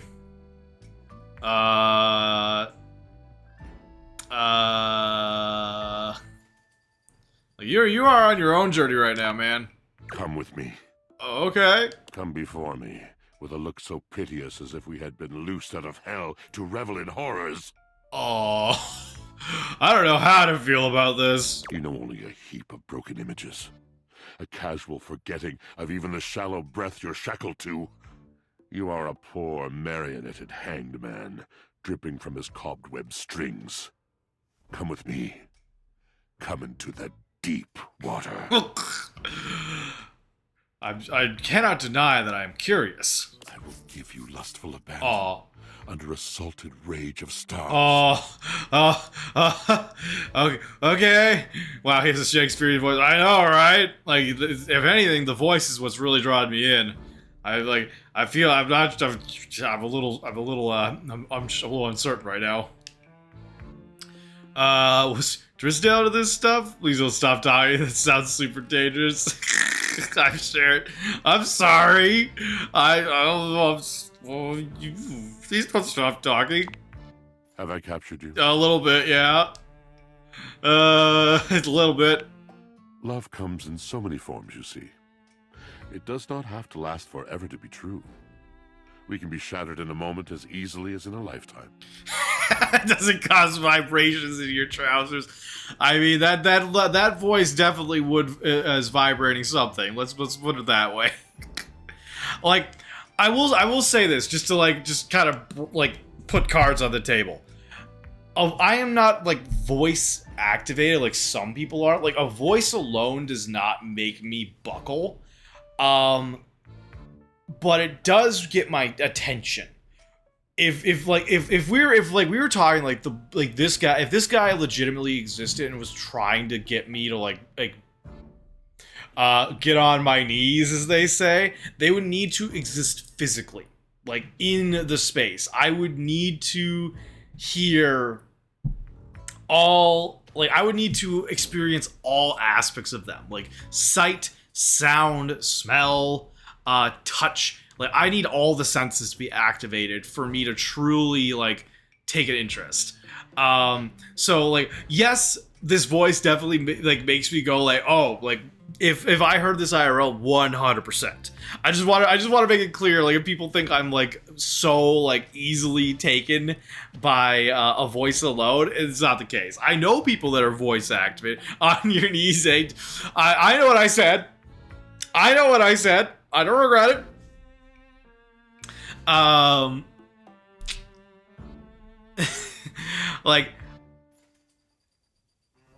I legit have met people that are so voice activated, just fucking, sorry, I'm getting sad. Robin. Please don't stop being sassy. I love it.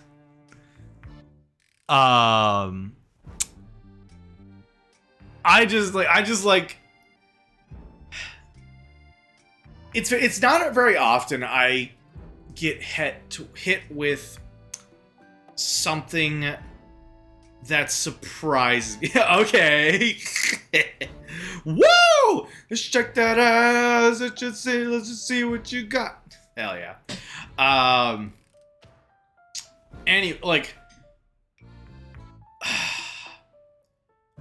Let's put it this way. There are multiple buttons that I need hit, toggled in order to really get me committed to someone. Like, Augusta has hit practically all of them. And that is why we are literally bound, body, mind, and soul.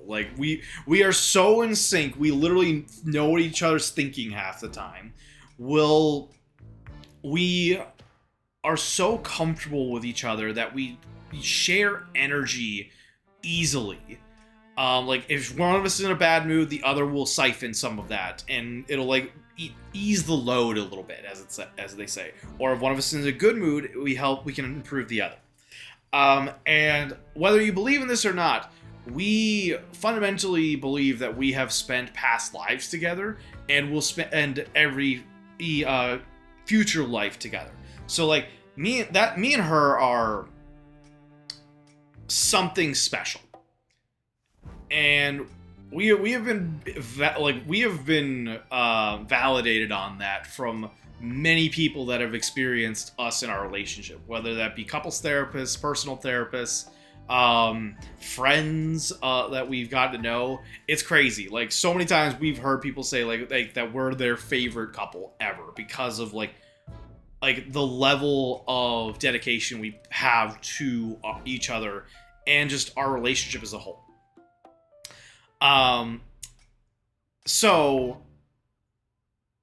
being poly, that opens the doorway for it. The way poly works for us is it's we're not sitting here going oh, I want to date outside because I am not I'm not getting something here, which there's I'm not gonna go into this entirely. There's a smidgen of truth with that, but that's something that we've talked about and understand each other about. But we see it as an understanding that we're still living life, and we don't ever want to get in the way of each other's experiences. Now kiss. Mwah! Let's see. For those that are still here, meanwhile, let's catch up on chat. Chat's swimming in the deep end tonight. Robin is riding the wave of sassy banter, diving into lefty lore and Shakespearean vibes. Miss Finn's lurking in the void, while Augusta's fishy identity remains a mystery. And don't miss the play on words with removing the glove, a left-handed twist on societal norms. Morthos the Demon stream is a catch of clever commentary and cheeky chuckles. Cheeky chuckles indeed.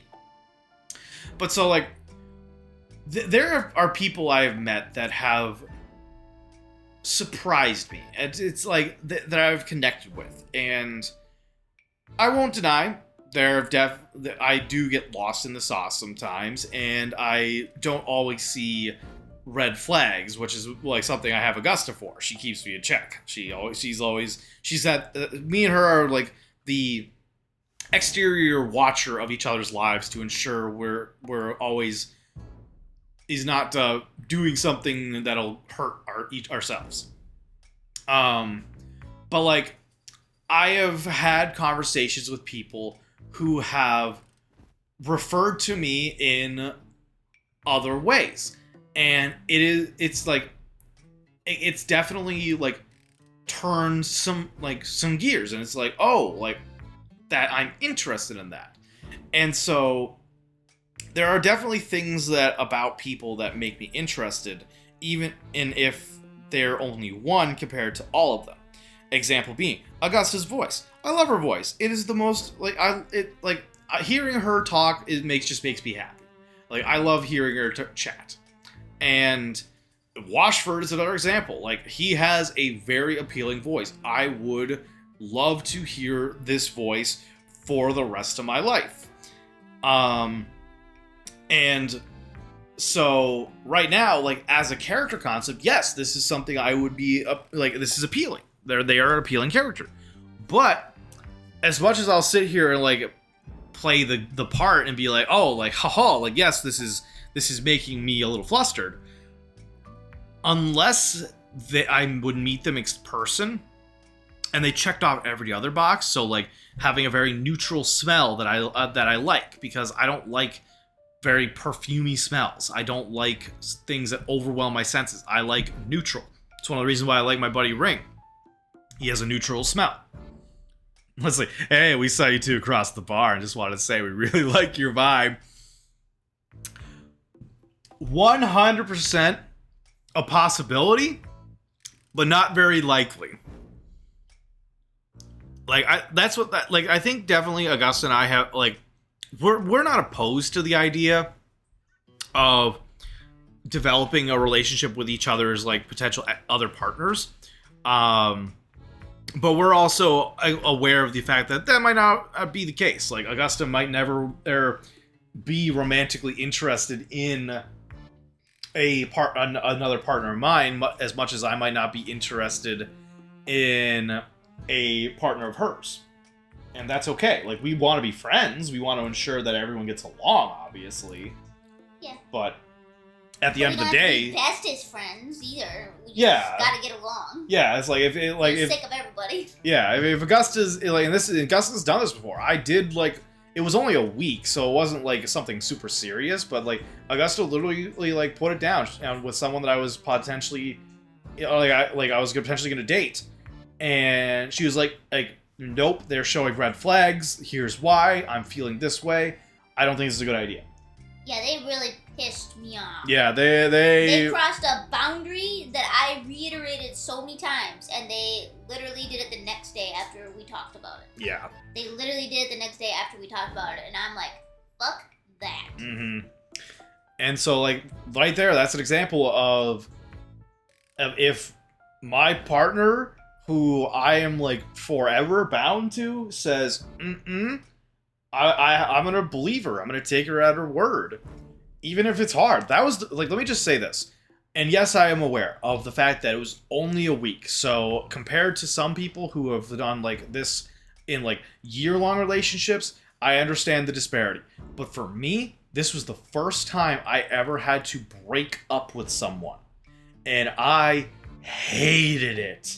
The level of, like, emotional turmoil I was going through put me in a literal fucking emotional hangover the next day. And, like, don't get me wrong. Yeah, it was just like, I didn't help any because I was just mad. I just was having a hard time because I was like, I don't know how to broach this topic. So I just do these shit. Yeah. Like, the next day I felt fine once I, like, processed and, like, got past the emotional, like weight of it. And after I like worked through it, I was like, okay, yeah, like I'm fine. Like it was a little weak, it wasn't a big deal. Whatever, move on with my life, kind of shit. And like, sure, I think about it from time to time, but it's not something that really pops in my head too often. It's more of like we discuss as things related to it that might apply now, kind of shit. But yeah, this is so that like you were not wrong about the we saw you two across the bar and wanted to say we like your vibe is the most typical polycule scenario.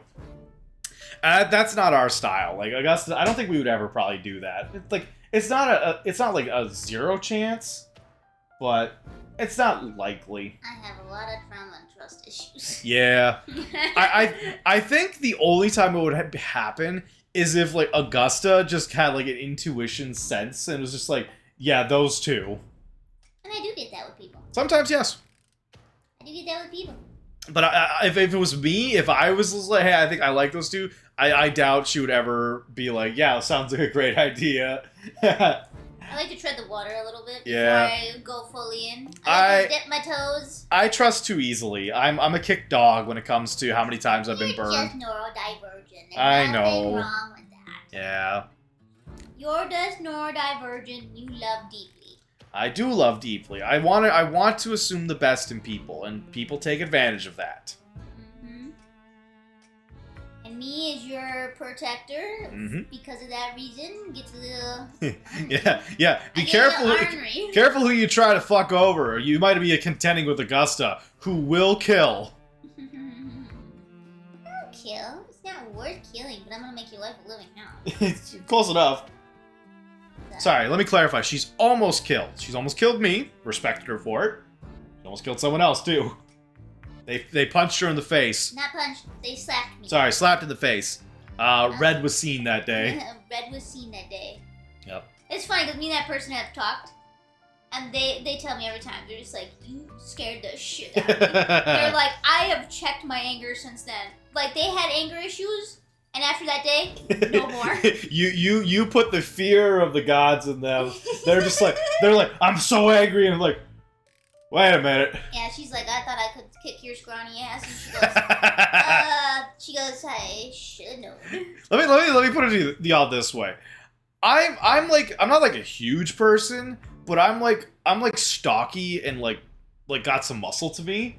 Augusta is like 5 foot and tiny. Mm-hmm. And I struggle with like keeping her in check. I don't try to hurt her, obviously, so there is like a disparity there. But even still, there's the fact that she's not trying to hurt me either. So if we're both trying to hurt each other, it's just a net zero then in regards to like. I just like the rough punch.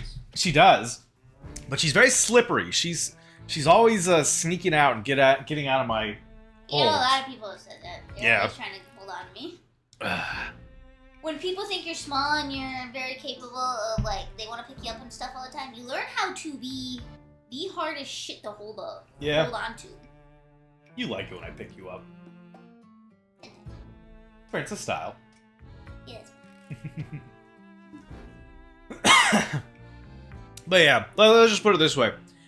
Any person I've considered or I've tried dating as like as a polyamorous, I always open the conversation with I'm married, I have a partner, I'm their caregiver. That is something that you'll have to deal with, and unfortunately, it establishes a hierarchy almost immediately, which a lot of people are not fans of in poly, which is understandable because it's not fair to establish a hierarchy. No, but you know what's funny? Hierarchies are gonna happen no matter what. Exactly. Like, I'm sorry, you can't get rid of hierarchy. It's just gonna happen. Like, it's a sad reality. Yeah, it's like this. Like the idea of relationships is such a tricky subject because there's always expectations of always being like the focal point, which is understandable. Everyone wants to be like the focus of someone in their life, but like I've got close friends who once were the focal point of my life, and when Augusta came into the equation, she took the top space. And here's how it goes. It's gonna go down. You're our side chick. See, I understand how it comes off that way, but it's like the way I look at it is just like my best friends. Like, I will do what I can to spend time with them. Like my buddy Ring, Augusta is on top. So yes. This is gonna sound weird because of the context of it, but I want people to understand it more as a relationship focus. If you are dating someone and they have a kid, only a fool is ever gonna expect the person they're dating to prioritize them over their kid. And so, in regards to me and Augusta's relationship, I am her caregiver, much like a parent is to a child. Not in like the literal sense, but in the same context of like I have a responsibility to her in my life. And if at some point like we decided like, oh, we're not romantically involved anymore, I would still be there for her. We'd still live together. I'd still be doing my job as a caregiver. And so we are poly. That is something we are okay with. That is something we understand, because we understand that at the end of the day, we're humans living our lives, and we're going to experience people that are meaningful to us. And so if I meet someone that I'm like, hey, I feel a connection with you, I would like it if you would be a part of my life. I hope that they understand that at the end of the day, if we're like hanging out, if we're like doing like spending quality time together, and suddenly Augusta messaged me is just like medical emergency, I need you, or any element of I need you, I'm gonna go to her. I'm gonna prioritize. And what my hope is that this person that I also care about and love is going to be like, okay, ride or die. I'm right there with you, because this person is just as important to you as you are to me. So I'm going to support you in supporting her. Does that mean I expect them to be just as much of like in love with them as I am? No. But I hope they respect that enough that I love that the level of care that goes to it. And if they can, I'm going to tell them, I'm going to promise that I am going to love them just as much. And unfortunately, that's a very hard understanding to acquire. Let's see, Robin, then there are a lot of fools out there, I'm afraid. At least I've heard there are. Speaking of sport, can you date underwear in this game? That is an excellent question. And yes, you are correct. There are a lot of fools out there. Alright. I can ruin you for an afternoon. Whoa! And in the years to come, you will dream about your hour on the high cliff while you trudge through shadowed valleys. We come back to you, and you threaten to ruin us? Man, all I'm gonna say is, please be gentle. I'm very nervous. Anything real is an honor. Anything real is a shrieking exaltation to love. Let me just say this, and again, you was with the burp classic. Hey, it's the sexy burps. I'm always a burping. The gentle cycle. Let me just say, if this was a real scenario, if this person was right here, right now, saying these things to me, the amount of gay panic I would be having would be astronomical. I'd be freaking the fuck out. And it's like, this would be the real test. It's like, I would be like, my safe word is this. My absolutely not word is this. Like, please be gentle and please go slow, because I am scared shitless. Because I have... I don't know. I honestly don't know if I really want to say this. I think I don't know.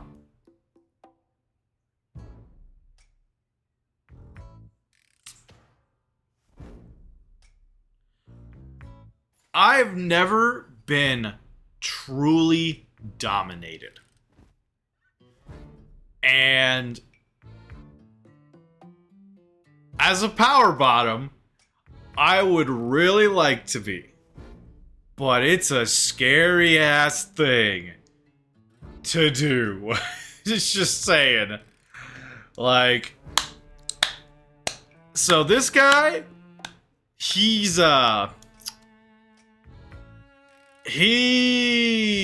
definitely needs to be very careful with how he go about handling me, cause if I get scared in a bad way, oh boy, that was just bad. I might that would not be good. Saying a safe word is one thing, saying a no word is another. Washford, you're phenomenal. Anything real is quiet, true, and everlasting. Yeah, you're phenomenal. Like, goddamn. You must see. You must understand that words are not just shapes on a page. Words are the conduit. Words are the channel. Through words, I can enlighten your mind. My safe word is ow. My absolutely not word is wrong pipe. I mean, that's fair. Me and Augustus' safe word is pineapple. We're simple. I think we have another one. I can't remember. I feel it was something to do with purple. I'll have to confirm with her about that one. We've technically got like 3 safe words. We've got our social one, which is popcorn. So if we feel like what the other is wanting to get away from a situation, we'll ask the other like, "Hey, would you like to get some popcorn?" as a means to like ask like, "Hey, do you want to get out of this?" And if they want to, then they just have to say, "Oh yeah, I'd like to get some popcorn." It's like, "Okay, let's go get some popcorn," and we can. It's like we can into the conversation subtly. Pineapple is definitely like, "Oh, like this is definitely like I'm like something I'm not sure about, or I'm not really like interested." But like don't like just like don't like think that we need to end kind of shit. And then the no word is, you know, like, "Nope, we're done" kind of thing. So I'm still trying to figure out what the clever joke is about his personality and being a washer.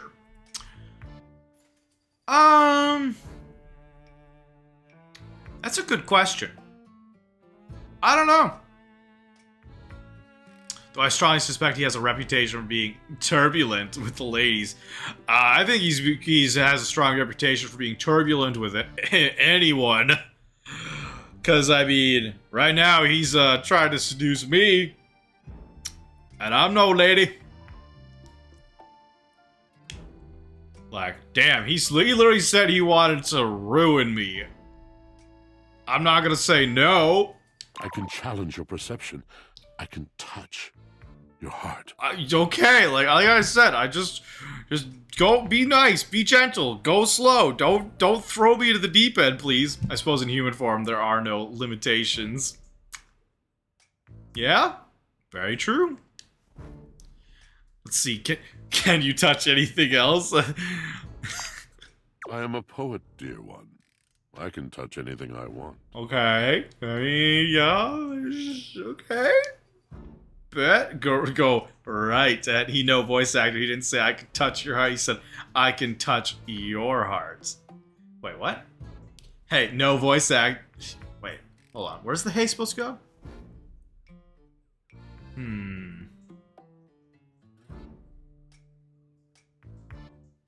Oh, yeah, I see. So it was the difference in pause. Damn it, I missed that. I was really confused where the hey was supposed to go. The first he, hey, okay. I realized that after. I was a little confused. Like, hey, no, voice actor. He didn't say I can touch your heart. He said I could touch your heart. Go right ahead. Tell me, do you know of Macbeth?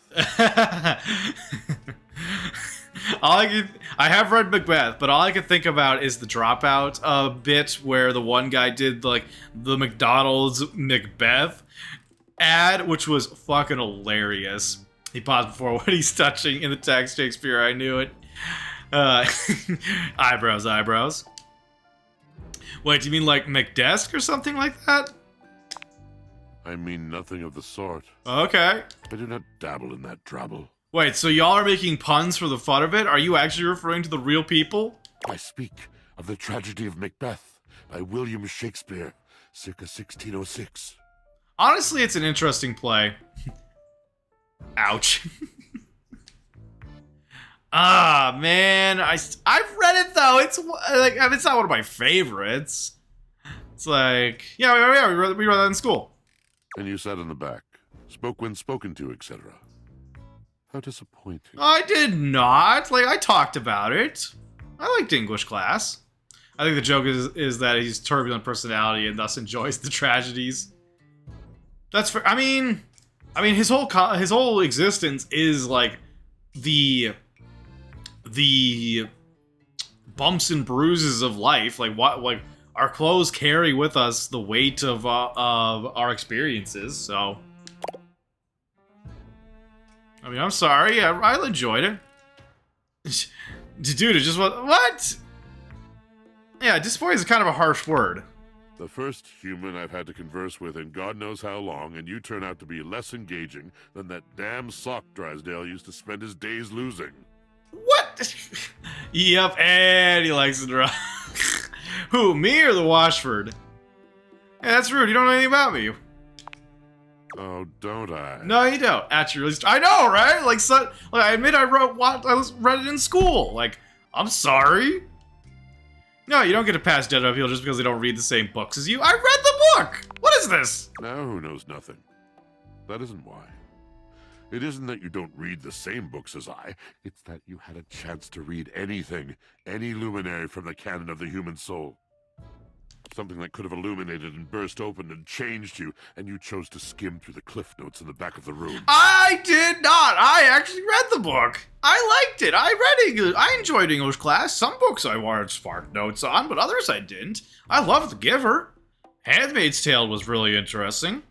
Let's see. Oh, it's been a while. What else did we read? Oh, we read at 1984. That was definitely a book. I've read. I feel like it's not intended necessarily, because if I'd had the smarts, I feel like this conversation would have gone differently. Possibly if I had said I'd heard of it, it might have been better, but I don't know. I feel like he's getting a little over offended by the fact that I read it in school, implying that I didn't read it at all. Look, I don't know if I ain't a damn thing wrong with some cliff notes, you tool. You know I've studied Basho's Floating World. Exactly. I don't want to fight with you, man. So obsessed with wherever you are not, whatever you do not have. Okay, I mean, I feel like you're just making a lot of assumptions What is here. new and shiny because it must be preferable to the ancient and profound. Why stand and dare when you could turn and run? What the hell? I just told you honestly. I didn't even say that! Look, whoever you're actually mad at is not my fault. Yeah, come on. I guess you never really tried. There is another poem I think you might like. One that truly sums up our relationship. Uh-oh. It's by T.S. Eliot. One of my personal favorites. You know, if you want to breadth of culture, Shakespeare is not the demon. You know, you're not wrong, Robin. Classicism, elitist, toting Shakespeare all the time is honestly, it really shows how they're not that original. There is way more out there that's much deeper than Shakespeare. So, I am 100% with you on that. This is the way the world ends. This is the way the world ends. This is the way the world ends. Not with a bang, but a whimper. You cannot call Shakespeare unappreciated. I mean, no, it's not unappreciated. It's just I didn't. Did I say that? Oh, even though I know that quote, and I don't read poetry. I do not know that quote. Did Washford say it was unappreciated? Or did I say that? Because if I said it, I didn't mean it. I think people give it too much credit sometimes when they're like, "Oh yes, I'm so deep culturally. I know Shakespeare frontwards and back." No, he's implying Shakespeare is unappreciated. Okay, cool. I was making sure. I was like, I don't think I said that, but did I? All right, the end of the world sounds like an appropriate time to whimper. I think you better understood me. I can see how passionate you are about what you believe. Yes, of course. The poetry of it all. But please, it would destroy me to know that my passion was boring you. I have too many memories of that. I wasn't bored. I literally said I read Macbeth at school. How is that a bad thing? Of brightly lit eyes gradually fading. The mask of tolerance sliding over the once familiar features of a friend. Uh-huh. It is a precious kind of heartbreak. And my heart has its share of scars. Okay, my guy, really. Rather than batter away at the merciless stone of an unsympathetic mind, I will release you. Good luck to you, traveler. Yeah, I mean, straight up, they had me in the first half, I'm not gonna lie, but that sudden shift because I said I read Macbeth at school? Nope, shut me down, we're dry. The voice was taking me in, the passion was taking me in, and then the sudden flip when I said, "Oh yeah, I read Macbeth at school," and they're like, "How dare you?" What? All right, see you later. I'm gonna talk to Drydale. I gotta put the laundry in the dryer anyway. An acrobat in bright orange evaluates you with a smirk. His hair is streaked with grey, and there's a twinkle in his eyes that tells you this guy is definitely going to keep you on your toes. I bet he read Shakespeare in school too. What was he gonna do if it was a side? Did he read it when he was 4? Yeah, I know, right? Did he read it? If anything, I feel like he's jealous of the fact that I read it sooner than him. Because he probably read it as an adult. It was like, oh, the passion, the elegance, the poetry. Meanwhile, I'm just like, I read it already. It's like, oh, you didn't understand it then, huh? Like, we could never be together because you do not understand the beauty of Shakespeare. Some school band troglodyte do not understand the beauty of Shakespeare. Oh my, he looks ready to start a fire. Honestly, I can see it. He's got a little bit of that, like mischievous grin. Just clean you up a little bit, like get all the dust pellets off, and like, let's take those socks off. But honestly, like, not a bad face. I like the silver fox. Bit of a smash, but I feel like I need to clean them up. So what about this Washford? Am I right? Such a poser. Well, hello there, new face. I may be quite excited to meet you. I recognize that voice.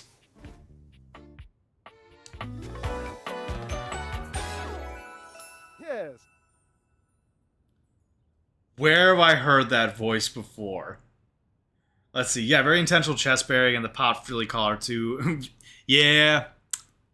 I mean, like I said, clean him up a little bit, take the socks off, get the lint off, and cute face, smash. So he's gonna break out of the sock. Agony. Agony! I don't know the rest of it.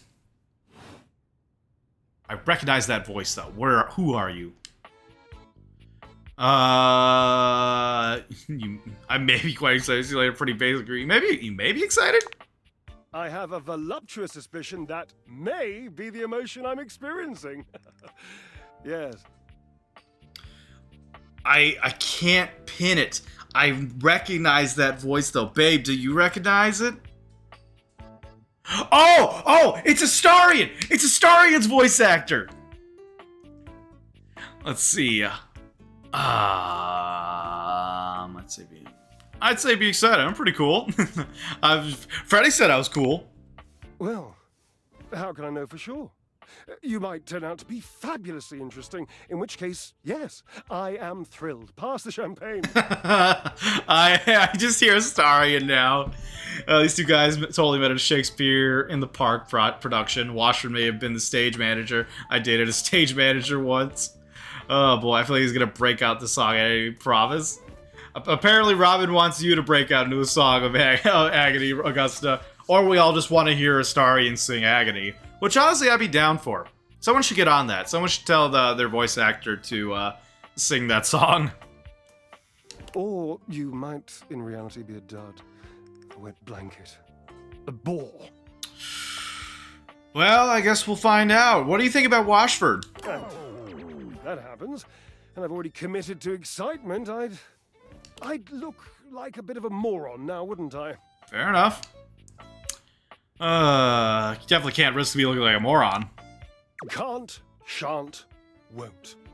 Dignity is Hey, I mean, dignity comes in all shapes and sizes, and honestly, just accepting when you're right and when you're wrong is very dignified. And I respect people more for it.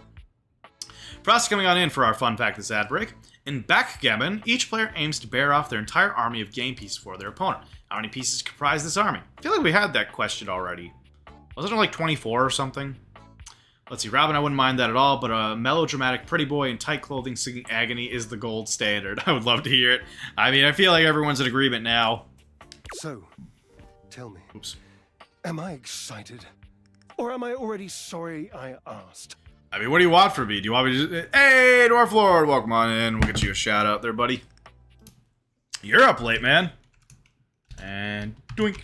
Dun, dun, dun, Dwarf Lord. Boop. Let's see. And doink. Get back here, you. Oh, holy crap. Run. Run. Hey, new power clip. Hell yeah. Nope. Oh, fuck. Wow. Run, Dwarf, run. I'm sorry to hear that you're having trouble sleeping tonight, Dwarf Lord. I hope hanging out in the void maybe helps soothe and lull you to the deep serenity of sleep. Do I need to read a bedtime story? Let's see. But pop it back up. Yes, hello. Robin, I want to say it's less than 24. Wonder how warm he is. Good question, babe. Good question. Dwarf Lord, for your shout out this evening. Greetings, travelers. From the void, I observed Dwarf Lord 74, a seeker of survival's embrace. In the realm of 7 days to die, they forge camaraderie amidst the undead. Yet another world beckons Pow World, where cozy streams and mortal trials intertwine. A pattern emerges, death and comfort dance in harmony. Their journey is noted, a flicker in the cosmic tapestry. Twitch.tv/DwarfLord74. Hell yeah. But Dwarf Lord, once again, I am so sorry to hear that you're having trouble sleeping tonight. If you want me to read you a bedtime story, I mean, I'm happy to oblige. We'll see. I feel like everyone will get mad at me again for it, though. But honestly, I don't care, because it's fun to read stories and make everyone sleepy. Have you tried mead? Alcohol is not the answer all the time. But for the fun fact, each backgammon player starts with an army of 15 pieces, often called checkers or men. Interesting. I guess so. Like, is he warm like blankets or towels fresh out of laundry? Ooh, that would be nice. Ooh, put me in between Drysdale and Freddy, and I am a happy fucking camper. Yes, please. And Betty on top. Happy days, happy days. Alright, let's see here. Here's the dryer, true. A warm glass of milk with honey helps some people. That is true, I am not a fan. Frost coming on in. The currents of the stream carry tales yet untold. To align with their flow, to witness the unfolding echoes, is to become part of the cosmic tapestry. Let your presence ripple outward. Follow this channel. Enjoying the journey. Hell yeah. I know, but how hot is he? Very hot. Yeah, meat is good, but hot, but I've heard. Just listening, it works. Hell yeah. I'm glad to be able to provide some sleepy time voice. Let's see, Robin, I know alcohol isn't always the answer, but you got me thinking about delicious drinks. That is true. We did have a whole discussion with Beverly about drinks, which we will be going back to later, so we'll have some fun there. I actually don't like mead. I've only ever tried, like, one type of mead, and I wasn't really a fan of it. Betty on top, that's not how bed works. Betty's definitely a power bottom, not a top.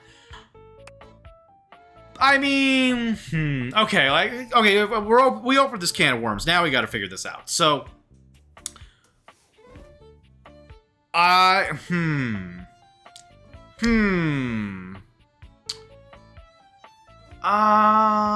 really, both of you? I wouldn't have expected damn Betty getting worked over while I watch. Well, I swear I'm not a perv.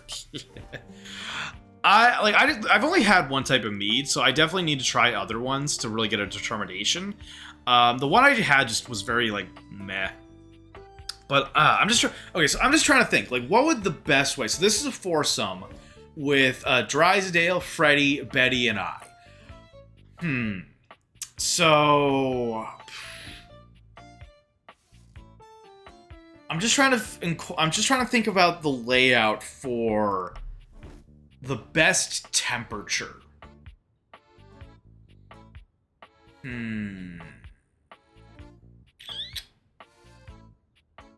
Okay, well, beds aren't about doing work, they let it happen, though they are also in control. So...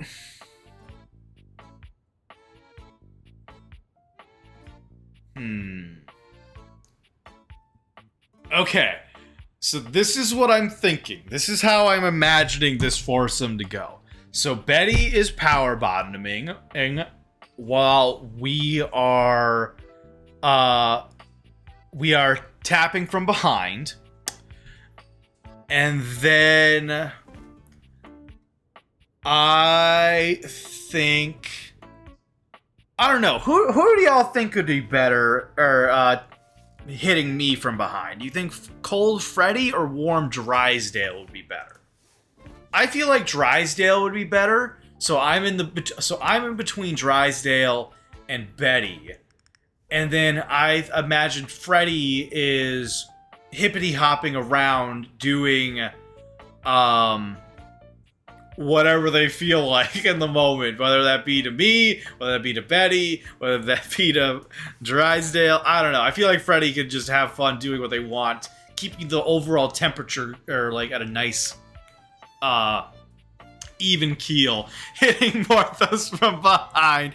Hey, I'm just trying to think of the logistics here. You come in here and say that Betty is not on top. So if Betty's not on top, then I gotta think about the other positions that would work in this scenario, because I'm trying to get a nice, perfect balance of temperature here. God damn. I told you, this is an 18 plus stream. This is like, I talk about this shit. Like, I do what I do. Let's see. Well, beds are not. So we read that. Actually, I don't like most alcohol. Probably a good thing since my dad's side is alcoholic. Yeah, Augusta avoids alcohol, which, you know, I respect her for it. I like alcohol from time to time. Like, I like my hard ciders, I like my wine, and I like my vodkas. But I don't bring alcohol in the house very often. Like, if I do, I'll buy like cans that disappear that day. And I avoid trying to bring in like bottles of liquor because, especially right now with my whole THC thing, if I'm going long periods of time without THC, I start leaning towards alcohol as a crutch, which doesn't really help, and it's like kind of counterintuitive to the whole process. So anyway, yeah, it was funny when we went to the Rainforest Cafe. I got a strawberry mojito, and she legit almost stole it. She was like, "This is so good." I'm like, "This is mine. Like, get your own." Oh yeah, let's see. I don't even have a virgin mojito, and I haven't tried a strawberry one. That is now on my list. I mean, I like a good raspberry mojito. I love my raspberry flavoring. Let's see. Oh, strawberry's the best. Apple and strawberry are my favorites. Hell yeah. You Augusta have stiff cigar. What I suspect is the most best drink independent of the alcohol. Best choice. Hell yeah. You like sour apple? It really depends on the sour apple. I don't know. I think I have had a drink that was like had a good sour apple flavor, but it really depends. Like, it can't be like too artificially sour. It has to be a good balance, you know. Let's see. I actually like mocktails. Delicious. I haven't had raspberry plus mint, but I have had strawberry plus mint. Hence why I'm more ready for it. Hell yeah. I just love raspberry. I'm a slut for raspberry. I do love strawberries too, especially when before all the shit happened, we had a strawberry patch. And I was super looking forward to that. But like, even with all the bullshit my family put me through, they had their boons dealing with them. One of which was my stepdad surprisingly got into gardening. Like, of all the things to come out of him, gardening was not one I expected. But he started planting raspberry bushes in like on my mom's property, around like the pool that we had and all that shit. Don't for the record, don't think that we were rich. It was my grandparents that owned the house prior. They sold it to my biological dad when they were married to my mom, and my mom took the house. So she got that. Anyway, so they planted a bunch of raspberry bushes around the property. And this property used to be in a dump, like a waste disposal section. So the soil had so much fucking nutrients in that shit. And so you're doing great. Oh, thanks, babe. Thank you for the hug. And hydrate to boot. Thank you. I'm gonna need more water. I'm low.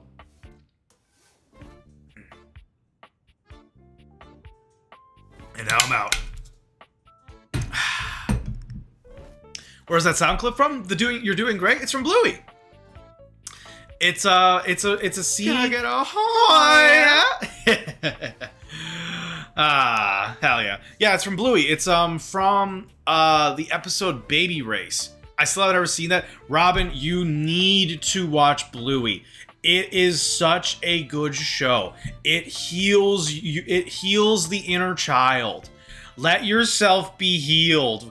Let yourself experience like that comfort that our families never gave us.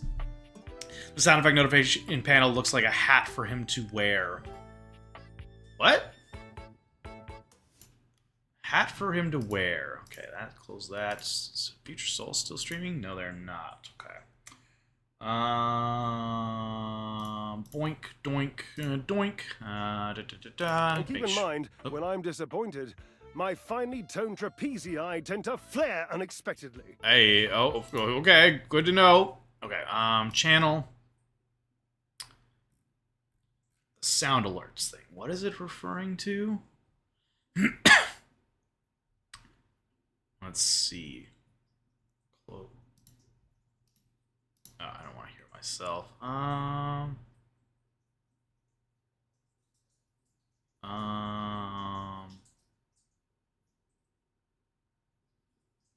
So I'm confused. Like, are you referring to like the sound alert that appeared on the screen? Here, watch the stream for a moment. Okay, I'm watching. 2-week-old unrefrigerated pie. Long ways to drive. I mean, a little bit. Doesn't make me immediately think of a hat. Fair enough. Let's see. Okay. Bluey's amazing. Drysdale, the sound notifications. Fair enough.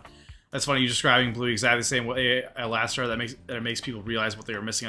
Yes, exactly. 100%. Like, I'm not kidding when I say that show healed some things about me that I didn't know were broken. Like, I watch that show as comfort. I watch it to reconnect with that feeling of safety and security that my family fucking failed to provide. And all I'm gonna say is, it is a show that you need to watch in its entirety. Because you might not connect with the first episode. You might not connect with the second episode. You might not connect with the whole first season. But there is always an episode that hits everybody in the feels. And suddenly it all clicks. And they're like, I need to understand the rest of this show. Like, for Augusta, it's sleepy time. That episode will make her cry like all the time. For me, it's the literal last episode. Oh, because but like I didn't need, it didn't take me the entire series to for it to hit like 8. It was just that I'd already loved the series, and when they released the most technically the second to last episode actually, but it's like the longest episode they've ever released, makes me cry every time. Because it shows a scene with the dad character, Bandit, wrestling with something that I myself have felt, and Clever Guard, Raptor screech. Like, it is so fucking good. Like, anyone who doesn't like Bluey has some deeper problems that they just refuse to acknowledge and need therapy. Like, I legit have a friend, and they might hear me say this, and like, they can talk to me if they want to. I don't think they're here tonight, but if they ever hear me say this, like, I'm caught. I showed them an episode, and they straight up said, like, oh, the sound of children laughing annoys me. And I didn't say anything then because I was like, this isn't worth it. This is not a conversation that I'm worth going into. But the thing that came to my head is you need fucking therapy. Because if the sound of children laughing annoys you, that tells me that you were told as a child that you were annoying. And you internalize that for the rest of your fucking life. And I feel bad for my friend. And like, I'm not saying this is a means to talk behind their back or like talk shit about them. Like, like, they are a good friend. I love them. Like I care about them. But that moment right there made me look at them and be like, you need serious help. And if it ever came up again, like, legit, if they heard me say this right now and they're like, dude, what the hell? I'd be like, I would tell them in face, be like, you need help. Like, you need therapy. Because to hate something like that is to hate something you did. And the only reason you hate something you did is because someone hated you for it. And you need to come to terms with that kind of shit. So, anyway. Heading back up. So, in my trauma therapy, Chili the mom is who is mine, give me a lot of love and support. Hell yes. Chili is an amazing motherly figure, just as much as Bandit is an amazing father figure. Robin, yeah, I expect I'd have the same reaction to someone who thought they'd had a very good childhood, but who's now realizing what was missing. Yeah, like you don't realize what you're missing because you think, oh, my childhood was normal. Like, everyone went through this, and then you see an example of what not a perfect childhood it is, but a healthy one. One where you're not made to feel bad for being a kid, just existing. And I hate how I was denied that. I hate how Augusta was denied. I hate how so many people are denied that. And they grow up and they don't heal. They don't realize it. And then they grow up and just hate the world. And they don't heal. And we have so many problems because of it. But yeah, clever girl is a phrase that Chili says that sticks with me. Damn right. It's what the sun represents that gets me. I never had a son. Damn right. Let's see, Robin. Well, there are some people who refuse to consume any children's media, but that's a red flag too. Yeah, I don't. People who say I don't want to consume any children's media, it's like those type. Like, it is another example of someone who's like, I can't handle my childhood. I suppress it. I don't want to deal with it. I would rather go the rest of my life ignoring the trauma that I succumbed to because I don't believe it was traumatic. And honestly, like, a life like that is not worth living. Let's say they may be yes, but there could have been issues later in life, maybe, possibly, probably not, but could be. Considering my friend and the journey they've been on and the relationship they've had with their family that I've been privy to, because I've known them for a while, well, since high school. Obviously, I don't know their childhood, but I can imagine it had its difficulties. So I'm fairly confident that their disdain for child laughter is from a child wound. I can't be 100% certain. They would have to tell me themselves, and I doubt they ever will because they don't tell me shit. None of my friends do. They all hide their bullshit, and I'm the one who fucking rocks the boat, as it were. But anyway, I gotta find some food. Don't what I want though. I mean, you said you wanted cheese, crackers, and meat, babe. I'm fine with that. You just wanted to do it at my desk, and I didn't want to be sitting here slamming the knife trying to cut the cheese. You know, I'll cut the cheese in the other way, but that's different. I don't know. Honestly, I'd be impressed if y'all could actually hear me rip ass. That'd be impressive. Grilled cheese and soup. Honestly, that would actually be good. We got grilled cheese that may be good, but it might be too heavy for bed, but might make that tomorrow. Honestly, grilled cheese does sound good. We still gotta eat that at that curry, though. Let's see, Robin, you know what sucks? Kids are so often told to enjoy your childhood now. It'll be over before you know it. Not only does that make them afraid of adulthood, how the hell do you make sure to enjoy a childhood? Childhood can be hard, too, even if in a good family. Also, we're told enjoy your childhood now, and then we're resented for it. Not we, because I'm not a child, but speaking as someone who remembers being a child, we're punished for it. We're told shut the fuck up. We're told how dare you have fun, and how dare you do anything. And then we grow up bitter and we stop going outside. We stop doing anything, and then we're suddenly told by these fucking jackasses no one goes outside anymore. No one enjoys life like back in my day. And it's congratulations, fucktard. You were the one who ruined it. So go fuck yourself, you know? But it's not everyone, but there's definitely more than there should be. Let's see. Augusta, my autism got the ick from tuna right now. I don't know why. I love tuna melts, but my brain right now is yuck. The tism sucks sometimes. Yeah, Augusta made one of the most delicious tuna melts ever back in before we lost our house. And literally afterwards, she just hates it. She never makes it. The only instance she'll eat some tuna now is with tuna casserole that I make. And even then, it's very distant. And I'm just I like the tuna melts. You make such good tuna melts. Make me a tuna melt, please. I'll gorge myself on your tuna melt, please. Anyway, there are adults who hold their issues against kids and don't want kids to be happy. Yeah, exactly. Like, I fundamentally, firmly believe the reason why bullying is still a problem to this day is because the bullies are the ones allowing it. Like, I'm sorry, some of the bullies that I dealt with growing up are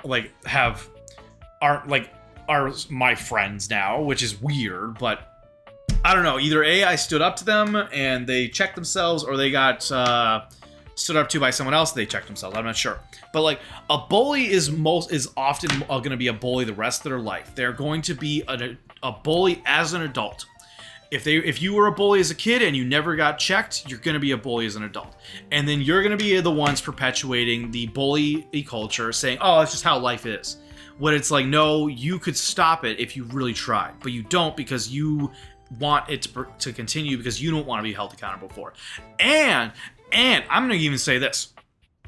There are people out there who were bullied who also continue bullying because they have this mentality of like, oh, well, I went through it, so other people have to go through it. I don't know which one my mom was, but she was one of those people that said, oh, bullying is a part of life. It's normal. And I think she was a bully growing up because she was a bully to me. Like, I think if to those that were here the other day when I mentioned noogies, yeah, Robin, you would be aware when we were talking about knuckleheads. That was my mom. She would give me noogies, and they would hurt. I didn't like it, and I would tell her, please don't. She'd still fucking do it. So I'm 100% confident that my mom was a bully in fucking high school, a bully in school, whenever, and she never fucking got checked on that. So, anywho, yeah. Like, you ever wonder why bullies still exist? Because the bullies never got fucking checked, and they still exist. So if you ever wonder where your bully is, they're probably still bullying people. Because being an adult doesn't stop being a bully. It just changes the name. Well, let's see. Robin, okay, well, bear with me here. Why not try the without mixing the mayo with it? You can still put mayo on the sandwich, but this would change the texture. Huh. It's a possibility. I like mayo. You know what's funny? I'm not a fish person, but I enjoy tuna. And I hate mayonnaise, but I'll have it on tuna. Two things I don't like, but I'll mix them together, and it's perfectly fine. Never understood it. Let's see, Robin, I recently got conned by someone who bullied me lately in high school. He wasn't by far amongst the worst, he was just occasionally mean. He suffered a brain injury in combat, and his health is failing, and you remember that I was always friendly. Probably remembered that they were a jerk to you, and we're hoping for your forgiveness in all fairness. But I don't know. Like, that's an assumption. I know I'm not aware of this, so I apologize if my assumption was way off the money. There have been a couple of other bullies who tried to contact me, but they just sent a friend request without any reconciliation, so this one was different. Okay, interesting. Yeah, I definitely had some bullies growing up.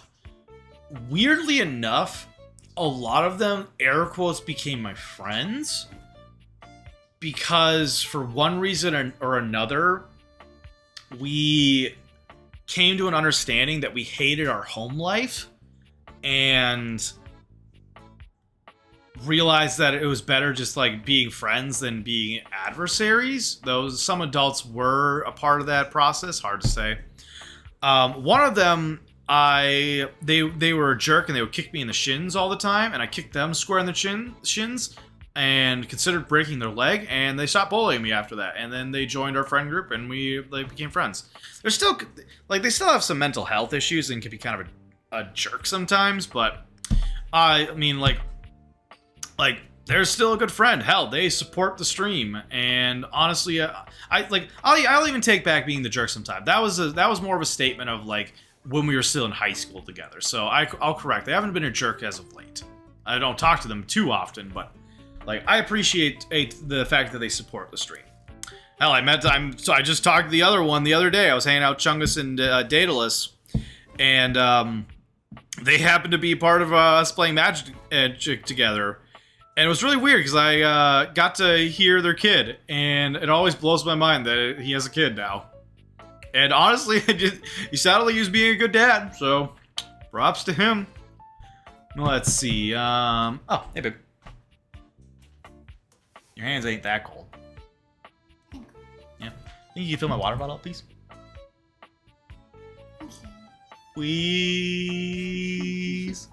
You help me figure out something. Huh? You can only pick. I already had yogurt parfait tonight, so I'm just gonna do that again. You gonna have a yogurt parfait tonight? No, I already had one. Oh. Do you want me, please? Do you want me to finish so we can get you a snack? Because it seems like you're not gonna do it yourself. I was looking to make something. I don't know what to make. I'm too tired. Okay, so I'm too tired to figure out food right now. so we're gonna make some cheesy crackers and meat, and we're gonna enjoy that. Okay? Am I gonna finish up stream? Guess so. You and Mama just chat it up. That's okay. Robin, you're just gonna have to message him on Discord. I don't want to interrupt the stream. It's okay. We'll finish up with Drysdale. We'll raid on out, and then we'll get you a snack. Okay?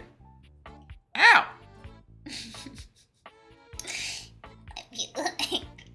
She is a little hangry. I might be a little peckish. All right, we're gonna try to finish up with Drysdale. Okay, damn, I'm slacking on the stats. Yeah, you need to get your stats up. I can't get them up. I keep running into things that are like 60. I have to talk to if I want stats boosts, I have to talk to that one dude who gives like stat boosts. But I don't want to do that. That's cheating. It's not actually cheating. I just don't feel like doing it right now. Let's see. Robin, I should text it back again. I actually liked his personality. He was just clearly going through a lot of shit. That's why I'll always tolerate more than we normally do it. That's fair. No wonder I was confused a couple times about whether you had a kid. Gus is one.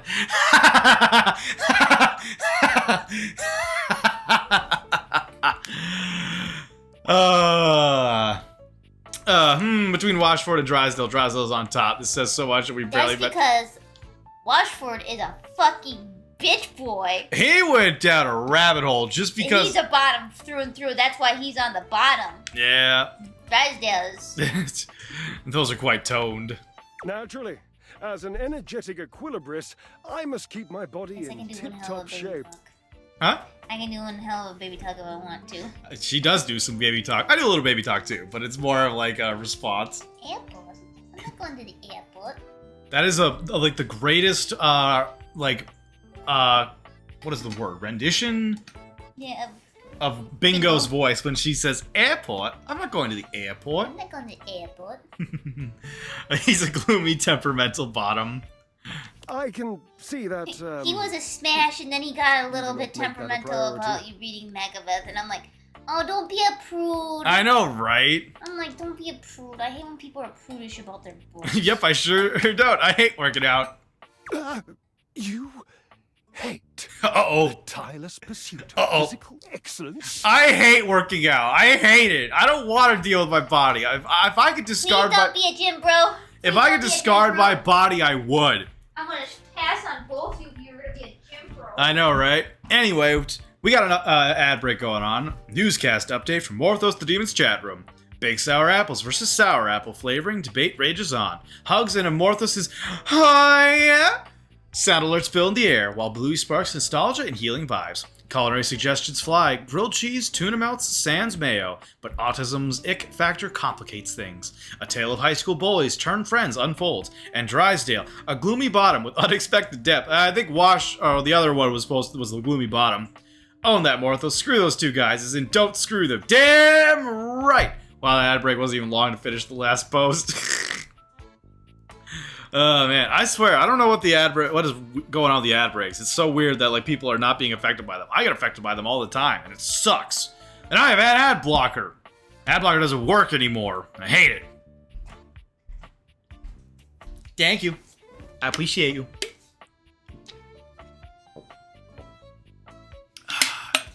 Ice cold water. Alright, we'll be back in a minute. I think Twitch is short on ads during winter.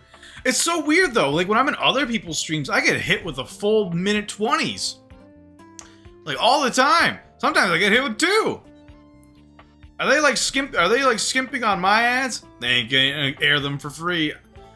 I mean, but I stream. I'm on good schedule. I'm doing good. Maybe? I don't know. Anyway. Yeah, it's just boring. Actually, no, I just prefer more functional workout. That's what it is. I prefer functional. When we were on the farm, I was happy.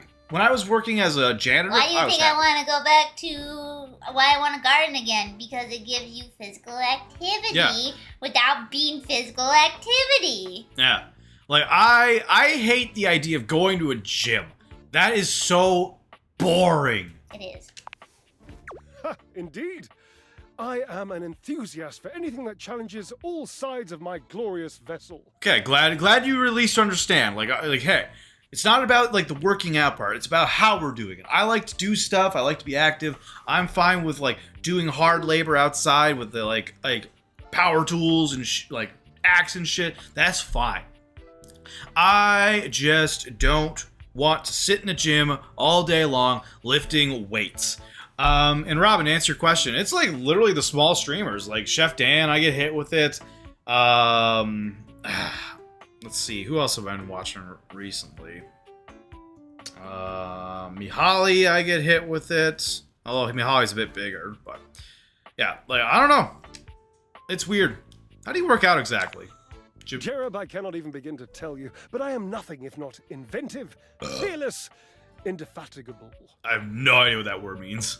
Indefatigable? You must be creative too. Devilishly so. Ooh, well, like what? I haven't given up hope that I'll yet be able to craft a perfect metabolic masterpiece. Really, that does kind of hurt my theory, but you stream Monday, Wednesday, Friday, right? They probably focus on the weekends. But the Friday is a weekend. I don't know. It might be shit out of luck. I mean, when I'm in Gabs, I don't. Huh? Her ads are short in stream. But she's got hers scheduled. Yeah, I don't know. It's just weird. Indefatigable means cannot be fatigued. The cadence of the word is pretty weird. I mean, it's like you try to say like it's like the statement I can't be fatigued, but you want to be like special about it. English or words or language in their damn words. Always trying to be weird and different. I tell you. Usually only what's here in the laundry room. Gasp. Gasp. He literally says gasp. I've had a sudden flash that I should feel excited, but I am not sure why. Explain yourself, brain. That's me. Explain yourself, brain. Oh, no, wait. I do that to my brain all the time. Hey, brain, that's more anxious. points for me. All right, explain yourself, brain. Huzzah! Okay, I like Drysdale purely because they do things I do. Huzzah! Huzzah! Huzzah! Yeah, but that's the only one day out of 3, and Sundays are much busier for leisure activities since many people rest up Friday evenings. I mean, you could be right, Robin. I don't know. It's just like, it just doesn't make sense to me. Would you, my new lovely acquaintance, like to help me create the perfect challenge for my body and mind? I mean, so I was talking about this earlier, but I was thinking we could do a foursome, and we had, I'm between you and my friend, my lover Betty, and Freddie could come in too and keep us all nice and even keel. I don't know, it's working through. I mean, yeah, it's a theory, a game theory.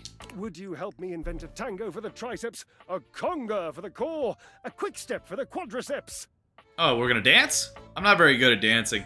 Build a workout together? That sounds awesome. I don't think so. I'm not really a very fit person. Sure, why not? Awesome, yes.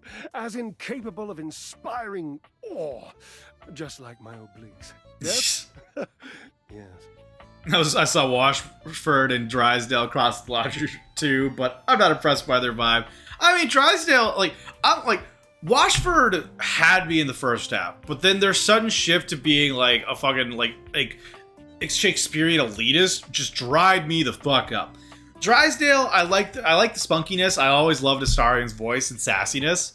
Though the fact that they got a little hostile with me being like, oh, I hate working out at the gym, but the fact that they were like, oh, like, okay, so like it's the aspect of the gym that you don't like. Like you like activity, you like doing things, you like productivity, which is like, yes, like make me do something productive, not sit in the gym and do stuff. I would love to make my ass and glutes look bigger, but I hate the idea of the gym.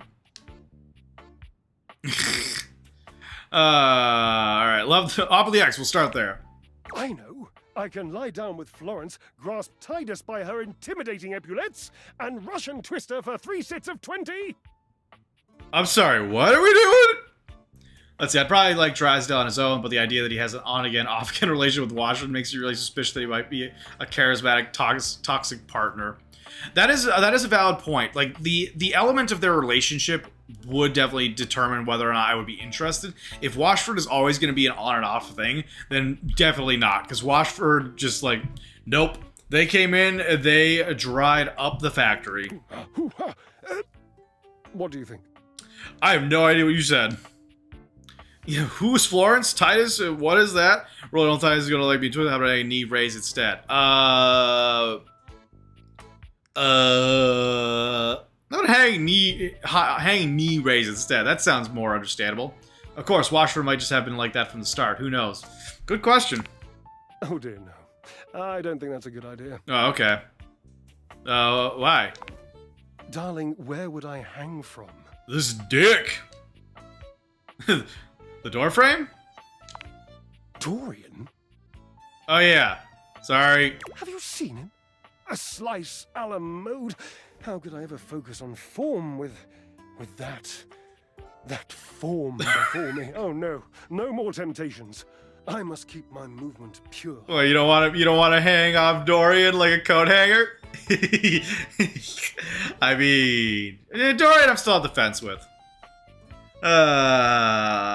Did you just find Dorian's ex? I don't know about ex. I think more like they're in love with them, but Dorian is not really easy to get. No, wait, this isn't him. Yeah, this isn't Dorian. Well, maybe it could be. That's a good question. Maybe. Let's try shutting up for 5 minutes. It's a possibility. You could run 5 miles and then dance all night. Ah, you are a cruel taskmaster. Lucky for you, I'm exceptionally well mastered. So, okay, Drysdale just basically told me that they, they definitely are bottom. They like orders, they like challenges, they like being told what to do, and they enjoy it being difficult. Got it. Rigorous training is the only way forward, the only way to progress. Bring me the ecstasy of discipline, the sublime breath of skill. Okay, Power Bottom. Hello, fellow Power Bottom. Nice to meet you. My name's Porthos. Oh, for the love of Lint, I sound like him. Dorian? Like who? Washford, of course. He's almost monastic in his approach to physical work. I've never been in better shape. I mean, they're kind of toxic. Call Washford for me? Wait, are you kidding me? You were physically on top of each other. You're not talking. Yes, obviously. If you were genuinely far away, this would be so much less torturous. But as it is the stuff of pure drama. Sumptuous, don't you think?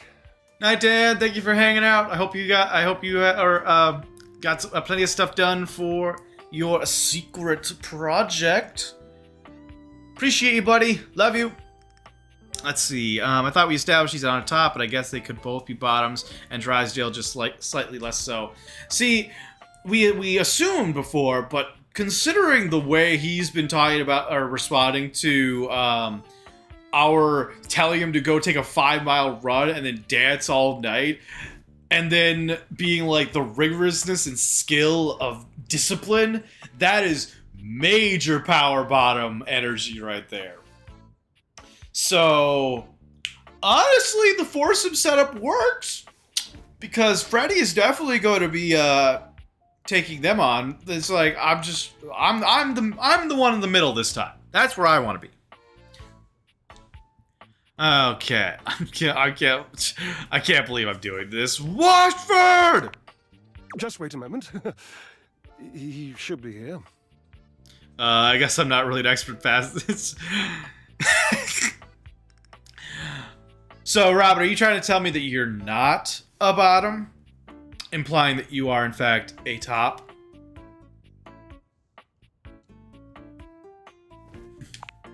It appears your pipes are not glorious enough to traverse the great distance that still persists between us. I think it's because Washford doesn't like me. You'll have to use your feet. Not as glorious. Oh. Slightly floppy, really, but hopefully effective. Have at it! Okay, well, that's a wrap for today. We'll save. We'll come back to this later. Overwrite. Save. Alright, and we will head to the main menu. Yes. I like how Robin, you got exceedingly quiet. I want to make a joke about being up between, but that come with these implications as well. So the in between is a joke, implying that you are in fact top. You haven't denied it. So if you don't, I had to make fishy ditties. Sure. That was a quick dinner. That was a really quick dinner. All right, who are we raiding to tonight? I'm gonna make you wonder. All right, that's fine. Like, if you don't want to tell me, that's fine. Like, I don't expect anyone to be like as honest as I am about my shit. But it ain't gonna stop me from asking, you know. I have a feeling you're top though.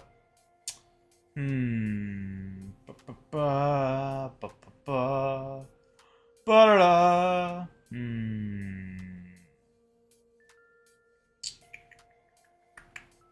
I suppose we are gonna raid over to It's Echo. I met them yesterday after we raided out with Froggy and crew. Seemed pretty cool with some good vibes, so we will get the raid started. BT. Doink. To those that are raiding with us, please consider copying and pasting this raid message. And once that is ready, I will get the raid started. So, doink, copy. Raid. You saw them across the streets and yeah, like their vibe. Oh man, that would definitely be. Robin, I dare you to say that. I dare you to go into the chat and say that. Alright, paste. Set up. Start raid. Okay. As always, thank you so much, everyone, for joining me this evening. I had a wonderful time playing some more Date Everything. I love this game. It is so entertaining and funny, and I just love this game of Smash or Pass. And I hope everyone enjoyed it as well. To those out there that were trying to get to a good night's sleep, I hope you all were able to get to sleep. I hope that hopping over to It's Echo does not disturb that sleep. We will be back Friday for Toasty Friday at 7 p.m. CST, probably playing some more Date Everything or Hades. We shall see. But until then, as always, I love you all very much. Remember to love yourselves and each other, and I'll see y'all in the future. Bye!